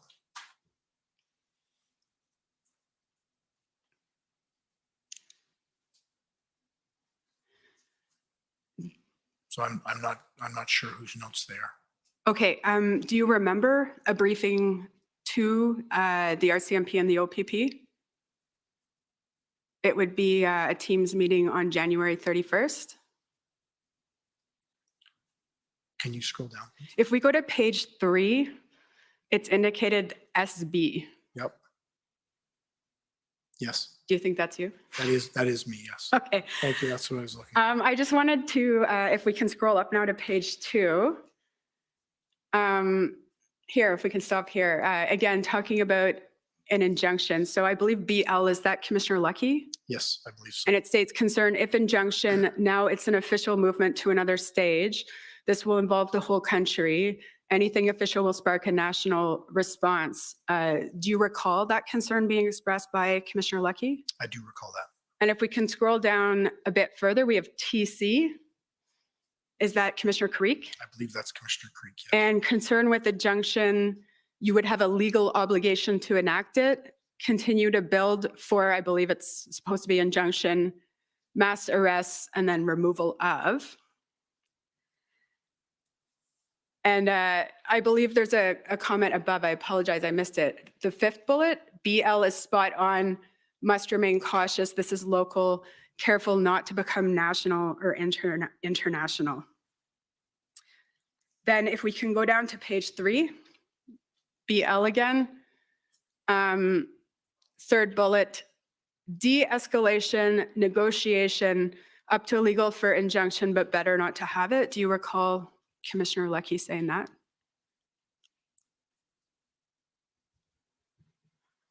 I don't recall her specifically saying that, but if it's in the notation, I would imagine she did.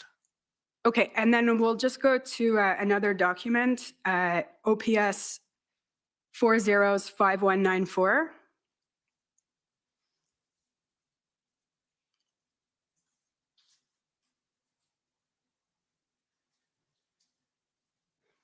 And this is another command briefing. That's correct. You received this command briefing? Yes, that's on sorry, this is the, can you tell me what date this is? So it's sent February 1st, but I believe that it's referring to events on January 31st. Thank you. And if we can just go to page 2, one bullet after, or sorry, after the redaction, if we can, here we have what I believe to be a summary of the call, which confirms that both Brenda Lucky and Tom Carrick did not seem to be in favor of going the injunction route. And that's what the OPS took from that briefing, correct? That's correct. Okay. Now I just want to talk to you about the negotiations between the city and the protesters. And if we could just bring up OPS 00008418.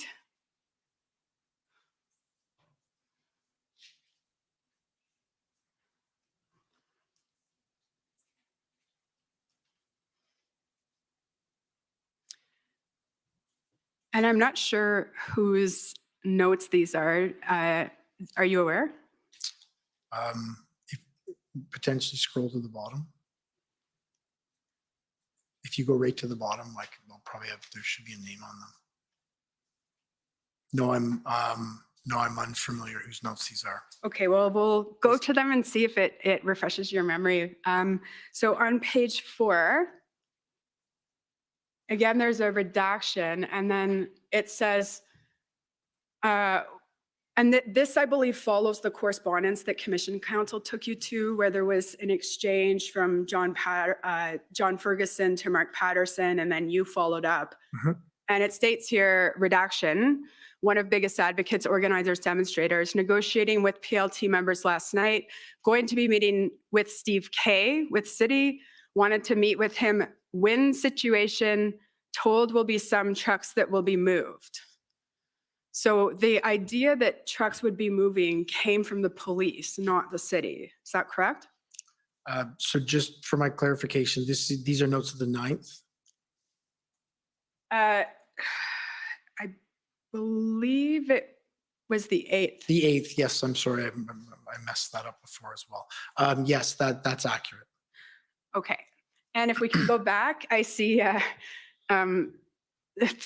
Superintendent, it says Bell, we'll have update in 2 seconds. I believe that's you. Yes, that's correct. And then we get an update from Superintendent Patterson. Steve K assigned to work with PLT members to go negotiate with TM. Is that, assume that's Mr. Canelakos? I don't believe we assigned him to do it, but I believe that he indicated he would Agreed. meet with them. I was more making a little joke. Okay, so then we're gonna follow through. So in terms, we'll go now to your notes, and those are at OPS 3014525.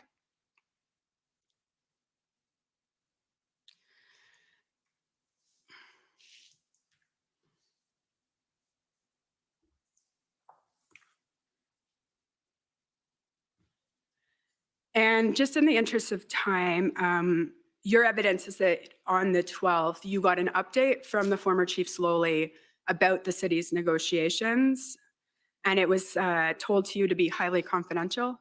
That's accurate. Okay. So that's accurate. I'd need to see my notes in order to verify that it was on the 12th. I don't recall the date. We can go to page 52, just to quickly. So here we have, this is a meeting with the chief. If you want to scroll up and see that it's the 12th, we can. Yeah, that would be appreciated. Yeah, no problem.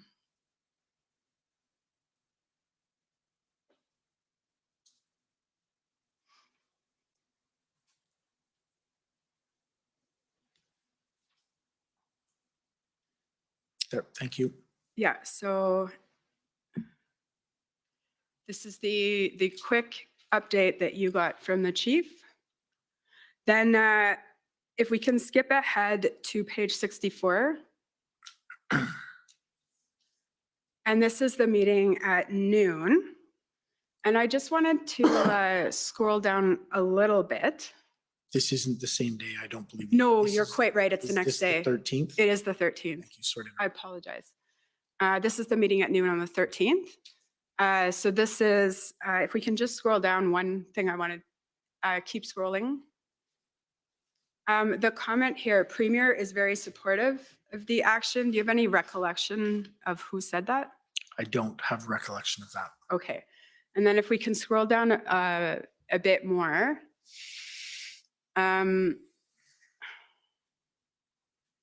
Two core scenarios. What is the outcome of the new footprint? Are we able to take out the remainders? Do you recall this being discussed? Yes, I do. Okay, and then if we can just go down. This is a briefing from the chief, and is it just you and the chief at that point? I don't recall. It's who coming was from the else. chief, though, and the It's chief. coming from the chief. I don't read, there would have been other people involved in this, but I didn't note who they were. Okay, and it's clear from the direction from the chief that you've noted is to maintain our concept of operation. That's correct? That's correct. Okay. Now, if we can just scroll down a little bit more. We have another meeting at 2:30. This, you're starting to get into more of the logistics. That's correct. Into some of the activities that need to occur in order to be able to make this happen. And under number 4, there's an arrow that says Elgin to Lyon is what is being looked at. That's correct. And then it says at something footprint. Can you assist? Looked at. It's Oh. a poor attempt at an at symbol. Okay. And then there's Rideau and Sussex is being developed, but the next bullet says looking at how we can manage a reduction of the footprint. Is that correct? That is correct. Now, there's one other meeting that I didn't see in your notes, but I'm going to take you to because I think you were there. It refers to Bell. So it's OPS 3011039.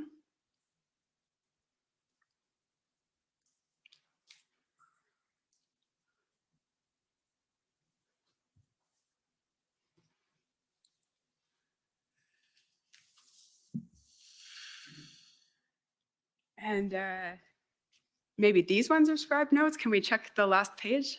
No, I don't. So we've been unsuccessful on everyone. I believe they are scribe notes. Okay, so if we can, This is the 13th now? yes, February 13th. And if we can go to page 6. And if we scroll up, we'll see the notes are from the, there's Vicky Nelson, the scribe. If we can scroll up, we'll just see that there's notes from the call with the city at noon. Correct. Then it appears there was a call with Commissioner Karik. And then there appears to be another discussion, the one I'm interested in on page 6, and it says negotiating update meeting. And this is where if we go about 7 bullets down, we see Bell. All indications that the city got through the negotiating, the group is trying to separate from the other group. We do not expect backlash. Can you explain what that meant if you can? Yes. So one of the concerns as this unfolded was, as I indicated earlier today, there were many pockets and different groups within the overall occupation. One of the concerns was that if a number of people moved, there could potentially be backlashes from others that didn't want that to occur. And again, I'll go back to this is a time from a context perspective that there's much higher. There's an escalation in tensions within the group. There's more violence that we're seeing on the street, particularly relating to our members. So it is a much more volatile time. So we were looking to make sure that something like this, or trying to anticipate whether something like this could spark something internally. And then Deputy Chief Ferguson says, this does not change the operation. We can make this work to our advantage. Do you recall that? Yes, I do. Those remaining behind will be there by their choice. John, this is happening at 3 p.m. John Steinbach, I assume. Now, after the redaction, we have Bernier. Is that Superintendent Bernier? That would be Superintendent Bernier. So when my friend put to you that there was no discussion with Superintendent Bernier about how this worked with his plan, we actually see here, there's a meeting with him, and Superintendent Bernier says, the plan aligns with what we planned and accelerates it, no concerns. Do you see that? I do see that, but I think there's clarification that needs to happen around this. We had our first briefing on this potential deal on the 12th later in the day. This is on the 13th at the point at which we would have informed Superintendent Bernier. So this is later. There is a lag and a gap between the time that we knew and the time that we brought the incident commander up to speed. But there is a discussion here about the plan. And at the time, he expresses no concerns about how it's going to work with his plan, correct? Yes, that's absolutely. And in the end, the agreement, unfortunately or fortunately, the fact is the agreement did not have an impact, not have the impact on reducing the footprint that it was intended to. It did not reduce the footprint as was intended, but did lower the temperature. And the move had very little impact on operational planning. That's going to be a question better asked to Superintendent Bernier. Okay, but I'll just put it to you in your witness summary. That was your evidence. I don't believe it had it, but Okay. the actual impact on operational planning would better be quantified by Superintendent Bernier. Thank you. I just wanted to contextualize that statement. So thank you so much for your time today, Chief Bell. Okay, thank you. If I could call on the Ontario Provincial Police at this stage.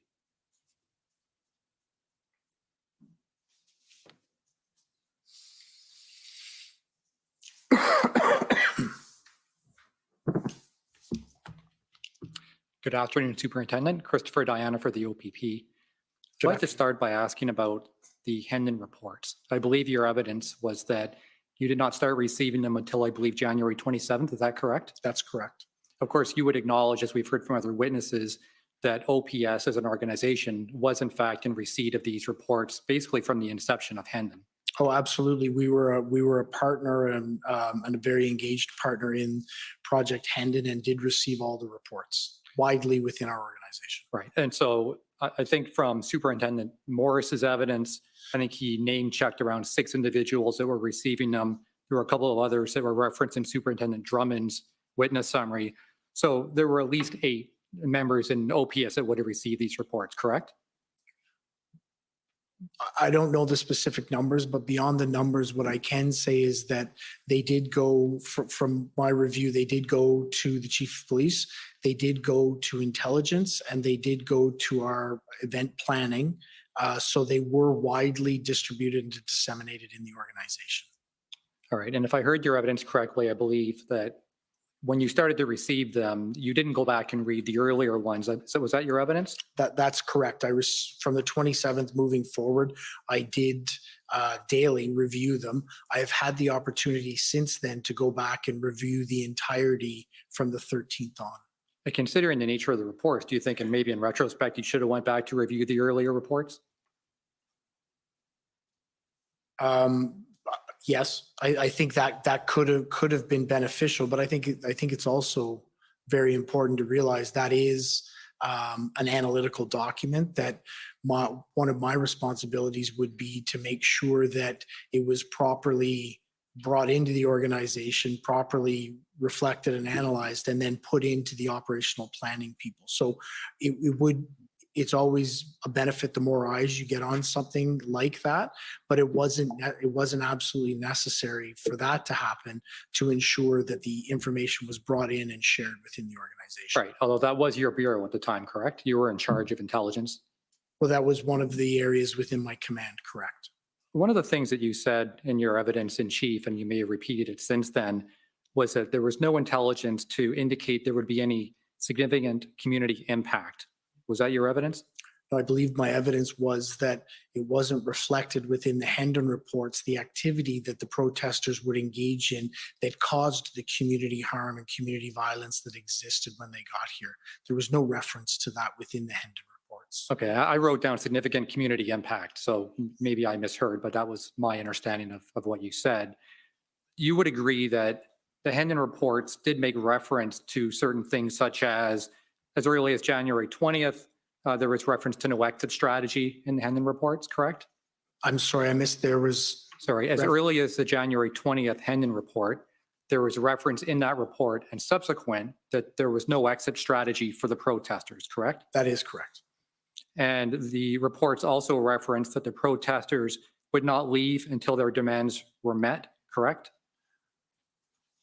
Yes, but I think it's important to put that in the context of it does reference those statements within the Hendon reports, but there are many, many statements within the Hendon reports. Was that there? Absolutely, it was there. Sure, and the demands that are articulated include the demand that all mandates would end. That was what the protesters were, at least according to Hendon reports, that's why they were coming to Ottawa, correct?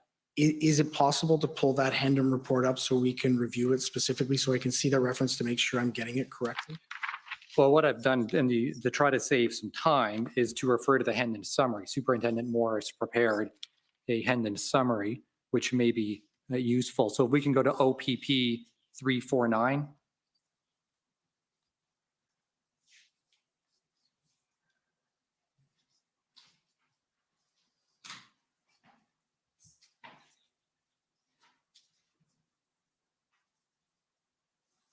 All right, so this is rather than try to bring up a bunch of different reports, this was a summary put together by Superintendent Morris that reviews some of the relevant excerpts from the Hendon reports. So if we can go to page 3.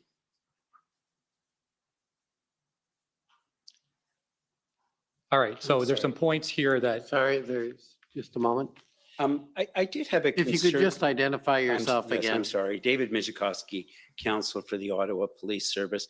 I had some concern when this document went in that it's a summary of sentences that are taken out of context. I believe what the witness asked for when he was asked the question is, it would be helpful if I could see the full report. So rather than give him an extract which has selective pieces of information, why not give him the document that he asked to review so that he can fairly answer the question? Well, maybe I misunderstood, but I thought the question or the request was, and the witness will answer, that he wanted the actual words of the report. I didn't take him to say he wanted to see each of the reports, but that's up to the witness. I would prefer to see the reports, Your Honor. The point that I'm trying to make, because I don't have the control number for every single of these reports to take you to, nor was that my intention. My intention was to put to you that there were a number of items in these Hendon reports that are already on the record. I don't need to go through each one, in my opinion. And if you'd reviewed them, then you would probably remember the fact, as you testified, that they do indeed say there's no exit strategy, correct? You've already confirmed that. That is correct, yes. And they do also say that the protesters do not intend to leave until their demands are met, correct? That is one of the things the report says, yes. And the reports also say that the protesters may disrupt the workings of government. So again, I go back, yes, it does indicate all of these, but as we've had the discussion, there are other statements in there as well. And it's the balance of the interpretation of the entire report that is important. It's the growth of the report. And please, sir, don't hear me say that I don't absolutely appreciate all of the intelligence and information that was provided through the Hendon report. But to take individualized statements through it, I think doesn't really reflect the flavor of the intelligence that we were receiving. There was also statements in there that said they would be completely lawful in all ways. There was statements in there that said there was going to be 1 million people arrive in the Hill. There was other statements as well. So I think it's the entire context of the Hendon report that's very important to evaluate. Right, I could take you to other statements that talk about the potential community impact, but my point is this. There's enough information in those Hendon reports to show that collectively, all those statements taken together, even in that context that you speak of, there's enough in those reports to paint a clear picture that there could very well be significant potential community impact. The potential was there, wasn't it? I would disagree with that. There is no reference throughout the documents that look to identify the specific activity that occurs. I think the closest thing that the Hendon report would have within it to identify what could occur is the fact that the groups coming together could be very unpredictable. I think that mob mentality and the actions that occurred out of that is exactly what we saw. But in terms of specifically predicting, and I wouldn't expect it to, but specifically well, that's my point. predicting. You wouldn't expect it to. You wouldn't expect an intelligence report would specifically identify every single community disruption that could occur, right? No, I wouldn't, but there wasn't any information included in the Hendon reports that specifically or generally talked about the activities that were going to occur in our city. And I think one of those is there was no reference to any intention that the community would be used as a leverage point within these protests. Even the large number of people and vehicles, and while those numbers did fluctuate, it did indicate there would be a large number of both vehicles and people, correct? In varying numbers as it went along, 100%. It did indicate a range of numbers that as the collection of intelligence came and moved along, was able to be refined up to what would have been the 27th, where numbers were starting to be reported and they were more accurately reflected on the 28th. Now, I understand that is a very difficult task for an intelligence gathering group to do. This was an extremely fluid and dynamic situation, and I truly believe the intelligence gatherers and collectors did an amazing job in building the system as it went along and refining it up to and including putting a reliability index as we continued through and having numbers put into those reports as we got closer to the date. An extremely difficult task, and I don't want you to hear me being critical of the Hendon reports. Right, so I just want to make sure I understand your evidence. And as I understand it, your evidence was that the intelligence did not set out significant potential community impact. The intelligence didn't identify that there would be the type of behaviors that we saw demonstrated in our streets. It didn't bear it out. All right. You also indicated that your planning was predicated on a weekend-long event, correct? The intelligence reports, as we identified them, specifically spoke on a regular basis and an increasing basis about the activities that would occur on January 28th, 29th, and 30th. As we read them and as we saw them, we identified that to mean that there would be specific incidents, specific demonstrations and activities around that weekend, and that beyond that, there could be a small number of people that remain, but that was the main focus. Actually, that is what bore out within our streets. Many people left on the night of the 30th that decreased the number of people within our city. So that was accurate. What we didn't have was an accurate prediction of the footprint that would remain or the activities that those people were engaged in. All right. Can you point out the report that indicates you were only going to stay for the weekend? Because I'm not aware of that. So you've continually said that it was predicated on a weekend-long event.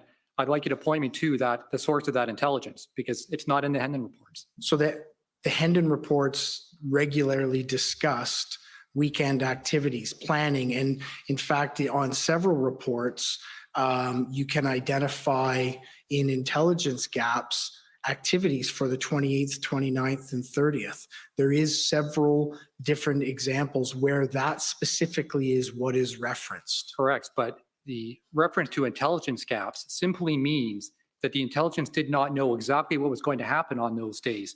There's no reference that they were going to leave after that weekend, correct? So as you've indicated around the behaviors that occurred, it was not that specific that those were going to be the only demonstration days. That is correct. Right. And part of, I think, what you said earlier in your evidence in chief, you talked a lot about experience, correct? Yes. And certainly it's acknowledged that OPS for many years has responded to protests large and small. And I believe your evidence was that experience did play a large part in your planning for this event, correct? So if you're talking about intelligence, I think the experience that I was talking about was the experience in engaging and dealing with the groups. Nobody had any experience in dealing with the Patriot movement in terms of a large scale demonstration. We were the first. And from that experience, we've seen other jurisdictions adapt and interpret the intelligence somewhat differently. Right. I would put to you that your planning was based more on what you thought would happen based on your experience more than the actual intelligence you had at your disposal.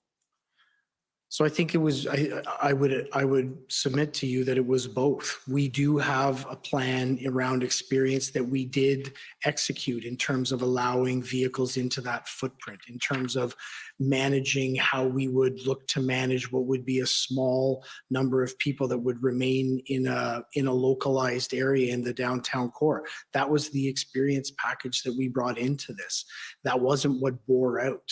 And that's why I say, in terms of interpreting intelligence, it's always extremely important to be able to balance the experience you have around that. Nobody had experience in it at that time. Right. And you would agree that the operational plan should accurately reflect the intelligence, correct? I would agree with that. And would you also agree that the operational plan prepared by the Ottawa Police Service for that weekend made no reference to Hendon, did it? If we can pull it up. Sure, it's OPS 3531.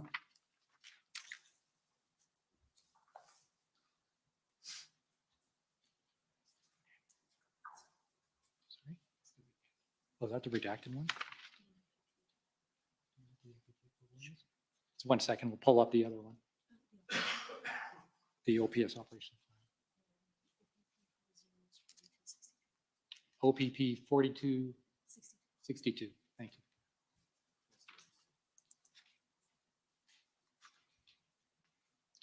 Now, this is a document I believe my friend had up earlier. Well, that's not it. Sorry, that's not the document we need. Go back to the OPP 4262.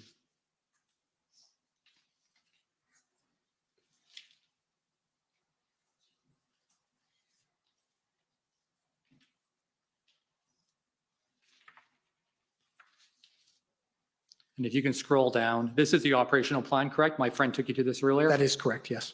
Okay, so if we go down to the index, I believe it's page 6. Or maybe it's page 4. Go up to page 4.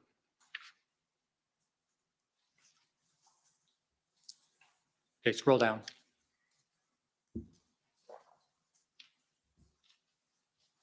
Keep going. Further down, keep going. Okay, it's right there, stop. Where it says threat assessment, if you could just scroll down a little bit and allow the witness to take a look at that.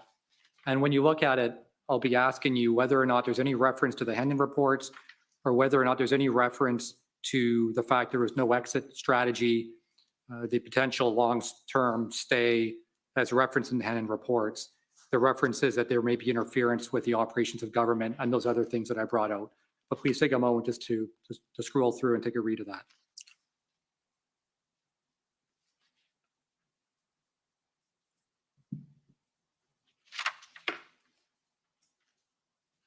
Okay, you can move, you can scroll down. Thank you.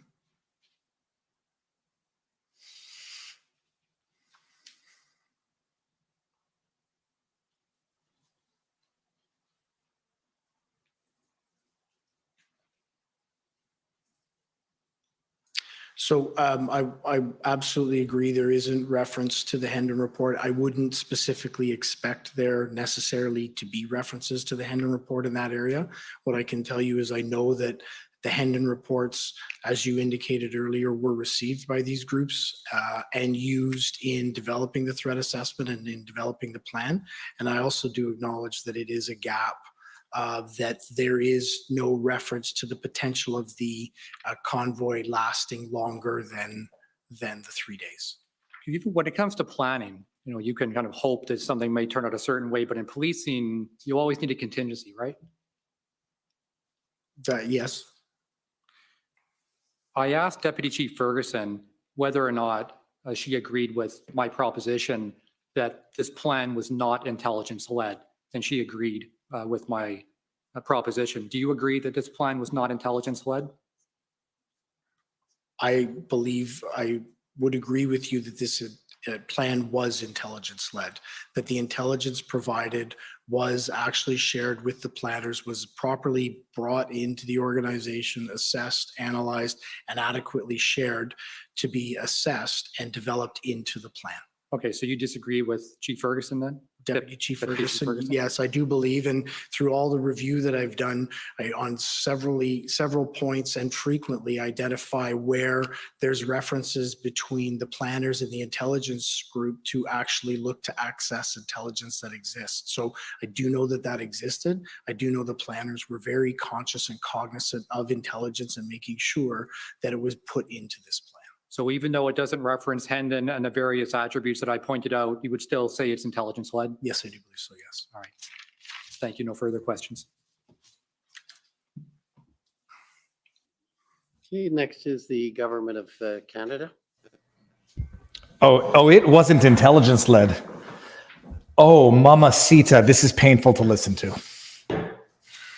I'm not sticking around for too long. Just want to come in because I was walking the dog, listening to this guy talk about, the intelligence didn't report what they saw on the ground by way of Good crimes. afternoon, Chief. Do tell. I am Robert McKinnon, Counsel for the Government of Canada. Good afternoon, sir. You were the intelligence, head of the intelligence directorate at the end of your position there, and you spent several years in that directorate. Is that correct? No, that's not correct. I was the deputy chief in charge of intelligence, information, and investigations from mid-December 2021 to up until the point that I was assigned as interim chief. Who trusts this guy? Prior to that, I was the chief administrative officer for a year. And then prior to that, I was in the community policing command. What I'm getting at is how many years of experience in the intelligence area have you had, would you say? 20. So my experience is within at the lower levels within drug investigations and intelligence, where I had a number of years of experience. And then as I've gone through, I've had different command positions within the intelligence direct. How many years, intelligence sir? directorate. How many years? So you would have reviewed apart from the Hendon reports up to January 27th, you would have reviewed intelligence reports coming concerning the convoy in mid to late January before it arrived. So no, as I indicated in my evidence, I started to receive the specific Hendon reports on the 27th of January. God, if we hear the Hendon report Apart from the Hendon one reports, more are you time. saying you received no other Say Hendon kind of one more time. intelligence reports before then? I would be briefed on intelligence reports from my command. Okay. And at the time you started receiving those reports plus the Hendon reports, there were conflicting reports on the number of vehicles and people coming to protest. There was a When I say wide swamp range of water, this reporting is the swamp water. on who would be coming to the city for sure. And how long it would last as well. Absolutely. And would you agree that the nature of intelligence generally Is is that it is intelligence? seldom black and white? It's more It's mostly more in the fluid. gray area. It's dynamic. Oh, I would agree with that. And then you have to assess the intelligence as best you can with others and other perspectives. No, and that's sources, absolutely as not many true. sources You of never have to information as assess. you can. Is that right? I would agree with that. And in the intelligence reports that you had received, the later incidents of horn blaring, criminal activity, and hate-based incidents Go that for it. occurred were not Hate-based. captured in these initial intelligence reports. They weren't captured because they didn't exist. I would agree with that. I don't think they were captured in any intelligence reports. Because they didn't exist. And according to your summary Mamacita, this is interview, bad. there was The inquiry, not what I'm drinking. approximately 3,000 to 4,000 vehicles that the OPS was expecting to arrive in that first week. 3,000 Is that vehicles? correct? That's correct. As it drew closer. I would have said And there as there were you more than have that. said in your interview summary, there was limited organization within the Freedom Convoy overall. The organizational structure was extremely challenging because it was That's not what he asked non-existent. you. There was pockets of different groups. I think as the convoy and as the occupation moved through the weeks, it began to coalesce a bit. There was some leaders that could have been identified as we move along, but that's part of the negotiation challenges that we had. Was there was many different pockets of leaders with many different perspectives and many different ideologies. You mentioned 8 to 10 different groups representing 50 to 100 different political agendas, correct? That would be accurate. He defined what these terms As an mean. estimate.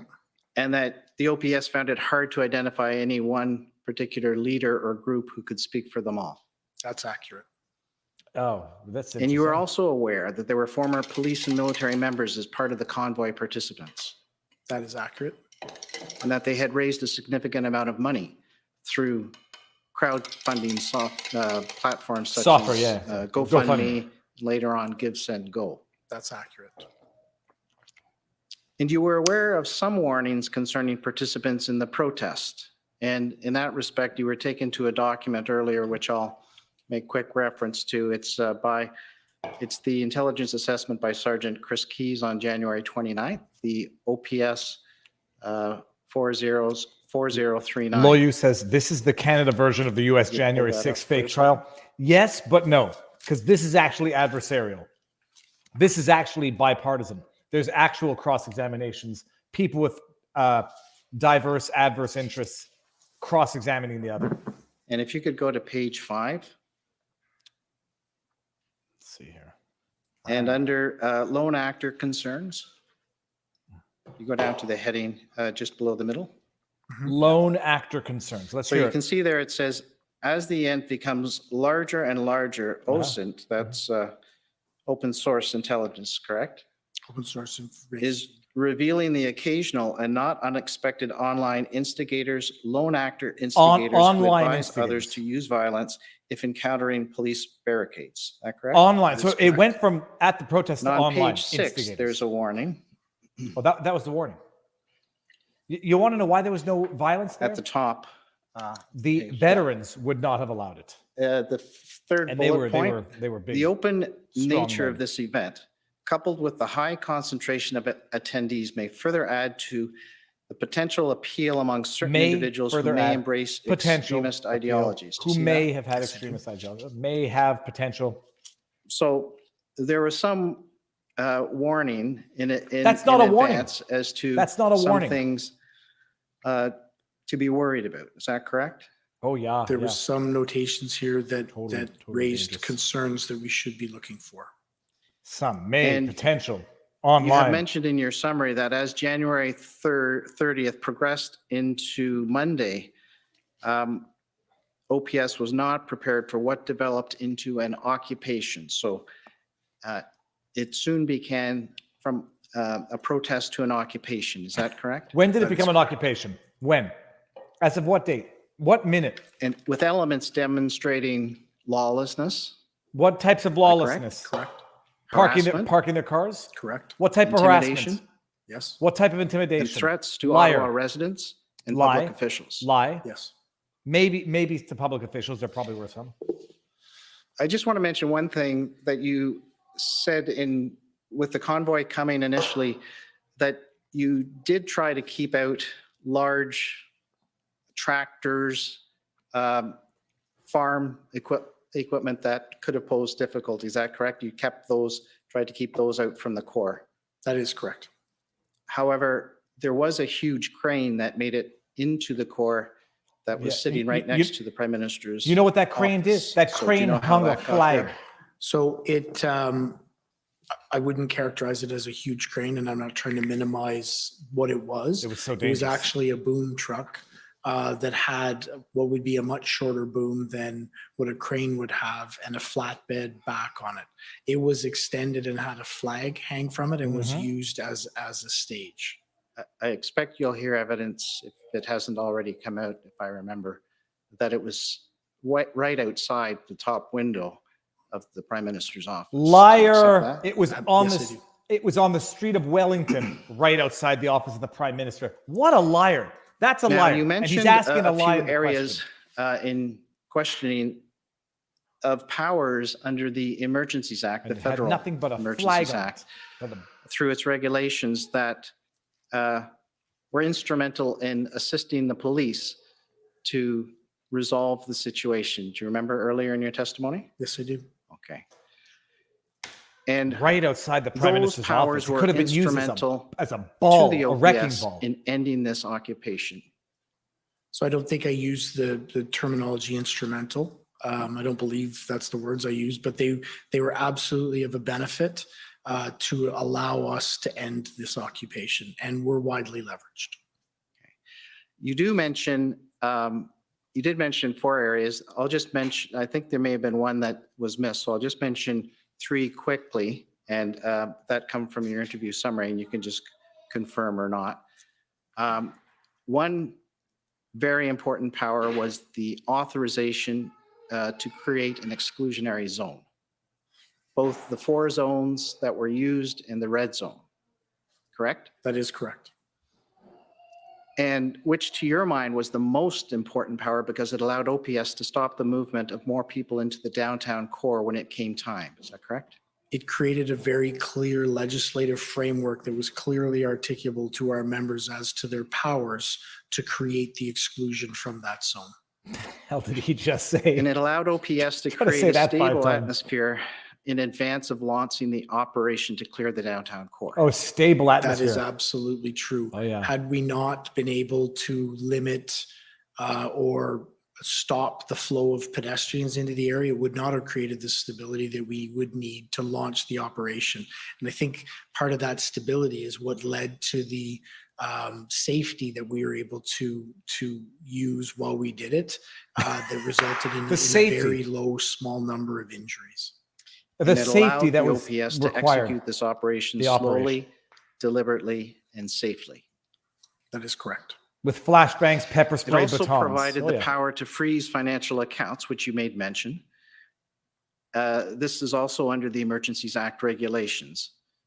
It was not a That is correct. regulation. It was an, And it that was an provided order, a an directive. incentive to convoy participants to leave voluntarily, correct? That provided an But incentive. it also deterred others who may have been thinking of coming downtown from Oh my coming God. downtown. The you agree with that? unconstitutional So I overreach don't provided have an any direct incentive. examples or knowledge of that, but it seems to be that it could have provided a deterrence factor for They, people it attending. would have been a deterrence. Would And have the been the right PL word. teams used this power in advance of the enforcement action to try to shrink the footprint of these protesters, demonstrators in the downtown core, correct? So I think you're specifically referring to a letter that our police liaison team members handed out that specifically referenced the authorities and powers under the Emergency Act. So yes. That's right. So you're saying that the risk of there's- freezing I'll of bank take you to accounts that in a second. in the but absence of a that's- court that's- order. That's what I'm referring to. Both in a Would've- media would've release scared and in a people? Oh, yeah. leaflet. There So were it was certain justified. actions, and I'll refer you to them in a second. But that's exactly what I'm referring to. And you also learned of others whose accounts were frozen who left downtown, after which their accounts were unfrozen. Is that correct? That is, Okay, I don't have specific these examples, but questions that's my are knowledge. That's my just general knowledge ridiculous. Okay. And the other one of the other important powers that you've touched on before was to make it possible for the OPS to obtain the tow trucks that were absolutely essential in order to move these trucks, correct? It removed barriers or seemed to remove hesitation for people to actually be cooperative with us because they were directed to. Yeah, because under they were just following Right. orders. And we've It's heard amazing how that evidence makes that it you may easy for not be people privy to say break that they had no charter rights. trucks to convince other tow trucks drivers to drive because of threats and because of damages that they might incur. And so the indemnity provisions of the emergency regulations also eased that aspect in convincing The and indemnity compelling provisions these tow truck immunize the banks from behaving illegally. tow truck drivers to come Indemnify the and truck assist, drivers correct? from behaving believe so, illegally. yes.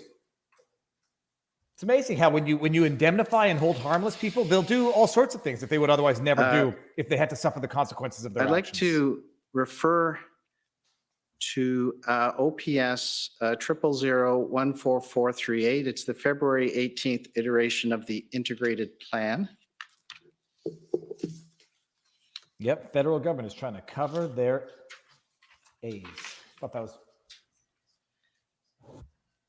the And- retarded guy. At page 5, The footprint of the protest. at the bottom of the page, Get to it. Short attention span, getting so you see where it irritated. says, as a result, and this is dated February 18th, but this is an iteration of an evolving plan. Please. As a result, delivery of information, education, and enforcement response was led by the police liaison teams. Do you see that? Yes, I do. And the subsequent response was based on a negotiation approach with the primary objective of voluntary dispersal from the participants who could continue to protest and Negotiated. occupy a number of areas within Voluntary. the downtown core. Get See out that? before we come in and pepper spray you. And so that was to reduce the footprint, to make it easier for the officers to enforce with whoever was left. Is that correct? That's correct. We wanted to have as many people voluntarily leave, knowing that there was going to be an imminent police action, so we could shrink the footprint as much as we have and had less people to remove. Okay, the last point there, it says on Wednesday, February 16th, a media release was provided, further notice to demonstrators. And this is the one that's also in the pamphlet. It has the same points. So if you go to the next page, Sorry, sir, am I able to reference what document is this? this is the integrated response. Trudeau. February Who do you want 18th. most to testify? Justin Concept Trudeau. of action plan approval. Okay. So, Trudeau's, he's not In testifying. here, there's in 9 this. bullet points. We've made reference to some of them already, but this is what was handed to the demonstrators, correct? These points, these bullet points in a pamphlet form. It's also in this media release as well. So the first bullet point deals with the criminal charges. That's provincial. The second point deals with vehicle and property may be seized and removed. That can be both provincial and the federal, if that includes the tow trucks. It says an article Your from the driver's BBC. license may be suspended and the certificates may be suspended. That's provincial. And then the next four encompass federal emergency regulations. So your personal bank accounts may be subject to examination and restriction. If you bring a minor Examination and with you restriction. to an unlawful protest site, you may be charged. That's specifically in the emergencies regulation. Do you agree? Yes, but the only clarity I would provide is around point number 1. You indicated that the criminal offenses would be provincial. That would be because the criminal code is a federal piece of legislation. It would be federal. Sorry, federal. Sorry, Trudeau is I'm scheduled to thinking, testify. They just don't of have the a date yet. regulations under the emergencies, the Trudeau's respective gonna testify. Emergencies Act here. Oh, So that's what yeah. I'm distinguishing, that in this pamphlet, there are a number of these warnings and facts given to the protesters that come directly from the Emergencies Act regulations is what I'm pointing out. Yes, I agree with that. And that the OPS used because they were essential in dispersing these protesters. We definitely used the authorities granted to us under the Emergencies Act. All right. And bringing fuel and other supplies, that also is encompassed by the essential provision of goods as well. That's encompassed by Emergencies Act Shouldn't this regulation as well. we don't want this believe inquiry so, yes. dismissed as moot. Yeah, and Get again, Trudeau on the persons stand. traveling Let's to an see that guy unlawful protest site to participate or support Squirm. an unlawful demonstration, that also Under comes oath. from emergencies regulation. And the last one, that's from the provincial regulations, but it also is encompassed with the federal regulation, which added more sites. It added parliament and government buildings to that. Is the lawyer testifying? Like, hey, lawyer, why don't you just sit down and say what you want to say? So there, just see if you'd agree with this statement, that there was no realistic expectation that negotiation through the PLTs, as much as they are useful and helpful, Something would liaison have team. led to the voluntary dispersal of all those demonstrators. How about negotiations with There was the no prime indication minister? in any of the efforts that we had made that would be a way that we could successfully negotiate the end of this. How about if After Trudeau 20 days had of discussed? occupation. How about That's correct. where was Trudeau for 20 days? And you agree that the illegal occupation in Ottawa was having not only a direct Objection. deleterious effect Illegal on the residents occupation? of Ottawa, but was also acting as an example, an incentive and an inspiration for other illegal protests and blockades that were popping up around the country. Clip that, share that. I don't know that I could make the nexus that it was Ottawa that caused others to want to occur. Oh, don't worry. What I think can Trudeau say is did. that it was a phenomena or an occurrence that we saw at several locations across the country. Others Thank- have said exactly more what it was. interconnectedness. For instance, Superintendent Abrams said one event had an immediate impact on another. Would you agree that areas It was an of inspiration. coverage, International such as, inspiration. in Windsor, Fort Can't Erie, negotiate with Emerson, that. Coots, Surrey, among others? I absolutely agree there was an interconnectivity between all of the protests that were occurring. My exception that I was taking was I don't know that Ottawa was necessarily that they were doing it because Ottawa was still existing. I think there was absolutely just an interconnectedness between all of the movements that were being undertaken at that point. But it was the prime location. It started in this. Would you agree? It was the first and it was the largest. That's right. And it acted, would you not agree, as an example to others? It did. I agree. Agree. Oh, he doesn't want to. It did. I would agree that it was the first and it was the largest and that people watched what occurred here on an ongoing and basis. Trudeau knew it. You agree knew that it. you said it. You said that this situation, the volatility of the situation in reference to Ottawa, correct? Correct. This lawyer is Would you subpar also questions. agree that these other pop-ups Pop-ups. that had, in similar fashion to Ottawa, maybe not to the same extent. Confused question. I don't even understand it now.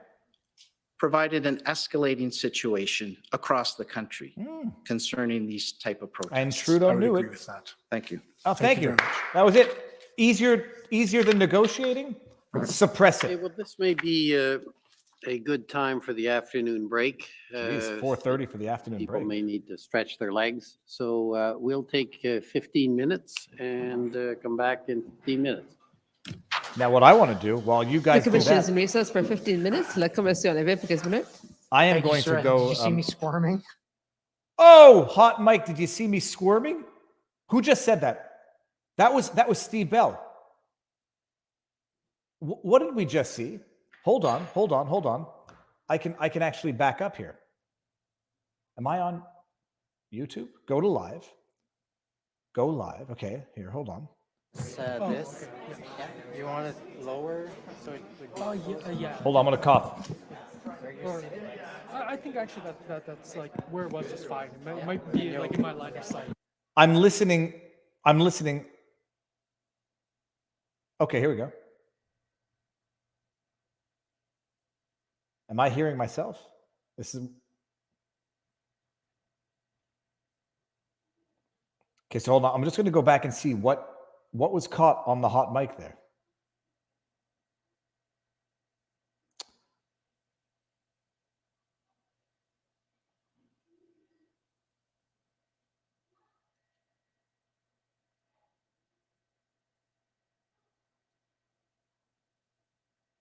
How do I rewind 30 seconds?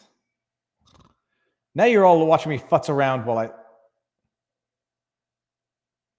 Here, hold on. I'll bring it back in a second. Remove. Listen to this. Now we're watching.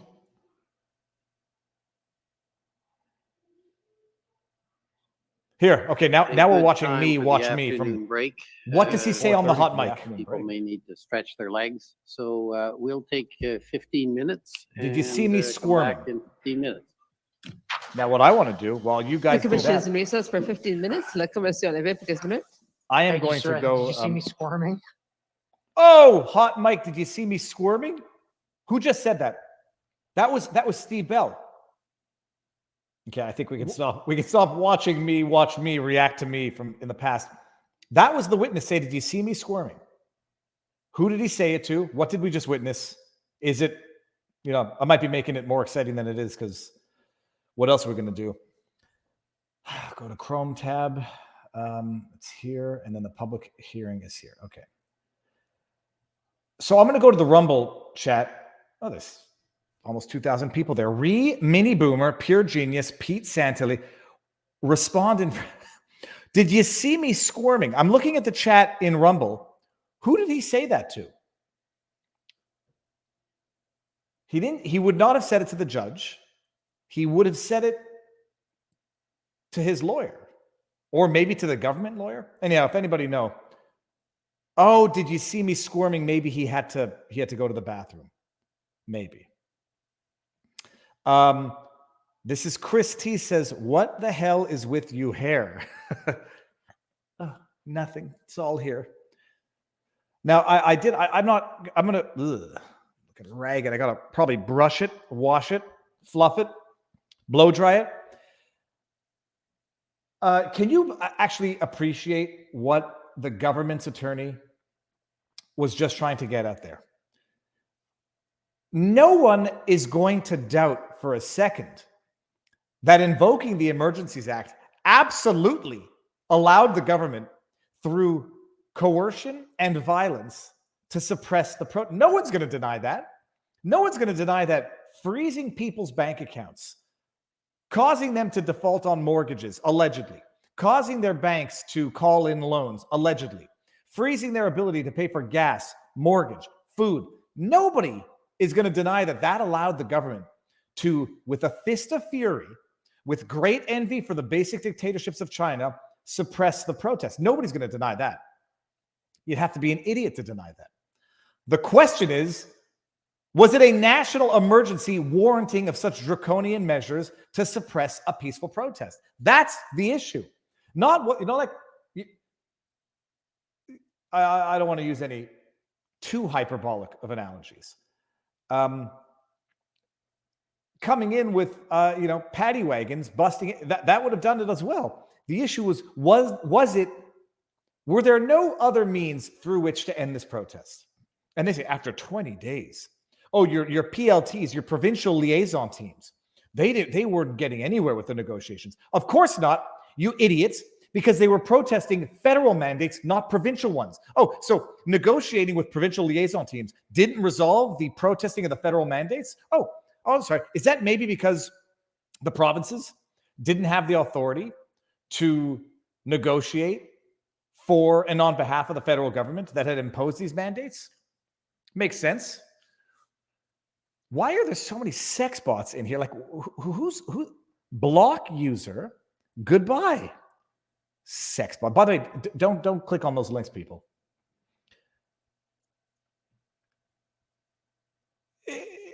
Chinese style protest suppression coming from Jacob Castro. And the boom. Is it not the case? That boom, by the way, that I would have called it a boom as well, was right in the middle of Wellington, right in front of the Terry Fox monument. You could not have hung from that cable and thrown an Aerobee to hit a parliamentary office. I mean, it was in the middle of the street, and it was at most. Let's see if I can find my own footage. I know a lot of people saying you want me to be there testifying. I'm not on the list. I don't think I can get on the list. I'm still trying to get on the list. Viva, Frei, Ottawa, day one. I want to find day one.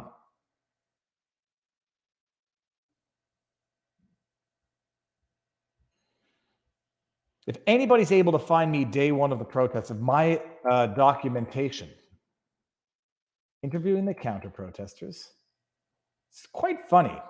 I know, my streams did very well. That despite the viewership, I can't find them. Viva Frei, live from Ottawa police crackdown. That's Viva on the street. If the police crackdown, it would not be the last day. Counter protesters would definitely not be the last day. Oh, I'm an idiot. I could just go to my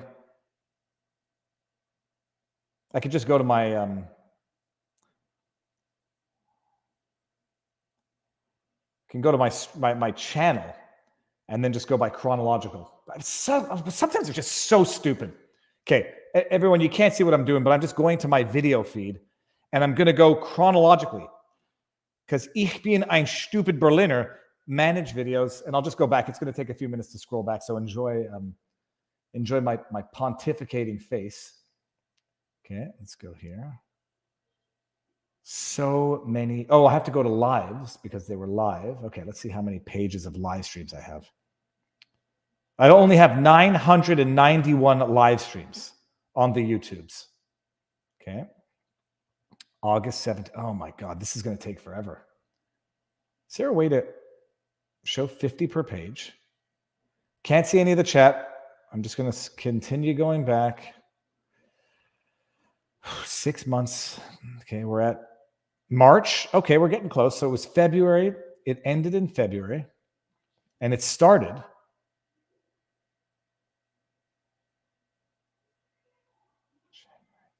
It started February.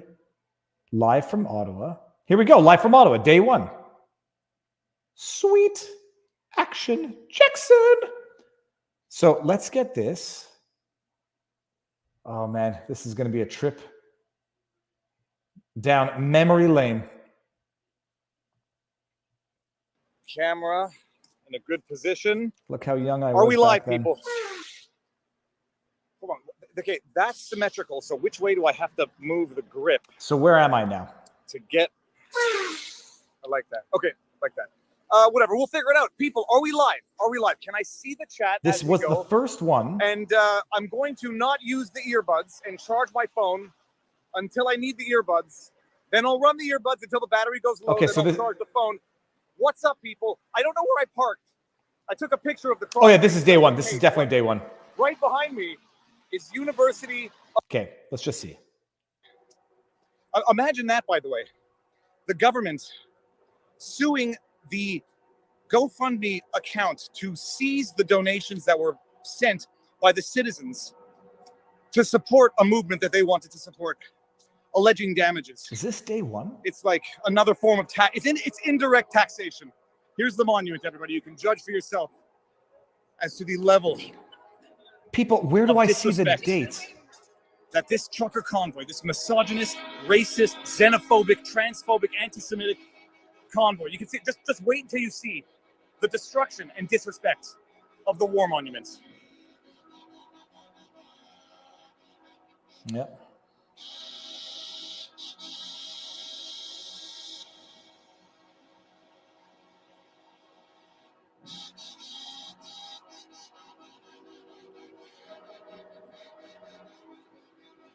So I'm going to walk around. I'm and just show struggling to. everyone also I'm like, I don't the understand color of the snow why I'm around such the an war idiot. monuments. I'm going back to see For those of you what who don't date. know, MSM now I'm back claiming to- that protesters were defiling, urinating, defecating. Maybe they didn't say defecating. I think they just said urinating. Here's the snow, people. Just, but you know what? I don't know how to rotate the Oh, here we camera. go. Okay, because so I'm just not gonna turn it with on. my hand. Here, look at this. 2 hours and 28 This snow minutes is should be white the enough first that one. I wouldn't even warn my kids not to eat it. Oh, whoa, whoa, whoa, whoa, whoa, whoa, people. What's this? What is that? What is that? Investigative Someone journalism. spilt chocolate milk or hot chocolate. Okay, January 31st was the first day. Here's the first one. Okay, good. Sorry, I'm just going to replace this one. This was.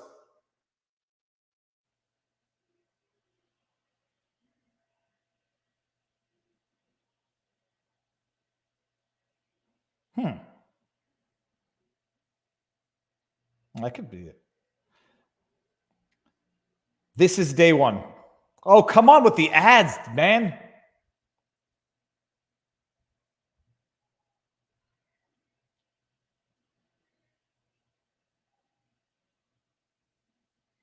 You could see where people started watching. So let's go right here.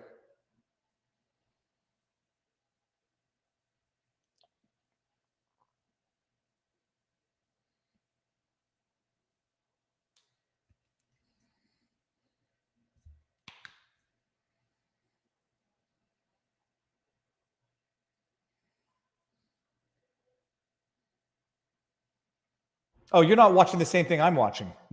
Sorry, guys.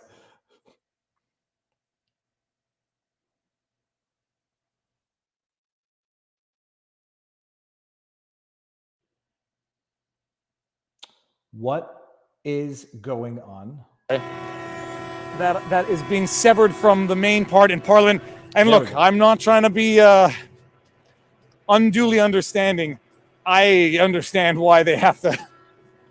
I mean, this is having its effect without really posing any serious risk, but there would be trucks and it would be unnavigable for any emergency, any necessity.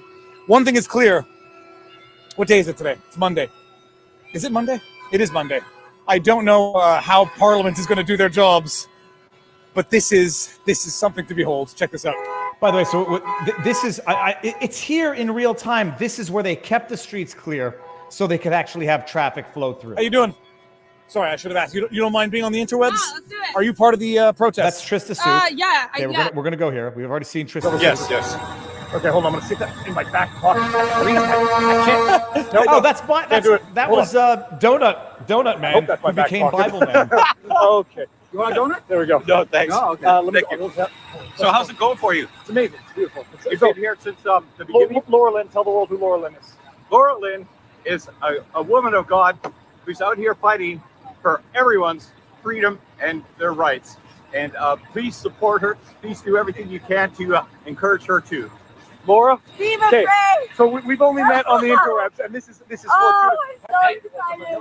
Oh, I'm so well. Thank you for all you do. Isn't this exciting? I have not seen one bad flag, one act of vandalism. I have not seen one person who No, Exactly. maybe remotely uncomfortable. Exactly. I Freedom. I love you. Harassment. And I want to That's- let that's- everyone know I have done the investigating. I have searched far and wide for terrorists because I want them exposed. I cannot find one. Who was it that put this? There was a I forget her first name. Who said $3,000 to anybody who can identify the guy walking around with the swastika flag? Right. And All right, let's see what else we got here. you mind being on the internet? Yeah, I follow it. But do you mind being? Yeah, okay, fine. Good. I'm streaming now. I drove down from Montreal this morning to see what it looks like. Yeah. I know. This. No. Yeah, I said I have to come see this. It's beautiful. Absolutely beautiful. Fighting the fight, trying to get people. How's it going? I like the cave flag, Canadian flag. Yeah. Drew, do you mind being on the internet? In real time. Right this very second. Where are you from? We're from Toronto. I can tell by the tag. It's not true. It's more specific. I'll fucking take it down and I'm not What are you doing?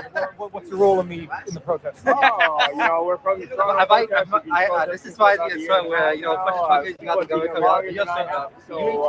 The hearing is still on pause, everybody.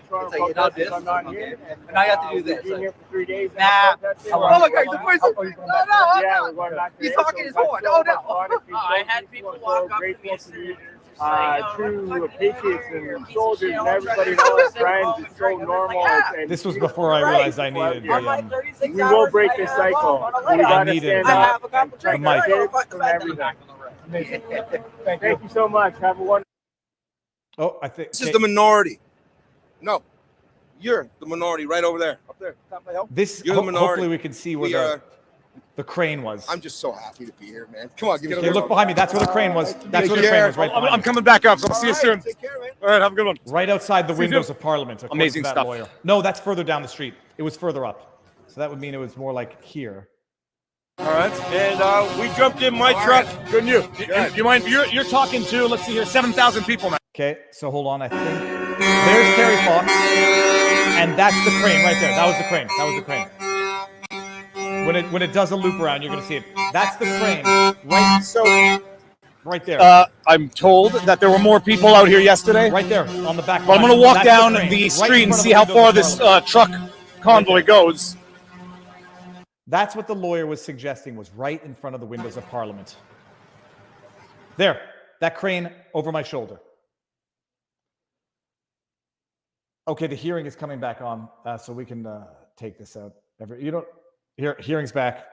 The judge is back. That's the old Rittenhouse trial joke. Okay, boom, shakalaka, Emergencies Act, public hearing. This is it.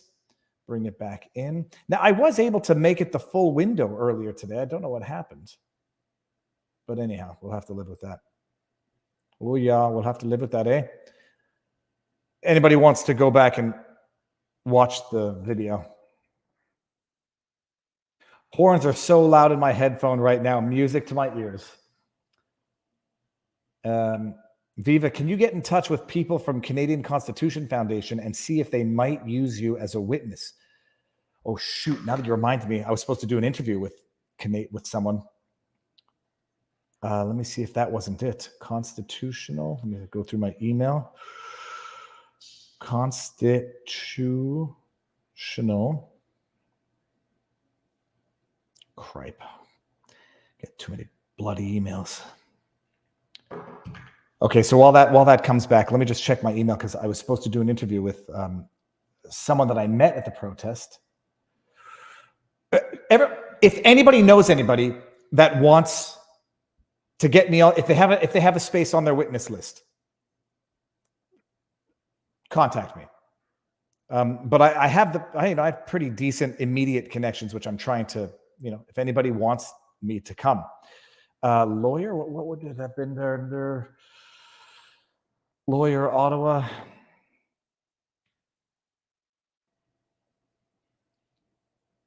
There we go.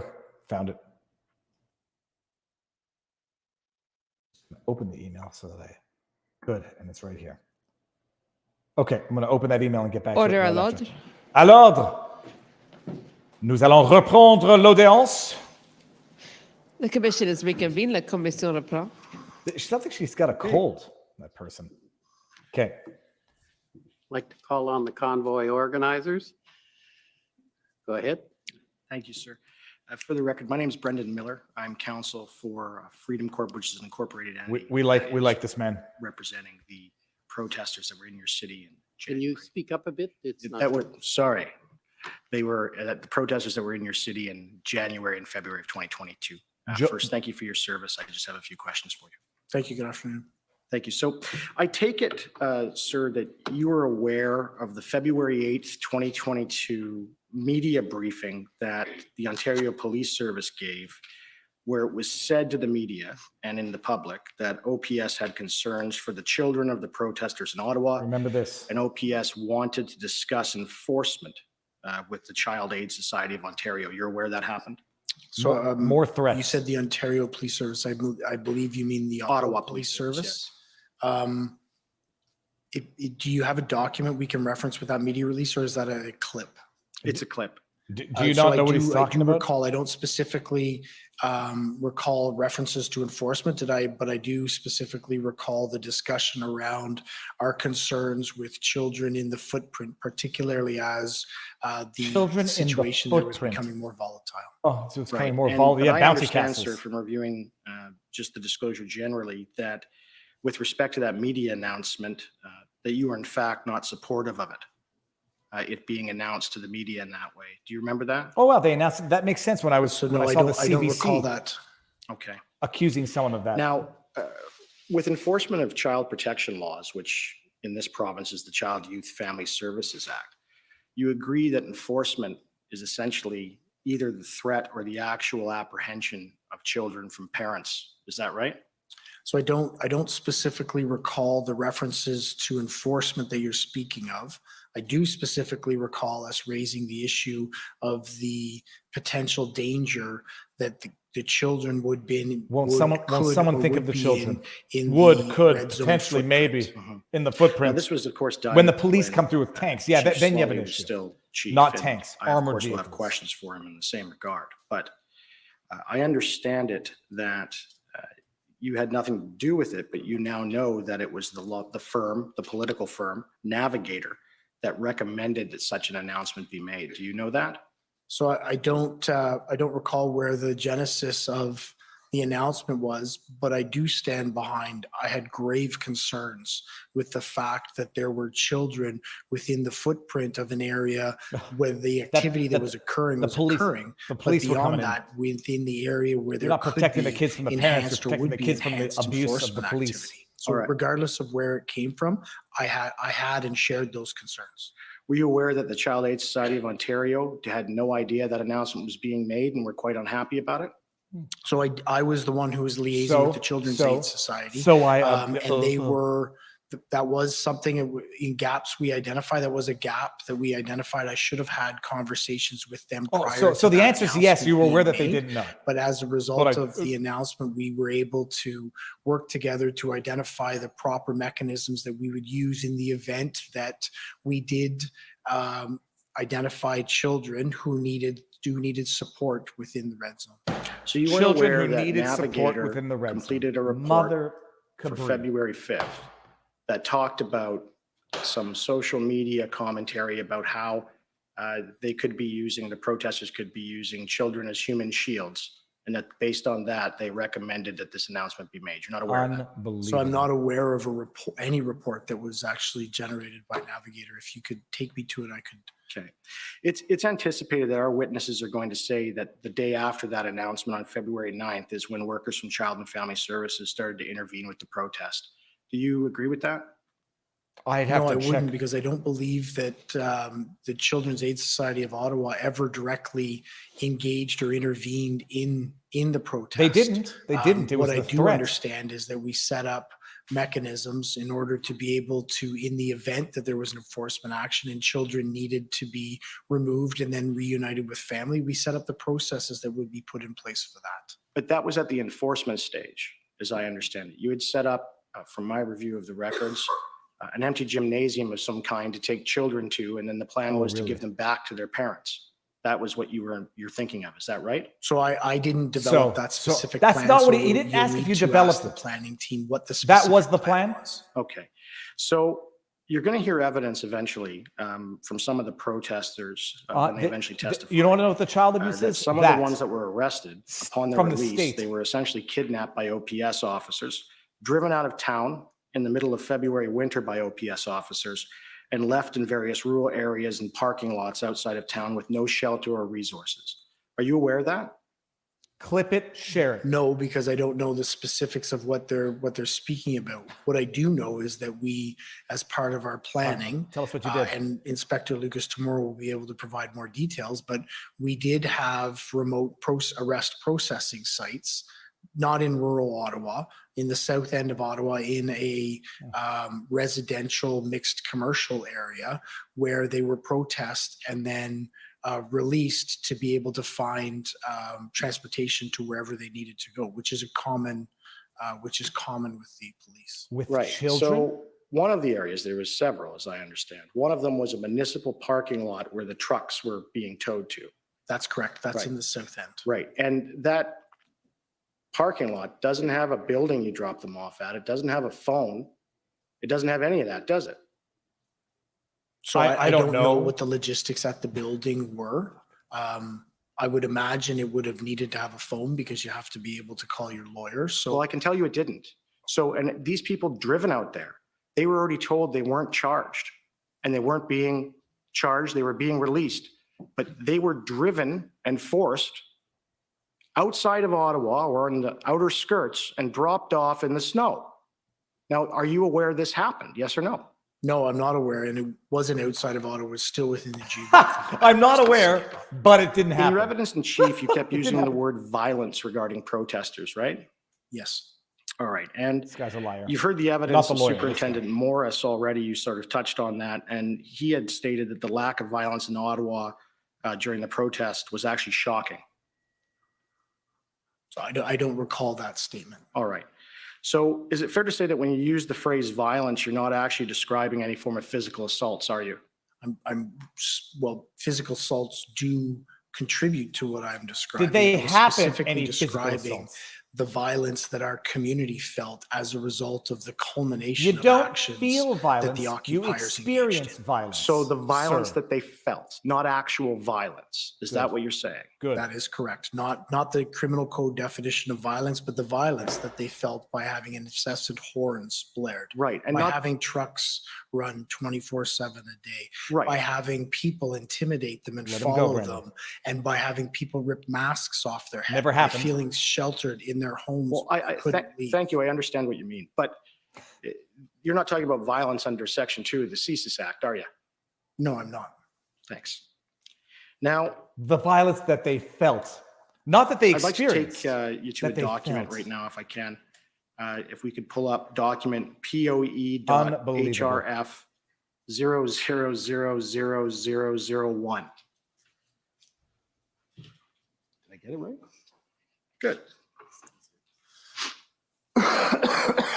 The violence that they felt. So there were no actual.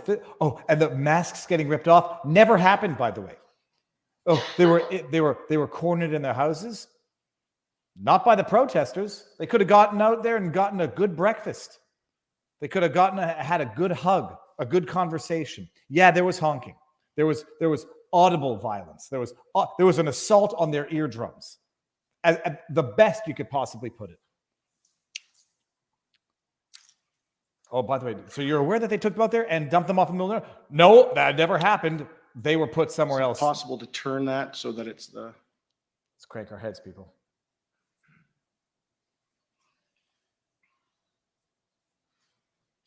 There were people wearing masks, Viva. You need to review. I know there were people wearing masks. I told you why nobody was ripping masks off anybody's faces, because some people were wearing masks because they didn't want to be identified.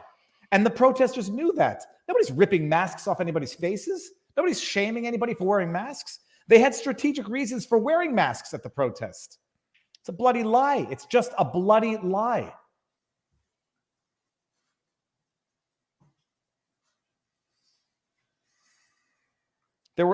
Sorry, I now think I know what you mean. There were protesters wearing masks. Yes.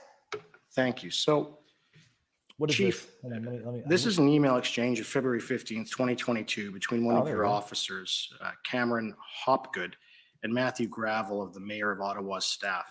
You know who both those individuals are, correct? I do. And what is Cameron Hopgood's job as an OPS officer? He's a manager within our data section. So he does a lot of data collection. He works on uniform crime reporting. Okay. If we can just scroll down just a little bit. 170 criminal investigations. So 31 have been in this email, arrested, 16 Matthew charged. Gravel asks for all the stats in the previous email with respect to criminal investigations, arrests, and charges. And Cameron Hopgood responds and says that there had been a total of 31 people arrested, but only 16 people charged. What were they charged with? As of February 15th, 2022. Emergencies Act. Would you agree with that? Well, I would agree that the email states that, yes. Thanks, man. And We can of course, read. you just said he's in the data section, so he would That's know correct. that. That's correct. Right? So you have no reason to disbelieve that there were only 16 charges laid. No, as 16 between charges. Okay. January 28th and February 15th, 2022 regarding the protesters. Isn't that correct? So what I would agree So is what- that answer the the damn data question. analysis that he would have done would have represented that. So There may have would've, been more that would've, were in the could've. terms of being processed. And I think this is on February 15th. There's a better table within our institutional report that more clearly identifies the numbers that would have occurred. Right. And that is, if I can call the next document, it's the POE.HRF 00000002. They should have just gone with And letters. it's a copy of this, the table, but I've added some highlighting to it and some numbers. See if I have any food in my teeth. Hold on 1 second. Okay, I'm good. Oh, mamacita, this is... Does that lawyer have a ponytail? No, he doesn't. Okay, I thought he had a man bun. Do you see the witness squirming? Okay, if we can zoom in on that. And this has been provided to all the parties. So This is the table of arrests and charges. I can't make it up much better. what I've done Assault, is that the assault with sections that are weapon. highlighted, okay? Okay, I'm sorry, there's a objection, yes? David Michikowski, counsel for the Ottawa Police. Perhaps I've missed it as well as the previous document, but I do not see them in the witness documents. They're not. That's correct. They don't I have to sent be. them out, I think this morning. I appreciate that, Mr. Commissioner, but the whole point of having the documents beforehand is that the witness has an opportunity to review the documents before they testify. Give him a minute. So He can look it over. Documents under the rules were supposed to be posted on the Well, I can do it with your document. It would just be easier for everybody to understand. It's up to you. Just let him finish his objection, then we can try. I and- see where the lawyer's previous going with this. document, by the time I checked and realized that was also not in the witness section of the documents. So just in fairness to the witness, I appreciate sometimes things come up at the last minute. It's very The understanding. whole point was so that he would be familiar. I'm not good at this with it. faux type of politeness. I don't know if my friend intends to continue asking about documents that are not in the database, but if so, Well, I I would think they were suggest in the that that database, would just be a not given fair to the way of witness. proceeding. I think those documents were in the database. Yes, sir. So all this document is the exact document he just referred to, except I highlighted the stats between January 29th and February 13th, and then calculated 3 times, double-checked the total number of charges and what they were for that time period. That's all it is. I'm happy to ask him the same questions if the commission is inclined, but I think it would help everybody to essentially see. It's essentially a cross-examination tool per se. JG, Do you're you have any proving your objection to ignorance. It's fun to reference do to this behind document? It the seems to comfort of me your it's computer. it's the police I will document testify you referred gladly. to earlier. I do believe it is just an There's a adaptation list. of You the got to get report on the in our list. I'm trying to get on the institutional list. report. So, once I be I able to see appreciate it, you. I'll be You able seem to be a assess, but I don't consistent believe I troll have about any it, but challenges with it. there you go. I brought it up. Now you've got Okay, your on that basis, 3 seconds of is attention. can we proceed with this at the moment? I'm not sure what the document is, but I believe that my friend may have highlighted it and Yes. have some annotations. My friend is the on it legal term that they as have to use well, when referring to because I'm opposing concerned counsel, or about not have to, but what's that they the do use. annotations, The- on it, but. So, They're just the numbers to that date. That's it. Dude, I was Add it up. consulted and okay, if you could and just make authorized clear anybody when that wants we to put use it my up, just so videos it's as for evidence. I was in talks with whether or not I needed to come, if necessary, So to present and my just videos so as I know, evidence. so you've. They what is have all your of them. annotations. I'm here? not a party. So the only thing is, I'm not one of the I've lawyers. highlighted in yellow, every type of charge between January 29th and February 13th. And in red, at the end of that, I added the amount of charges that existed as of February 13th, 2022 at 11:59 Let's see the So policeman red column is have to admit simply it. your addition or Yes, sir. lining up all the numbers. Yes, Okay. sir. So what I want to do is take you through this, sir. So we've got that up and I've explained it already. So I understand the protest begins at January 28th, 2022. And in that entire time period until February 13th, 2022 at 11:59 PM, there are a total of 4 charges laid for assault. Is that correct? That is correct. I'd love to know the specific sub nature of the assault. And but so that's a period of 17 days. how many tens of thousands of people? That's probably better than the Ottawa average. Okay, I say that, I'm not sure, but I don't believe from the 29th to the 13th is 17 days. Well, it's 29th. They put the first charge first. You'll see that it doesn't have every single date on it. They only put the dates on it with respect to. I agree. It's not There 17 were days, it's only that went, no 14 one was days. charged at all. I think it's just simple math. 29 to 13 is not. And it's not 17. It's Oh, 16. it's 16. That's Is the it? point. Okay. That's Oh. why I went to law school. I can't do math. And that's why this guy's a weaselly and witness, you so he can agree with avoid me answering a that question. Between January 16 29th to days. February 13, there was a total of Weasels. 4 assault charges laid then. We can agree on that. Yes. And Okay, with thank you, respect to assaults with a weapon, from that same time period, there was a total of 1 assault with a weapon charge. What laid, was the correct? weapon? Yes. All right. Is it a hockey And stick? if we can scroll down. Oh, no, just back up. Sorry, my apologies. I'm wondering if there's a Twitter account called. Can you agree with me that in the entire same time period, there was no charges under the criminal code for causing a disturbance by fight or shouting or swearing? That's yes. And there was no charges laid against any of the protesters in that same time period for causing a disturbance by impeding or molesting a person? That's correct. All right.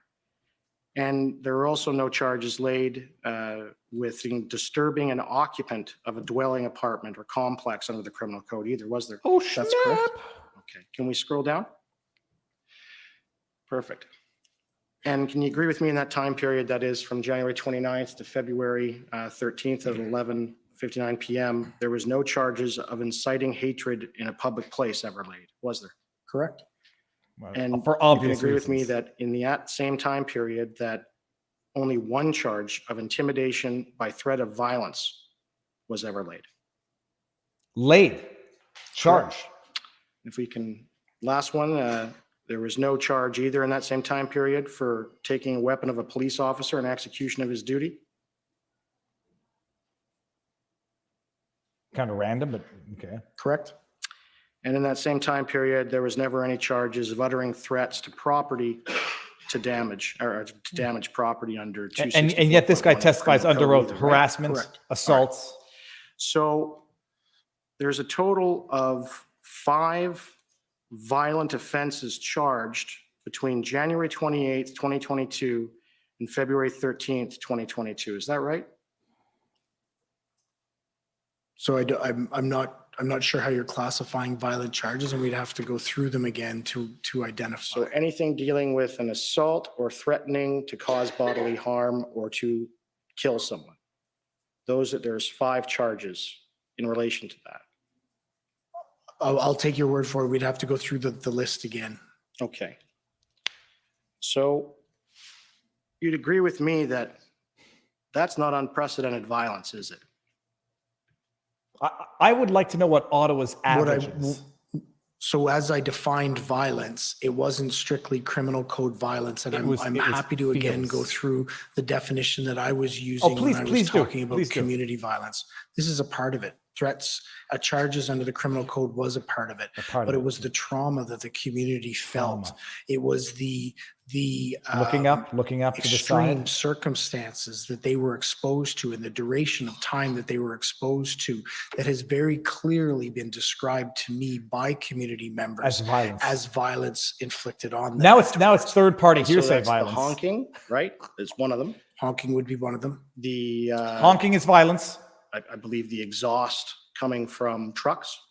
But I think it's important you put it in context. It's the honking of large air horns of approximately 300 to 400 to 500 trucks simultaneously for 24 hours a day, 7 days a week. It was actually only tooting a little horn. consistently It's for the 6 days. incessant noise pollution that is being Violence. inflicted on the people that we were referring to. Right. And we've already heard evidence that as of February 7th, when Mr. Champ and his client, Zexi Lee, obtained an injunction with respect to silencing those horns, things got better.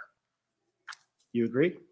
Well, I think they got better for a period of time, yes. Right. But that was on the 7th. That was 9 days, 10 days into the circumstance. But we're discussing the And EA, which was it's also 2 the weeks fact after that. So if it was no longer an the issue, trucks that were you don't get to blocking invoke up the downtown EA. Ottawa, in that area, we've heard some evidence that there's about 18,000 people. Is that right? That would be accurate, I believe. And what's the entirety of the population of Ottawa? Just over a 150. million. Just over a million. So 18,000 residents were the ones being put through the violence Ottawa as you define it. itself is a million. I don't think the size of the amount of people that were being exposed to it minimizes the trauma that those community members felt and very clearly expressed. On the general population of Ottawa, it was a smaller number, but it doesn't minimize the impact it had on that number of people. or that group The of feeling of Thank you. violence. And this is the last document I want you to refer. I've given very short notice. It only became relevant because some questions my friend from the federal government asked. It's pb.nsc.can.0003256_ Give the freaking exhibits normal numbers. Come on. It's not his fault. I don't know why they've not labeled these documents for ease of reference. It was violence if you could that scroll they down felt, that they just expressed to to the second him, page, please. that he took to the prime minister Thank after you. the honking had So just so you stopped know, this to is, and invoke the I'm not- Emergencies Act. I know you haven't seen this before, but this is an email from Commissioner Brenda Lucky to the Chief of Staff for the Minister of Public Safety. And she has a discussion about her views on the invocation of the Emergencies Act there. And I just want to read it to February you, and you can 13th. read it as well. There she states, I'm of the view that we have not yet exhausted all available tools that are already available through existing legislation. There are instances where charges could be laid under existing authority for various criminal code offenses occurring right now in the context of the protest. The Ontario Provincial Emergencies Act, just enacted, will also help in providing additional deterrent tools to our existing toolbox. Then she goes on, these existing tools are considered in our existing plan and will be used in due course as necessary. So you've had an opportunity to read that and hear it, and you also, I take it, heard the evidence from Superintendent Morris regarding there being no credible threat under Section 2 of the CSIS Act, correct? That's correct. All right. And you agree with me that Superintendent Morris is the most senior intelligence officer in the provincial apparatus, is that right? It's difficult for me to scale exactly. He's a seasoned and experienced and senior intelligence officer, yes. Okay. You're pretty well out of time. Yep, I just have one. I was about, two hold on, last just had a questions. thought. Do you agree with what Commissioner Lucky said in the email I just read to you? What was I just going to, oh, Jesus. I believe it's a perspective for sure, and I think it's one that would be more appropriate to question her on. I've been very clear about how we utilize the provisions under the Emergency Act to actually execute our plan and create stability around the execution of our plan. Right? Do you agree with her perspective? I do believe there could have been other opportunities. There was provisions within all of those.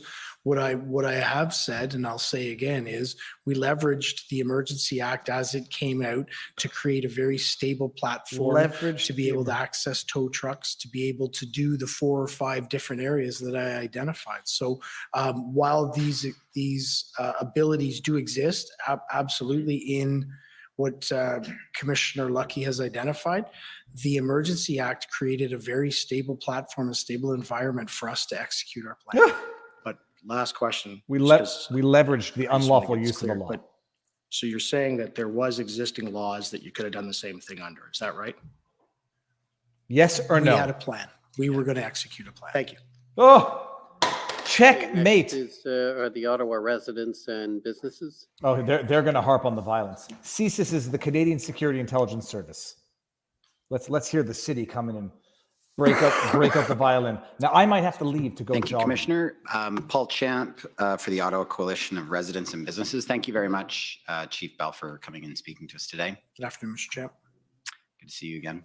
See you again. What's going on here? Just get Chief to Bell, it. just on following one of the questions that you just got before about the harm and how many people live in downtown Ottawa. It's about 18,000 residents. But you would agree with me, Deputy Chief Bell, there are several thousands of people who live in Ottawa who work downtown who are unable to work during the duration. Yeah, of the they had convoy. been unable to work for a year and a I half. absolutely agree. And beyond Don't let that get being in the way. of unable anything. to work, there were businesses that were severely impacted by The same ones that have been shut down for a year and a half.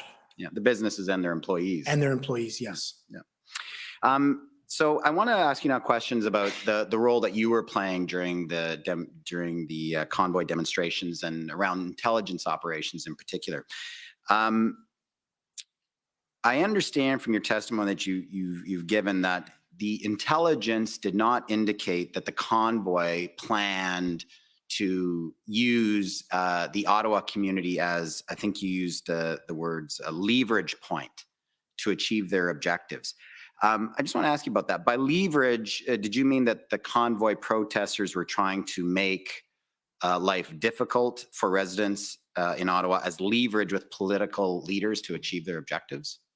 That would be my assessment of the situation. The different protests as they went or occupations across the country had different leverage points. Ambassador Bridge leveraged economy. Coutts, Alberta leveraged economy and access to the United States. Ottawa leveraged the citizens and the discomfort that it created for our community as the leverage point to be heard. Right. People of Ottawa were in a sense being held as hostages until their political demands were met.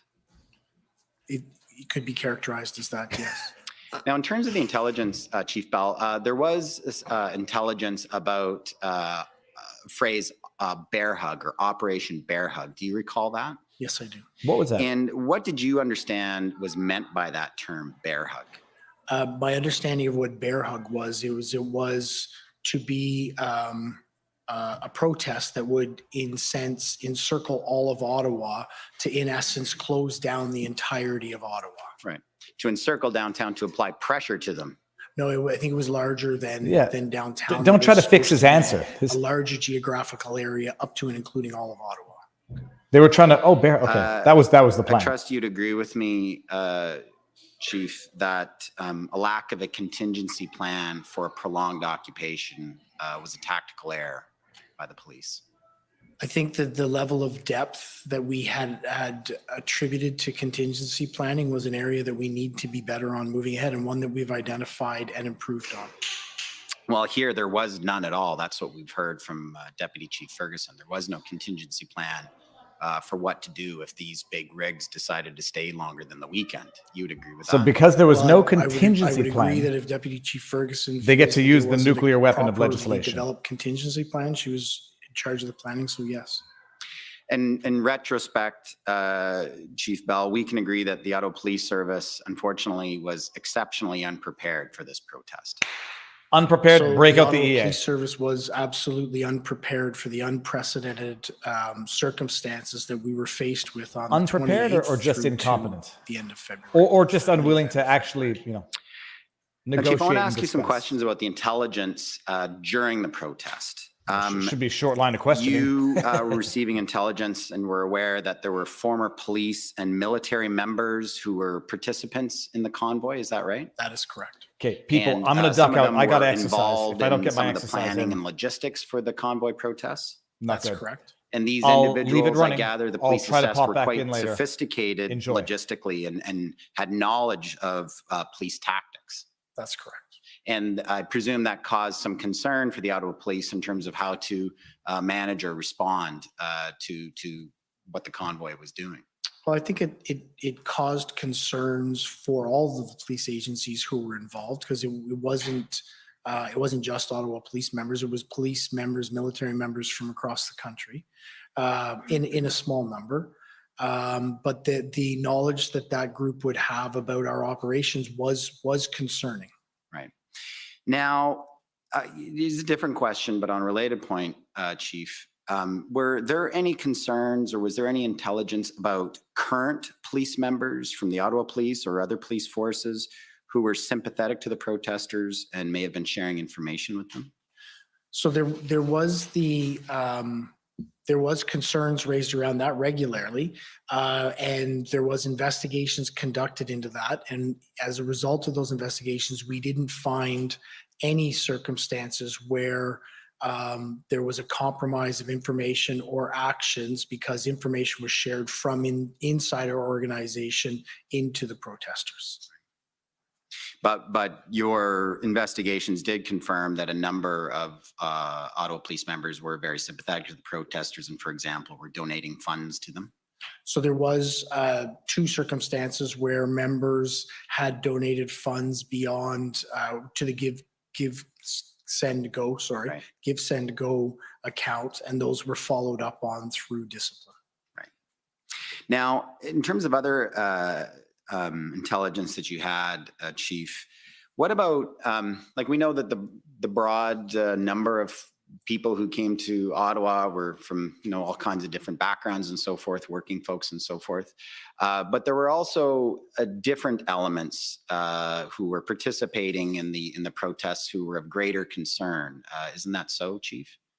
Bad elements, bad actors and groups. So can you be more specific? Well, for example, the seizure of firearms in Coutts, Alberta, and the arrests that were made for attempted murder of RCMP officers, those individuals were associated with a group named Diagolon. And it's my understanding the leader of Diagolon was in Ottawa for the duration of the demonstrations. Isn't that correct? That is correct. And that was of concern to the Ottawa Police? That was of concern. And there were other elements, others who were affiliated with known white supremacist groups in Ottawa during that period of time? That is correct. And that was of concern to the Ottawa Police? Yes, it was.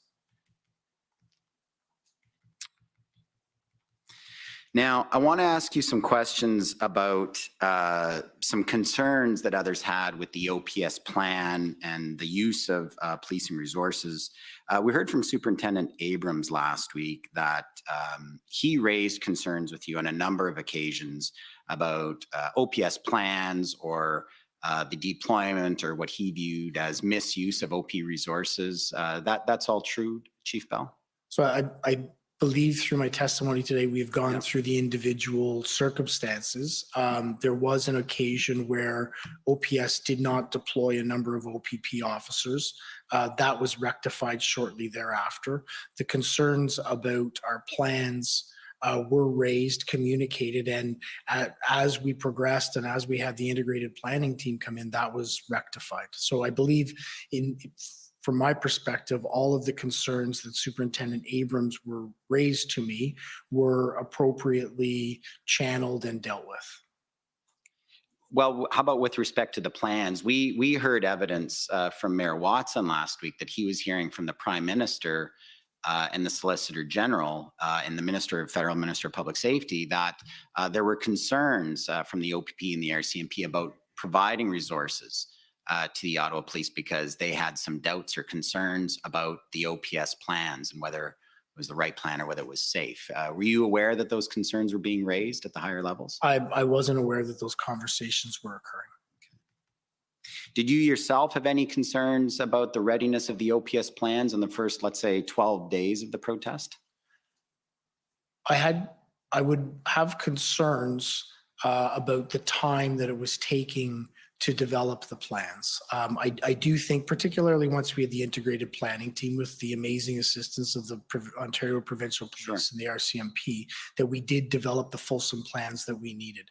That took some time to get to. So while this is occurring in our streets, the time it's taking to plan, coordinate, and then execute is of concern to me. And was it your impression or your understanding, Chief Bell, that Chief Slowly was a bit resistant to the integrated command? I think we've heard some evidence of that already. I believe Chief Slowly was raising concerns or kicking the tires on what an integrated command or planning team would look like, and that would have indicated he had some resonance to it.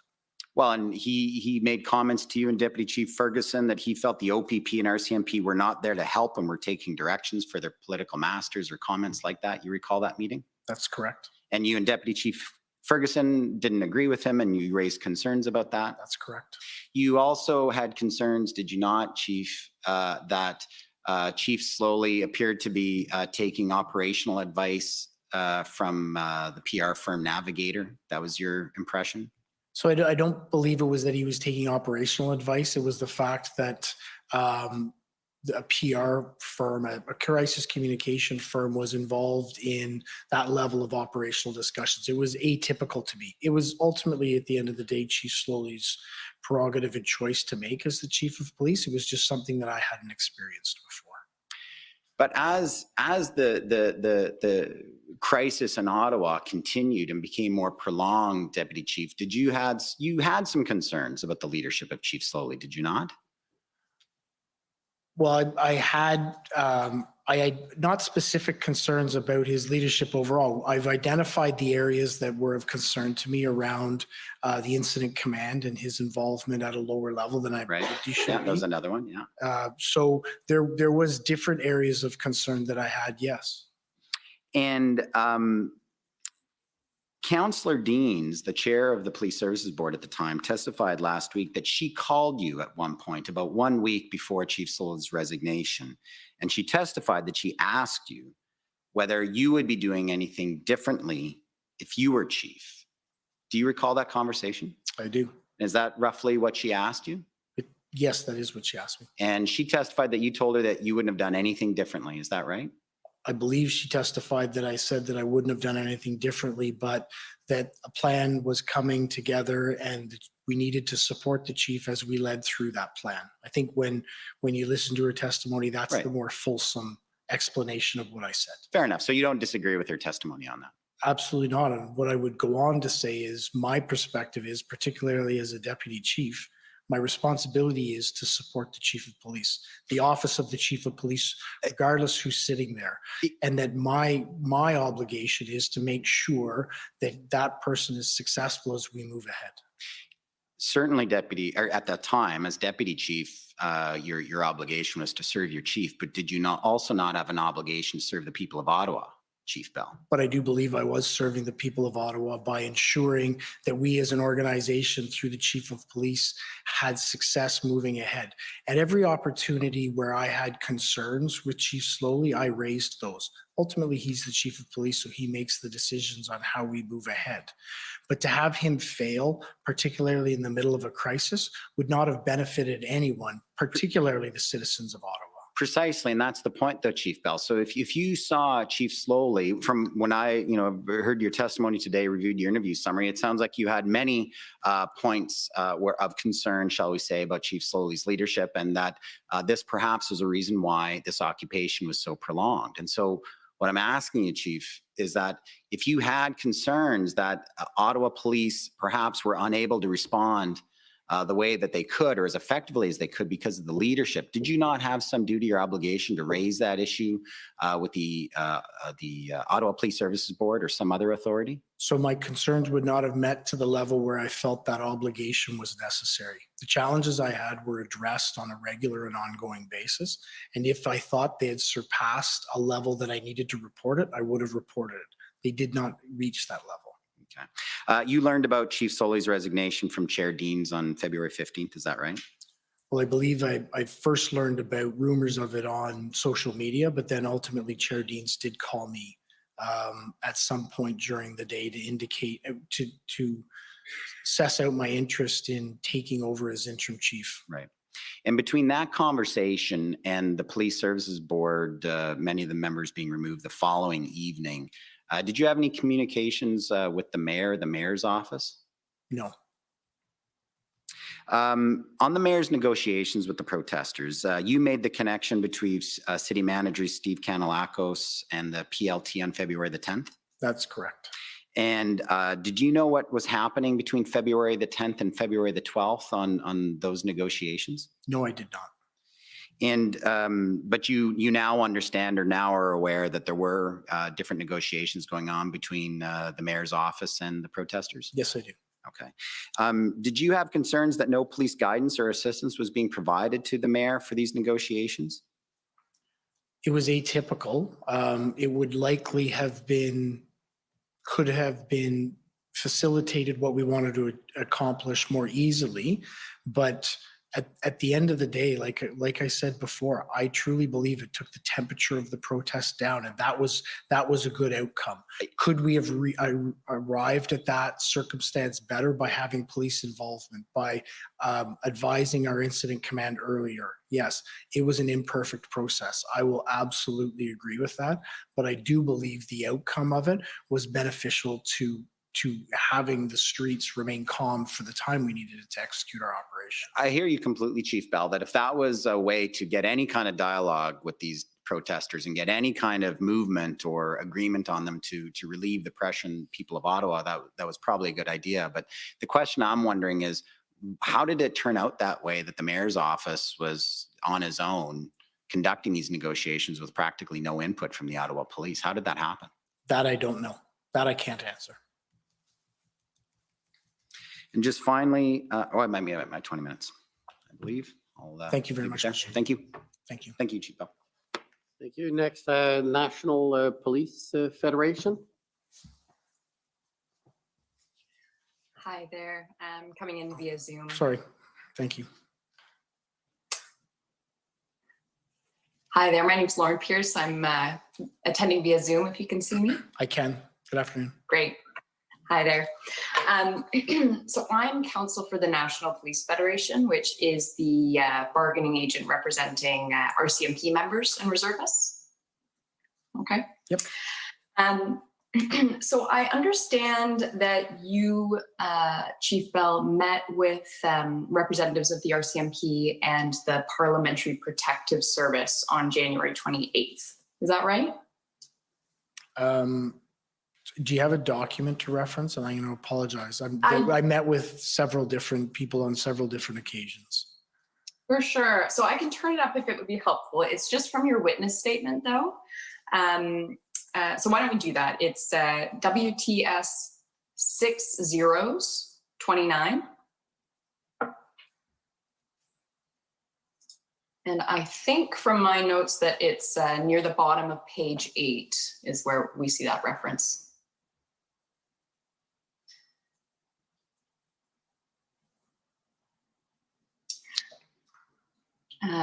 So Chief Bell, I see there on January 28th at 4:30 p.m. you attended a meeting. Do you see at the very bottom of that page? I do. And if you could just keep scrolling onto page 9, just that top paragraph there. Yes, I recall the meeting. Okay, great. Thank you. That's enough with that document. I just want to ask you some questions about that meeting. So first of all, my understanding is that Ottawa is the police of jurisdiction in the Ottawa region, the Ottawa Police Service, I mean. That's correct. Okay, and that the RCMP has a much more limited policing mandate in the Ottawa region. Is that fair? At a high level, that's correct. And so that limited mandate includes protective policing, which I understand to be kind of ensuring the safety of certain protected persons. Does that sound right? I'm not totally versed on what the protective policing mandate is. I think it encompasses more than that, but I'm not best suited to answer that question. For sure. But to the best of your knowledge, it includes the protection of people such as the Prime Minister and the Governor General and that kind of thing? It does include that, yes. Great. Okay. And then the RCMP also has a mandate, including federal matters such as, national security, terrorism, that kind of a thing, to the extent it's occurring in the Ottawa region. That's correct. Okay. And so I want to turn to the Parliamentary Protective Service, or PPS. I'll use those terms interchangeably if that's okay. Yes, for sure. Okay. So my understanding is that they are responsible for the physical security of the parliamentary precinct, which includes kind of the grounds and building of Parliament Hill. That's correct. Okay. And you talked about this a little bit in response to some questions from Council for former Chief Slowly, but I want to make sure I got this right. So my understanding is that PPS officers are not actually sworn police officers under the Police Services Act. Is that right? That is correct. Okay. And I also understand that they are not peace officers for the purposes of the criminal code. That I'm not sure of. I don't believe so, but I can't definitively say. Okay. But what you can definitively say is that they don't have the power to lay a criminal charge. That is correct.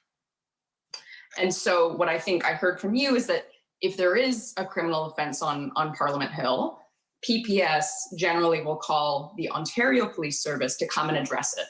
The Ottawa Police Service, yes. Excuse me, the Ottawa Police Service. Thank you.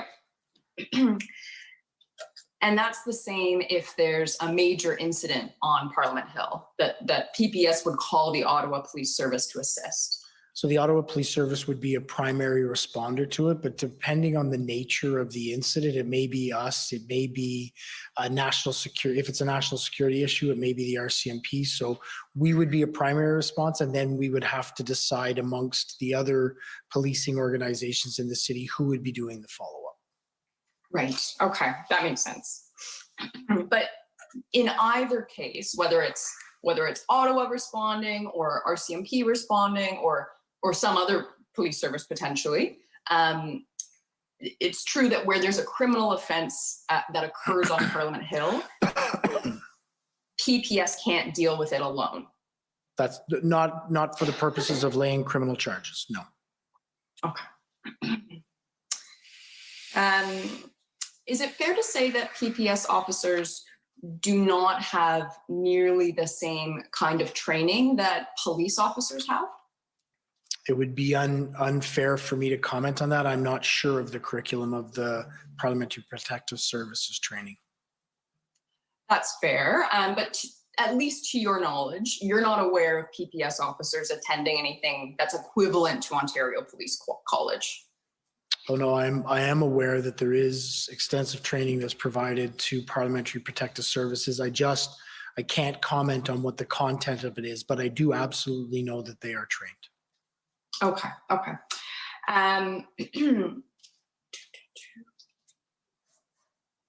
So my understanding is that the Parliamentary Protective Service, their jurisdiction over Parliament Hill, subject to what we just talked about of them kind of needing assistance from other policing partners. Otherwise, their jurisdiction is actually exclusive. Is that fair? Into the parliamentary precinct, yes. Correct. Okay. And so unless PPS invites the Ottawa Police Service to come and respond to an issue on Parliament Hill, your Ottawa Police Service officers are not, conducting routine patrols in the area. So we actually don't need an invitation if we're called upon to provide police jurisdiction responsibilities.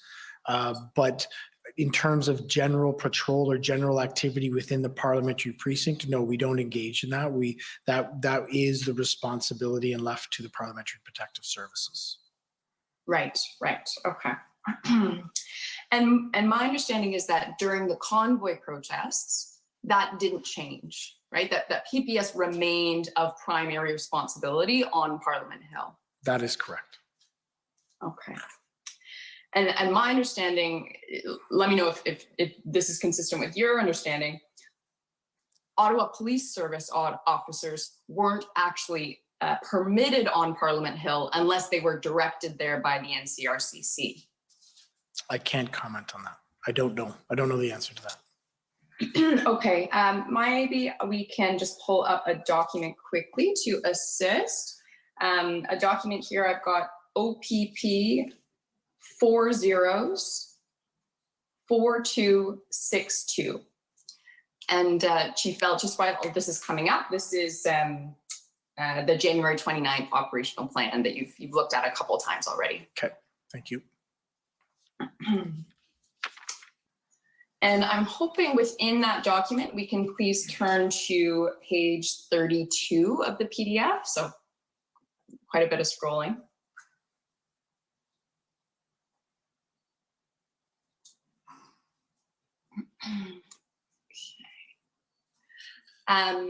So I'm looking at the very top of that page. Scroll down. Could you scroll up a little bit? No, scroll down.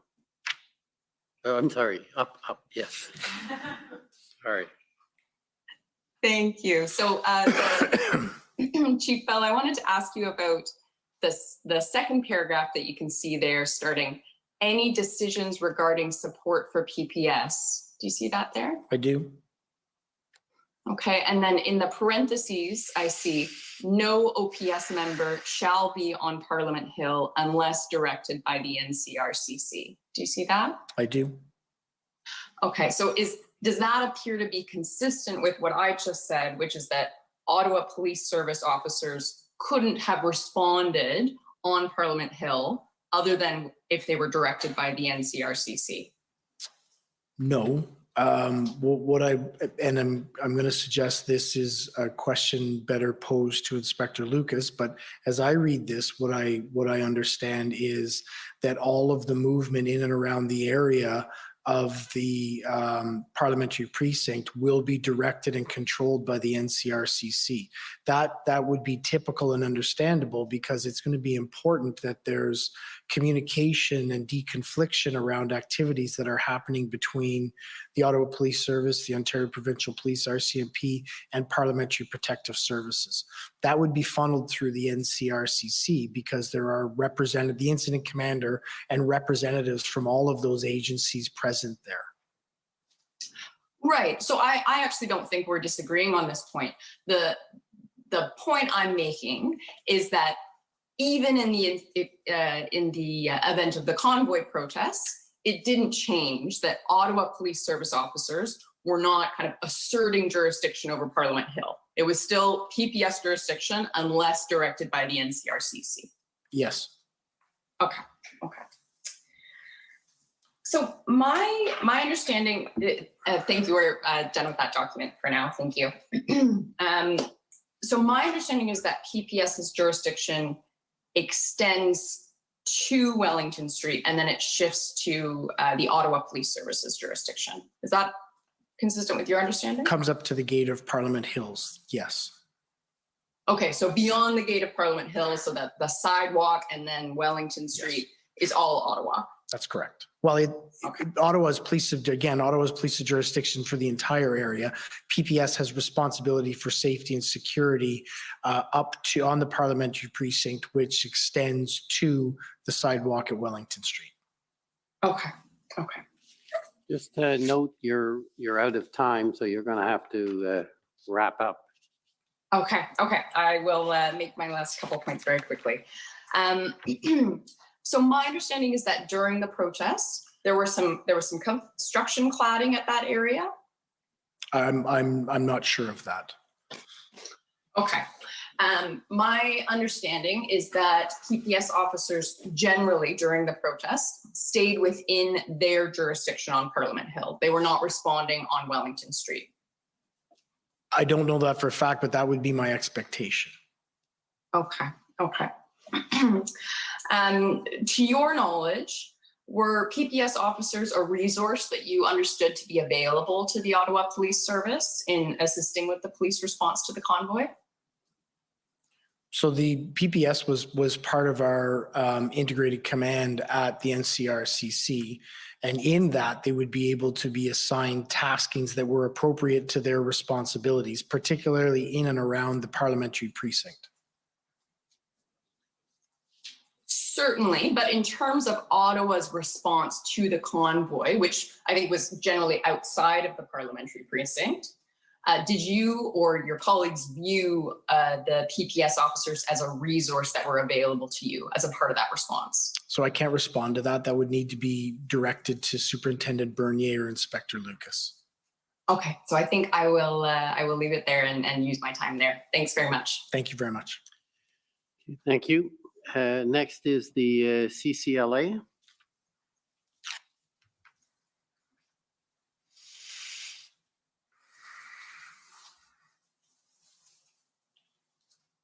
Sorry, good afternoon, Chief Bell. I'm also coming in from Zoom. Can you hear me and see me okay?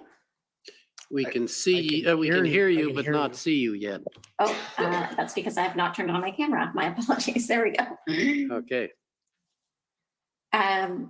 My name is Kara Zwiebel. I am a lawyer for the Canadian Civil Liberties Association, and I just have a few questions for you.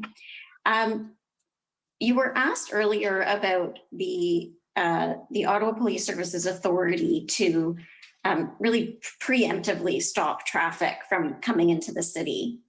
And I think you said that police have the ability to prevent vehicles from entering an area. And you mentioned that the Charter of Rights and Freedoms doesn't protect, vehicles, it protects individuals. But you also said that it was clear that the truckers were coming to Ottawa and that part of their plan was to be in the nation's capital. Is that right? That's correct. And part of the role of the Ottawa Police Service and any police service in Canada is to facilitate the right to peacefully protest. Would you agree with that? Absolutely.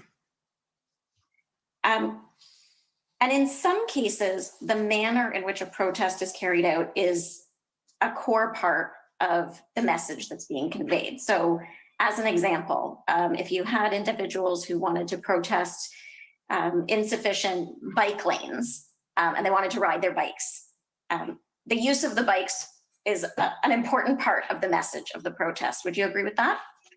It can be, yes. In the example you gave, yes, I would agree with that. Okay. And in the case of the convoy, when the trucks, we heard from other witnesses, when the trucks entered Ontario, there were some OPP PLT teams that were in touch with some of the convoy organizers. Are you aware of that? Yes, I am. Okay. And those PLT teams didn't give the truckers any indication that roads would be closed or that they would not be given access to the city of Ottawa, correct? I don't know what instructions the Ontario Provincial Police Liaison team members gave. But certainly it was the expectation. You understood it to be the expectation of the truckers that they would be allowed to enter the city of Ottawa. I can't comment on that. I don't know what the expectation of the truckers were. At the time that the convoy started, leaving sort of the legal authority aside, would you agree that the OPS wouldn't have had the operational capacity or resources to prevent this number of vehicles from coming into the city? I would agree with that. Okay, thank you. Just a couple of questions also about the Federal Emergencies Act and the declaration of the emergency under that act. There was an operational plan in place that was, I understand, still evolving a little bit before the emergency was declared. But the nature of that operational plan didn't substantially change following the invocation of the act. Is that accurate? That's correct. Okay. And I know you mentioned that one of the more helpful things that the Emergencies Act gave you was the ability to create some exclusion zones. Yes, correct. Okay. But you agree that the police have a common law power to create exclusion zones, provided there are grounds to do that. So I would agree that we were developing a plan based on those authorities, but when the Emergency Act came in, it negated the need to rely on those authorities and provided a really well-structured legislative framework for us to be able to enact an exclusionary zone and explain the legal authorities and our officers' legal authorities to all of our members on the front line, so they could clearly, efficiently carry out their duties to enforce that exclusionary zone. Okay, so the act was helpful in terms of it being sort of something you could show to the protesters and to your officers to say, this gives us the authority. Sort of a good demonstration of that authority. No, I would suggest it was much more than just a good demonstration of authority. It was a very clear legal framework that we could rely on to create the exclusionary zone with direct wording and intentions around creating that exclusionary zone. Okay, and did the Ottawa Police Service create exclusion zones during the more recent Rolling Thunder event? So we didn't create an exclusionary zone in the same way we created a restricted zone in our downtown core for vehicular traffic. Okay, so you weren't clearing individuals out of there, but you were saying these are areas where vehicles can't enter. That's correct. Okay, and you didn't need special legislation to do that? No, we worked on the authority of with the city manager to look at areas that we would look at limiting or prohibiting vehicles from flowing. Right. So would you agree with me that the authority that the police have to do various things depends on the circumstances and the context? So when we talked earlier about not stopping the trucks from coming into downtown, you mentioned that there was no previous experience with an event like this. There was nothing to suggest that there would be the level of disruption that there was. So those were pieces of the circumstances and context that were considered in making a determination that you couldn't exclude the trucks from the city. That's correct. Okay. And I mean, in every case, would you agree with me that the police's authority to do things depend on the circumstances, that police shouldn't have the authority to stop people or vehicles without some grounds or reason to do so? I would agree with you that in every circumstance that we exercise of authority, the situation and context that we're in needs to be considered prior to us exercising our authority. Yes. Okay, thank you. In your witness statement, I think you declined to sort of provide an opinion on whether the use of the Emergencies Act was necessary. And I know my friend for the Government of Canada took you to a couple of examples of how it was helpful. Would you agree that there's a difference between legislation or an order that is helpful and one that is necessary? I would agree with that. It would probably be helpful to the police's work to have all kinds of authority, but there are other considerations that we need to consider, right? That's correct. And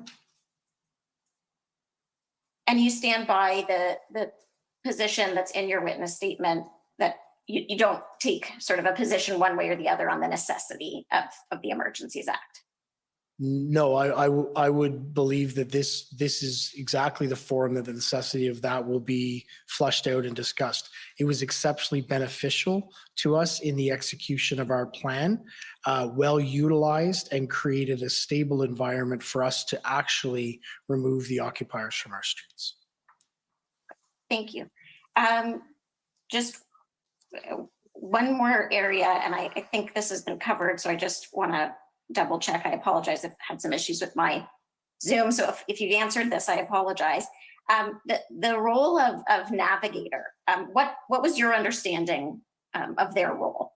Well, they were a crisis communications firm that were contracted in to provide us crisis communication advice. And My understanding is that they were contracted prior to the convoy to deal with some of the change management within the organization, and then there was a bit of a pivot. Is that accurate? That's correct. Okay. Were they involved in operational decisions? They weren't involved in making operational decisions, no. Okay. And when you became the acting chief, did you end the contract with Navigator at that time? When I became interim chief, yes, I ended the contract. Thank you, Chief Bell. I don't have any other questions. Thank you very much. Okay, thank you. Next is the Democracy Fund.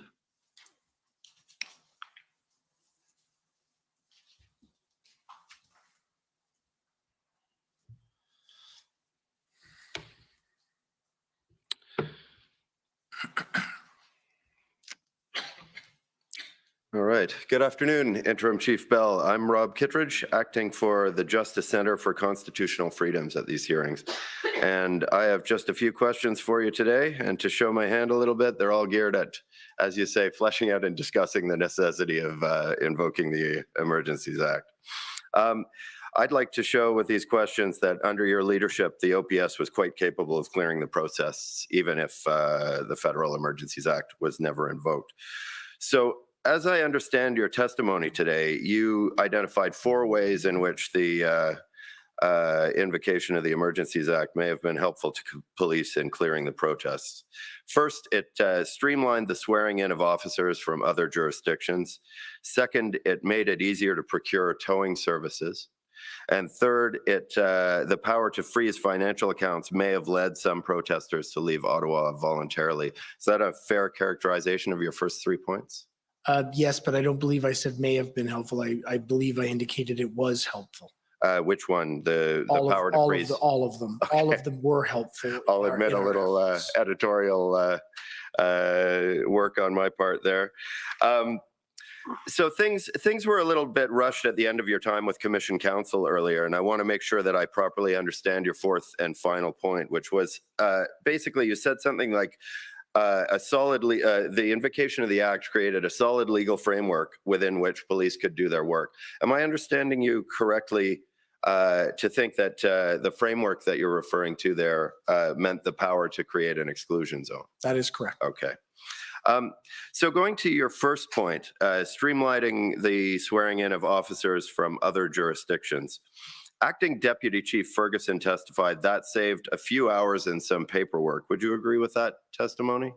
No, and not to contradict Deputy Chief Ferguson, but as my role of CAO, one of my responsibilities was the processing of those swearing-ins.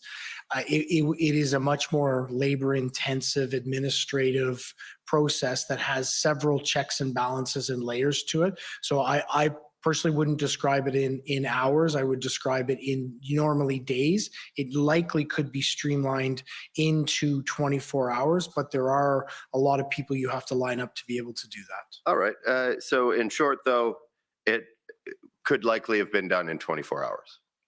Well, it could likely have been done in 24 hours, but I don't think the benefit was as to when it could get done. I think the benefit was to that as soon as a member was boots on the ground in Ottawa, landed in Ottawa, they were operationally ready to be deployed. And that's what we needed as we were bringing members in from across the country.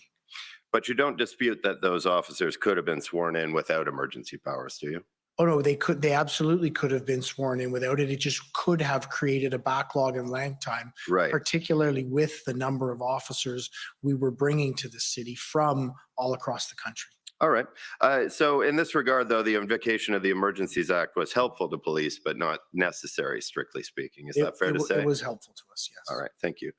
Your second point, making it easier to access towing services.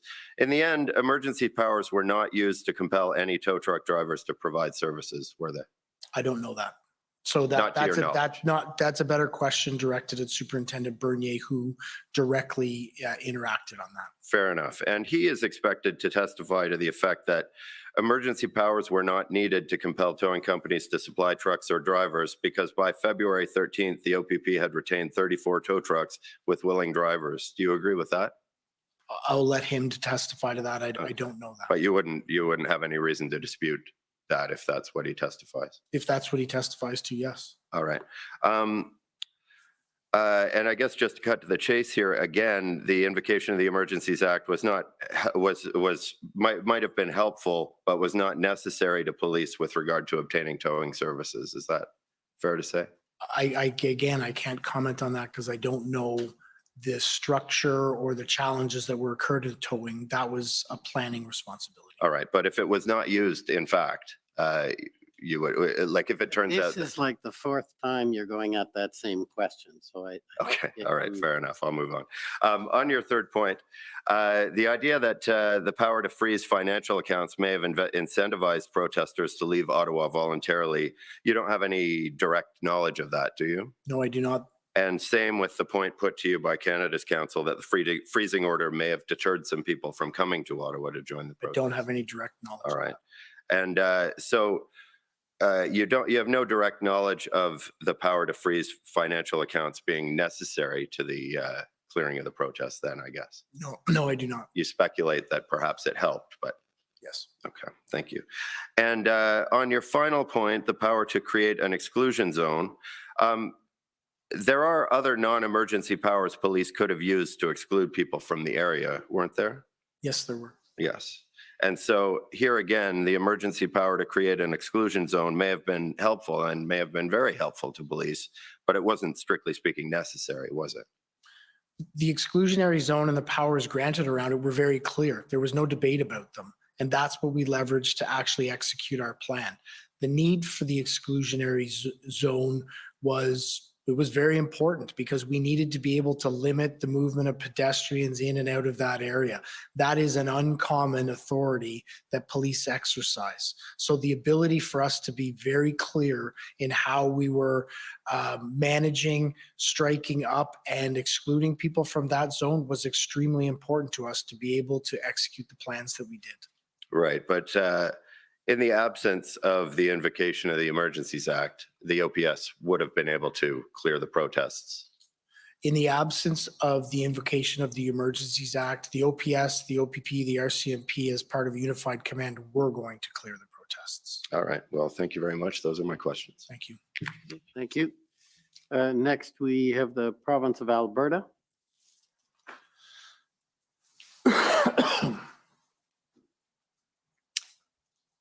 Good afternoon. Good afternoon. It's Mandy England for the Government of Alberta. The questions that we were going to cover off this afternoon have already been addressed by Council, so we have no questions. Thank you very much, sir. Thank you.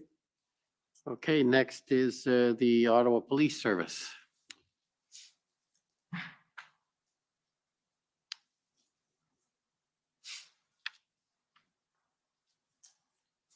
David Michikowski, Counsel for the Ottawa Police. Good afternoon, Chief Bell. Good afternoon, Mr. Michikowski. Many of my questions have been answered, but I do have a few areas that I want to talk to you about. One of the things we heard last week was some information forwarded by Mr. Ball of the Ottawa Hotel Association. Yes. And I believe that was brought to the attention of the police. And did the police follow up that information to determine whether it was corroborated? Yes, they did. And as I indicated this morning, we determined that there was no long-term booking of any hotels in the city, that the reference to what Mr. Ball had made was actually a 3-day booking, that the 90 days or what, I forget the actual number, hadn't materialized. Sure. Could I ask you, please, Mr. Clerk, to turn up OPS 14525, please?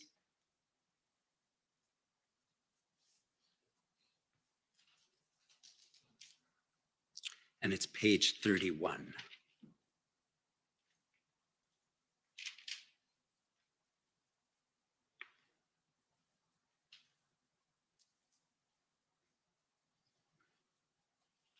I'm sorry, it's, can you go back? I'm sorry, it's page 3. These are your notes, Chief, of a update briefing on the 29th of January, 2022. So that would be the Saturday after the convoy had arrived. Yes. And you have a note about some information you obtained at that point from the hotels that day. What was the information that you obtained that day? What I obtained was that hotels had only been booked for Friday, Saturday, and that groups were leaving on Sunday. There was no long-term booking. Thanks very much. You can take that off. Thank you. I want to move on and talk about the question of temporary parking. We've heard some evidence in this proceeding about temporary parking or staging for trucks being arranged by the city with the assistance of the police. Do you recall that? Yes, I do. And can you explain, is that something new or is that something that has been done in the past with other demonstrations in Ottawa? So to my recollection, I don't recall us ever establishing temporary parking for other demonstrations. This was the first time I believe that we'd attempted that. And has it been done for other special events, however, in Ottawa? For other special events, yes, it would be a regular and common occurrence. And why was it done in this case? What would be the alternative to not doing it?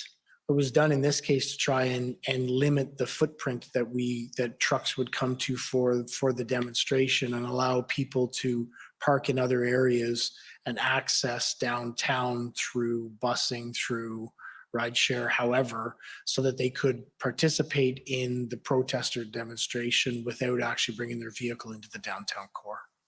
Thank you. You talked earlier in your evidence about heavy machinery, and there was reference to a crane being in downtown Ottawa, and I believe you explained that it was not a crane, correct? That's correct. It was a boom. And can you just remind me what that piece of equipment was? That piece of equipment was a boom truck, a truck that would normally be used to lift construction equipment and deliver construction equipment. And what was it used for?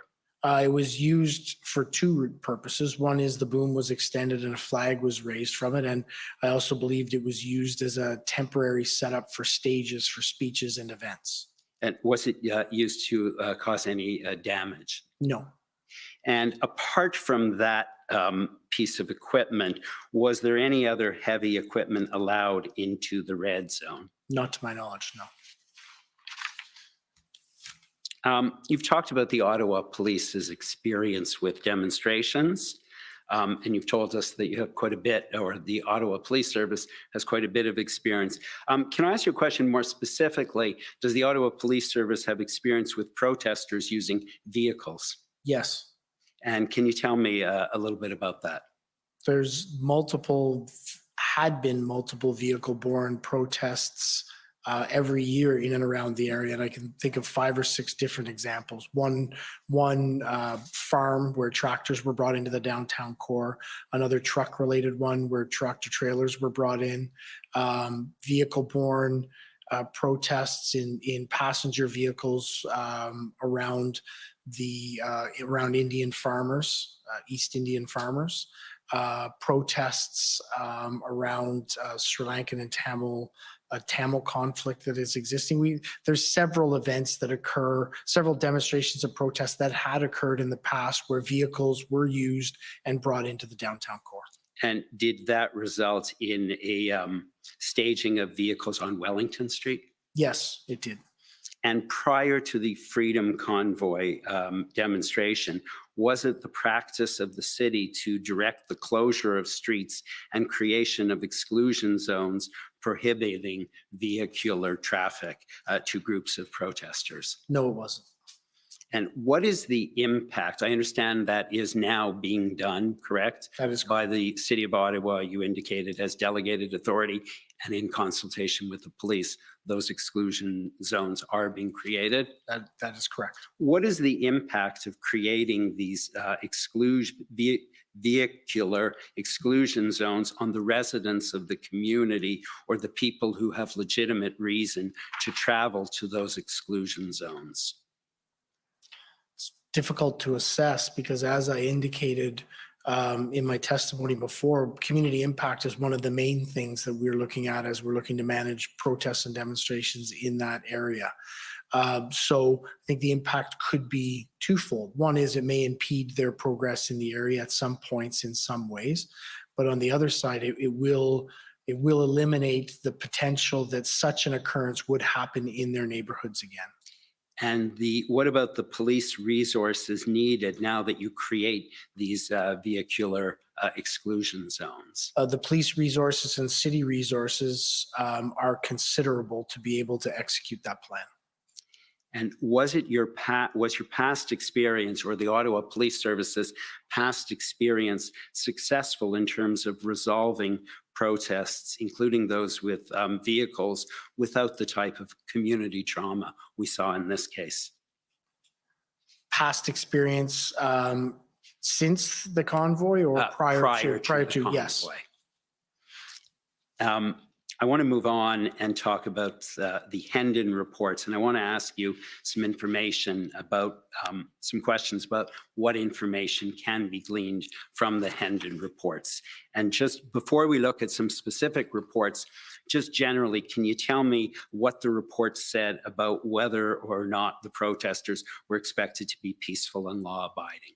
Yes, it did indicate all through it that the indications that had been received from the protesters, the protest organizers, was that there was a desire and intention to be peaceful and lawful.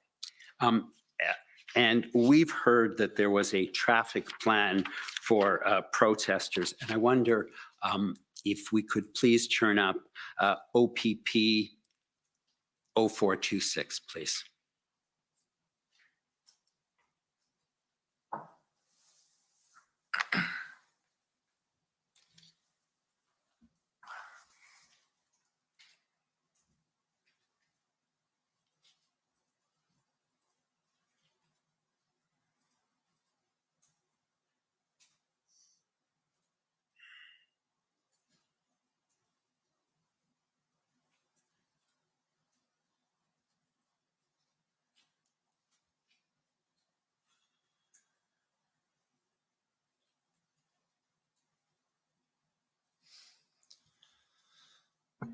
Council, if you could you repeat that number? Yes, it would be OPP 400426.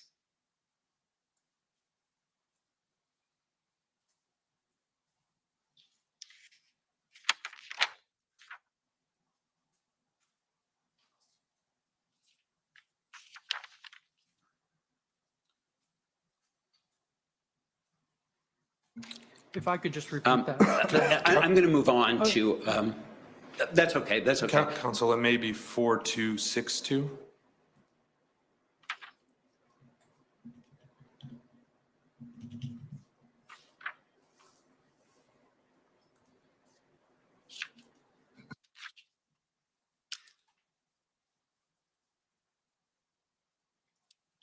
Can we just scroll down, please? Thank you.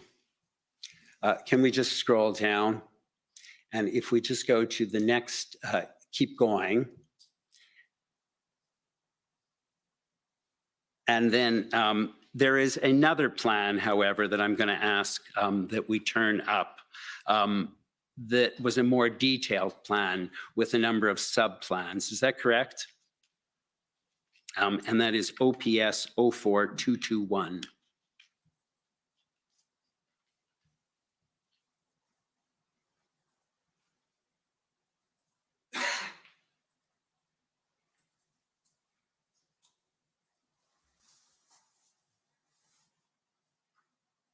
I'm going to move on. As I understand it, we've heard that there was an initial traffic plan, and then we heard that there was a more robust plan with a number of sub-plans prepared for that weekend. Is that your understanding? Yeah, that is correct. As the intelligence continued to come in and became more refined in terms of the size of what was going to occur, we moved from a traffic plan. The planners then pulled together a larger, more complete and fulsome operational plan. A question was raised last week as to whether that was something just pulled off the shelf. Do you have any comment in response to that?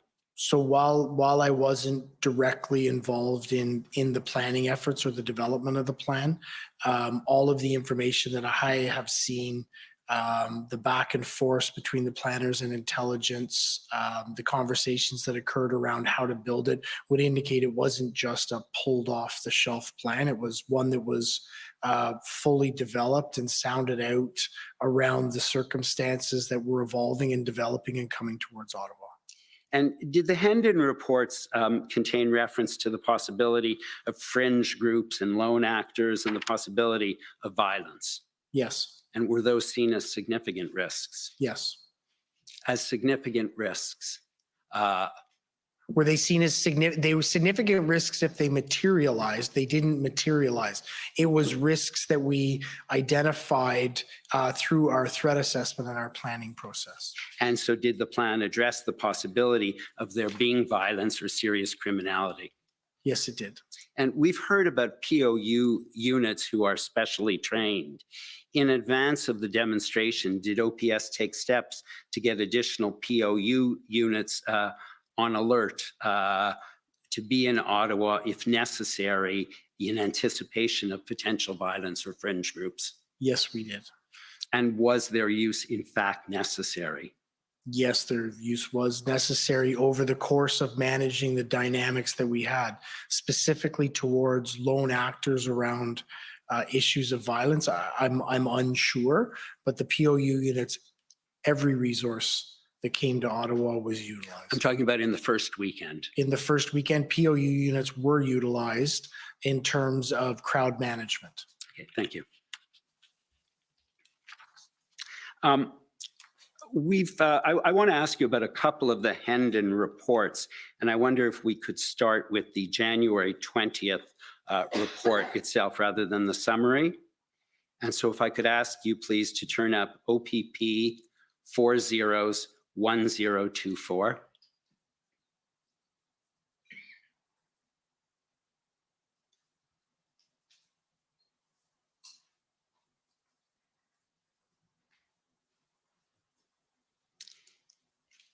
And so you'll see that is the January 20th one.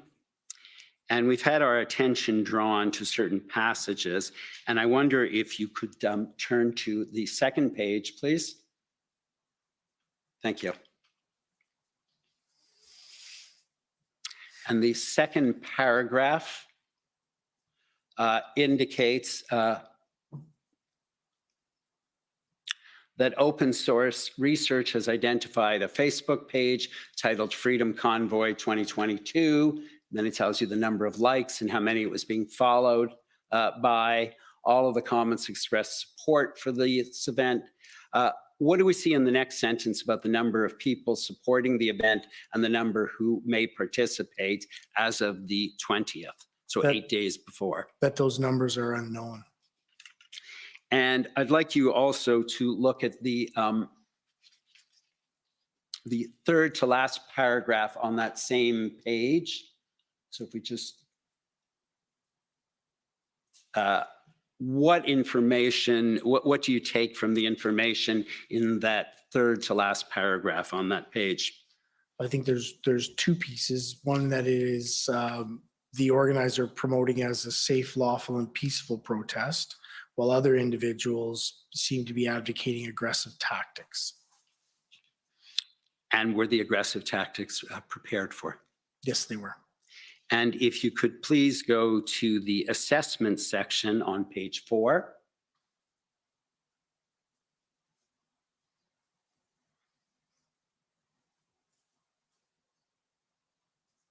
Oh, sorry. Perhaps, sorry, go back to the previous page. Page 3. Yes, just the bottom of page 3 and the assessment section. And then you'll see that each Hendon report has an assessment section, correct? That's correct. Right. And if we go then to the, I just want you to see the heading. If we then go to the next page, under that heading, the second paragraph,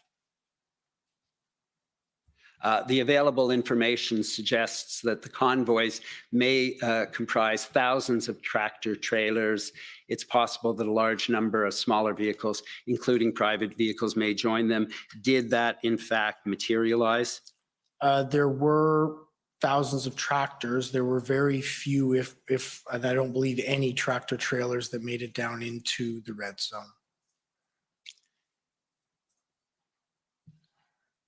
And does the January 20th report tell you how many people are going to attend and how many vehicles? No. How many will stay? No. And whether they will engage in the type of criminality or antisocial behavior we've heard about during this inquiry? No. And so that's on the 20th. Based on what we've heard here, that ultimately the Ottawa Police Service needed, I think, several thousand additional resources.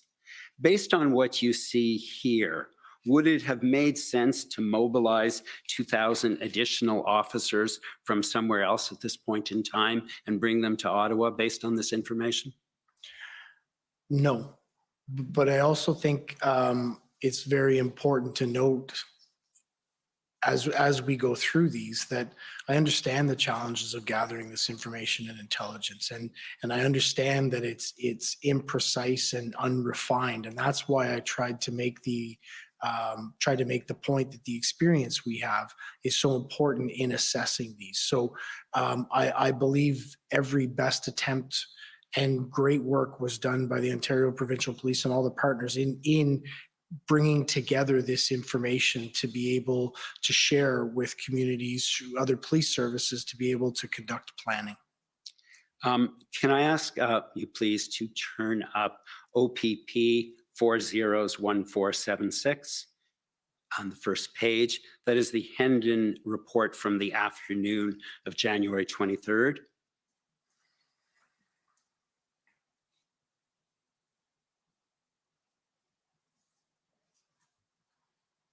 And if we could keep scrolling to the fourth paragraph.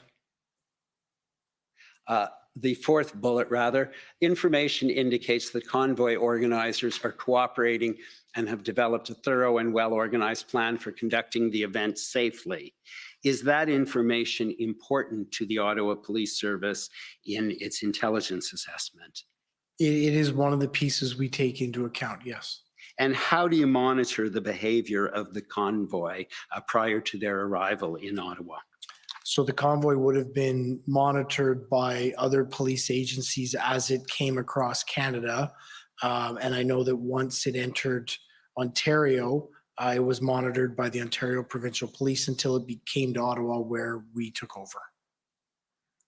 Can I ask you please to turn up the January 27th Hendon report, which is OPP 400813.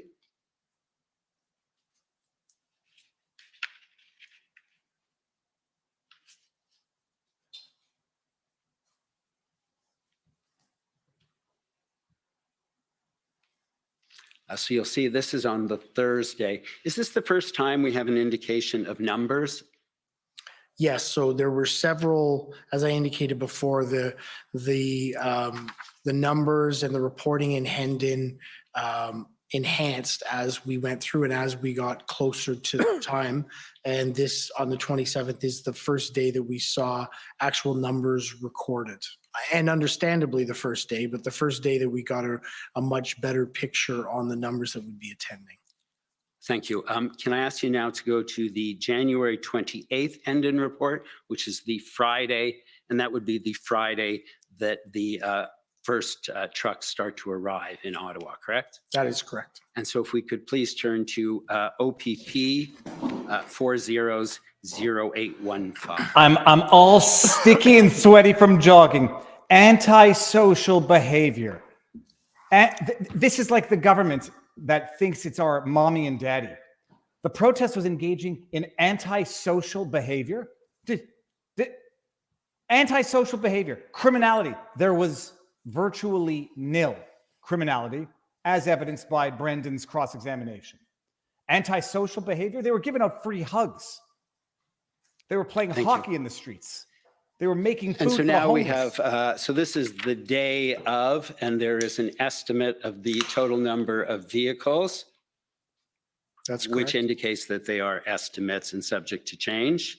That's correct. Antisocial behavior. Who the And when heck it do they says they're think they are? subject to change, does that mean it might go up, might go down? No, it means it's going to stay the It could exact mean same. either. And if you could please turn to page 7 of the document.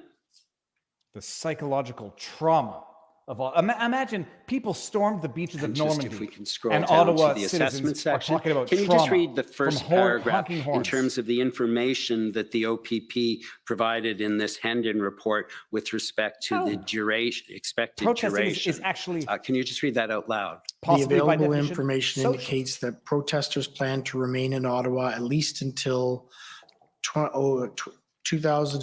2022-02-04.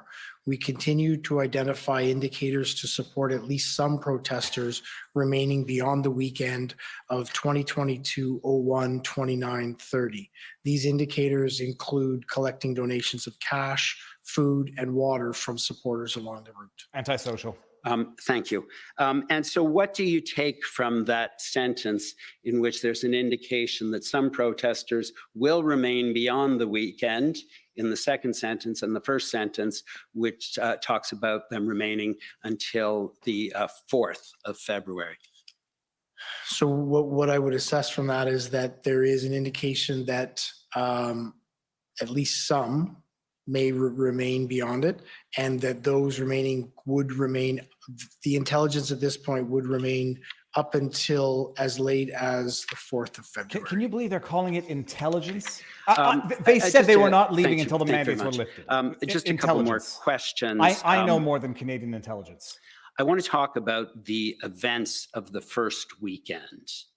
And am I correct that the Ottawa police did not simply allow an endless stream of convoys or vehicles to come into the core? That is correct? They That is- didn't. well, the Ottawa Police, the OPP, You down with didn't OPP? allow, we did it in conjunction, but no, we didn't allow them to stream into the downtown. And so were there strategies in place that were used and that were successful in diverting some convoy members from coming into the core They of were. downtown? That's why Yes, it they wasn't an were. occupation. And on that first weekend, in conjunction with your policing partners, were there periods of time where other traffic mitigation measures were taken, such as dealing with bridges, They were. off ramps? They did. That's Yes, they why. were. That's why it wasn't a crisis. Medic Deb, by the way, says, "I bet the guy's bum hurts right now." His And throat's gotta hurt. finally, we've heard some individuals during this inquiry talk about officers not coming down hard enough or not taking enforcement actions. I just want to be clear, Yeah, was be any clear. direction given to police officers to To stand ignore down. criminality? Absolutely not. And what I will say, and I said it before and I want to say it again, our officers, the officers of the Ottawa Police Service, the OPP, the RCMP, and every other agency that came in You down with OPP? worked in exceptionally difficult and challenging circumstances at an exceptionally difficult and challenging time. Oh, So they're break out the violin. to criticize their activities is challenging for me because they did absolutely everything they could to help support this city and remove this occupation. And so just one final question.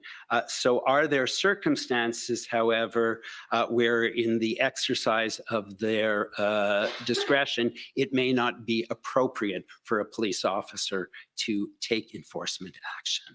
Yes, that's correct. And I think I've highlighted a couple of examples today.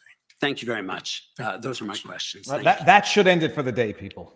Holy crap Thank you. apples. Any re-examination? Just one or two questions, if I may. Chief Bell, No, you Just identify for the record again, please. it's Frank Au for the Commission. Chief Bell, my friend, counsel for the City of Ottawa, put to you the document OPS 408418. We're calling up the document. If we can go to the first page so we can look at the title. So, okay, now that My the first guy's question Cow, will be commission lawyer. to ask if you can help us with the nature of the meeting. So, sorry, go back. Can you go to the top, please? Can you clarify what you're So talking it about? simply says convoy briefing number 18, Tuesday, February the 8th, 10 a.m. to 12 p.m. So by this point, we had a regularized briefing schedule, and I believe we were at 2, if not 3 a day, where there was a briefing where all of the heads of areas would come together to get updates and plans, operational targets or issues would be addressed there, and everyone would then go and execute on what they needed to do. It's So such a this was complicated one way of of saying updates. they did nothing. All right, if you could go to page 4. They were supposed to keep the peace, allow the protest, and then So Trudeau was scroll supposed to come down and down a little bit. negotiate because that's what the You leader of see a country the does. comment attributed to you Oh, let's hear it. in the middle of the page says, Bell, concerns that city has are political concerns, not day to day. If city sits at table, is concerned about sitting down as city, feds will back down and leave it to the city. What does that mean? That's a good So question. one of the concerns that we had, and this wasn't confirmed from any discussions with anyone in the They city, were not but the one party of the to things that negotiate we were with the speculating protesters. about around the challenges with engaging different levels of government and potentially negotiating or potentially having discussions with convoy leaders was that when the first one went, and if it was the city, then they would be the ones who would be responsible for conducting the negotiation. This was never confirmed. We were just wondering or whiteboarding what some of the concerns about different levels of government would or could have in coming into negotiation. It was not for the Those are my province to negotiate with the protesters. They were protesting federal Okay, mandates thank you. So in front of Parliament. That's And terminates your evidence. Thank you very much, Chief Bell. Acting Chief Bell. Thank you very much. Be We gone. will adjourn until tomorrow morning at 9:30. 9:30. All right, now I'm going to have to figure out tomorrow's schedule. I might The start. commission is adjourned. La commission est adjournée. La commission est adjournée. Bon après-midi, tout le monde. Vous ne devez pas retourner chez vous, mais vous ne pouvez pas rester ici. You do not have to go home, but you can't stay here. Let's see if we catch another hot mic. Now we're done. Thus ends a torturous, boring, painful, pointless. They refer to intelligence as though, like, determining that the protest was going to go on for a long time was a difficult thing. The people drove in from Vancouver. They took over 2 weeks to drive in. What do you think they were going to do? Drive in for a weekend? Oh, but intelligence, determined. It was going to last a long time. People who drove 3,000 kilometers to protest the lifting of federal mandates. Oh, we thought it was just going to end after the weekend. And intelligence told us there was a risk of violence. There's always a risk of violence everywhere and anywhere. You don't need intelligence to tell you that. I love how Chief Bell says it was a very complicated, disorganized machine. We didn't know who was in charge. We didn't know who to negotiate with. And then simultaneously saying we were dealing with a leader. You know, there was a point of contact that we were dealing with. Trauma of a city. This is not to downplay the inconvenience, the noise. I am sure people in their heads, the same ones who were wearing masks thinking they caught COVID from protesters on the street, had their own sort of internal prison, internal exaggeration of circumstances. But to refer to it as trauma, a city of trauma. You know what city has experienced trauma? New York City. The trauma has to result from acts of tremendous violence. Oh, but they felt like it was violent. Let me see what we got here. Lied, still lying, caught lying, no They know we're lying. We know they know we're lying. They know we know that they know that they're lying, and they still continue to lie. And we have to sit there with an SHIT grinning face on and smile and say thank you. So that's it. We got another day Chief Bell is gone. So who is coming on after Chief Bell? Hold on. Let me zoom out here. So it was Steve Bell today. So we got Russell Lucas. Okay, these are the lists of witnesses for tomorrow. Trudeau, according to a BBC article, Trudeau is scheduled to testify. I don't know who any of these people are by name. Oh, Peter Slowly. So Peter Slowly, the disgraced retired chief. And by the way, in the early days of this, they alluded to the fact that Chief Slowly, that race played a factor in people's assessment of Chief Slowly's performance. I did not know Slowly. I didn't know of any identity politics aspect of Slowly's identity until after. Let's see what we got here. No, they thought it was just going to be a weekend thing. There's, they drove in from across the country. The media spent its time ignoring it.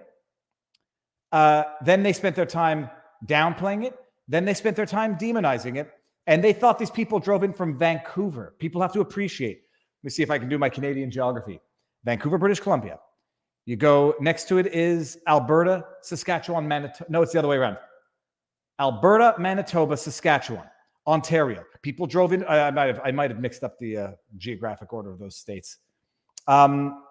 They drove in from Nova Scotia.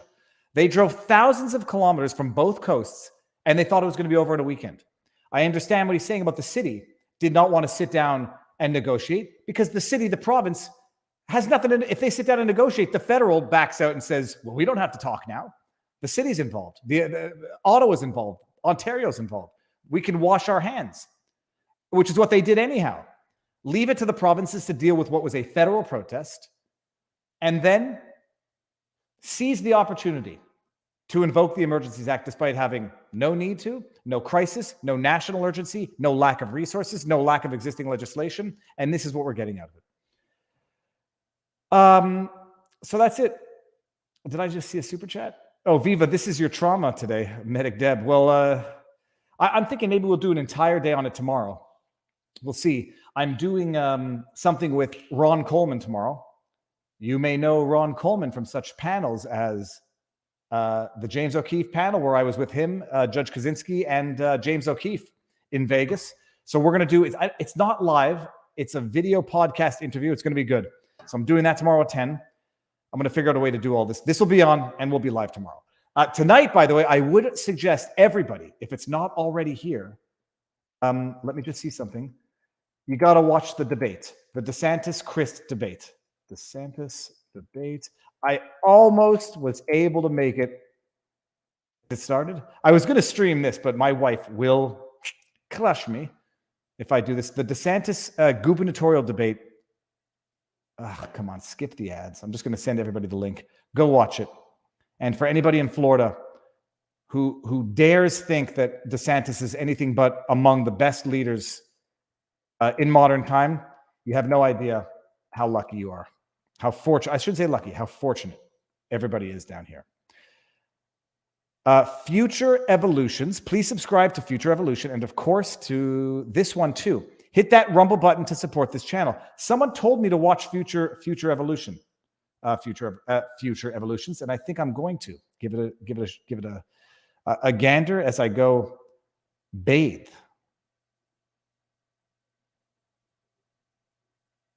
Let me see here. Okay. The violence of exhaust fumes. Okay, people, thank you all. If we like this will be something of a distraction because 2 streams at the same time is very difficult and tough to navigate, but it's worth it. Let's do it again tomorrow. Go watch the Christ DeSantis debate. Here's the link one more time. Thank you all for being here. I'm going to go take a shower, brush my hair, and go watch the debate myself. There will be no play out, so there's going to be a bit of a cutoff audio in Rumble. Let's see what we got here. It's a brilliant plan, sleeping giant. But you look a little bit like Chris Pontius from the Jackass series. Well done, love the format. Okay, good, because this also, I think, is going to be something to look back on. And it's not accessible enough on the public inquiry website. I mean, people can go find the website, watch it there. It's dry. There's no discussion. This is good. Okay. So with that said, peeps, go enjoy the evening, and I will see you all on the flip side, dude meisters, that being tomorrow. Peace.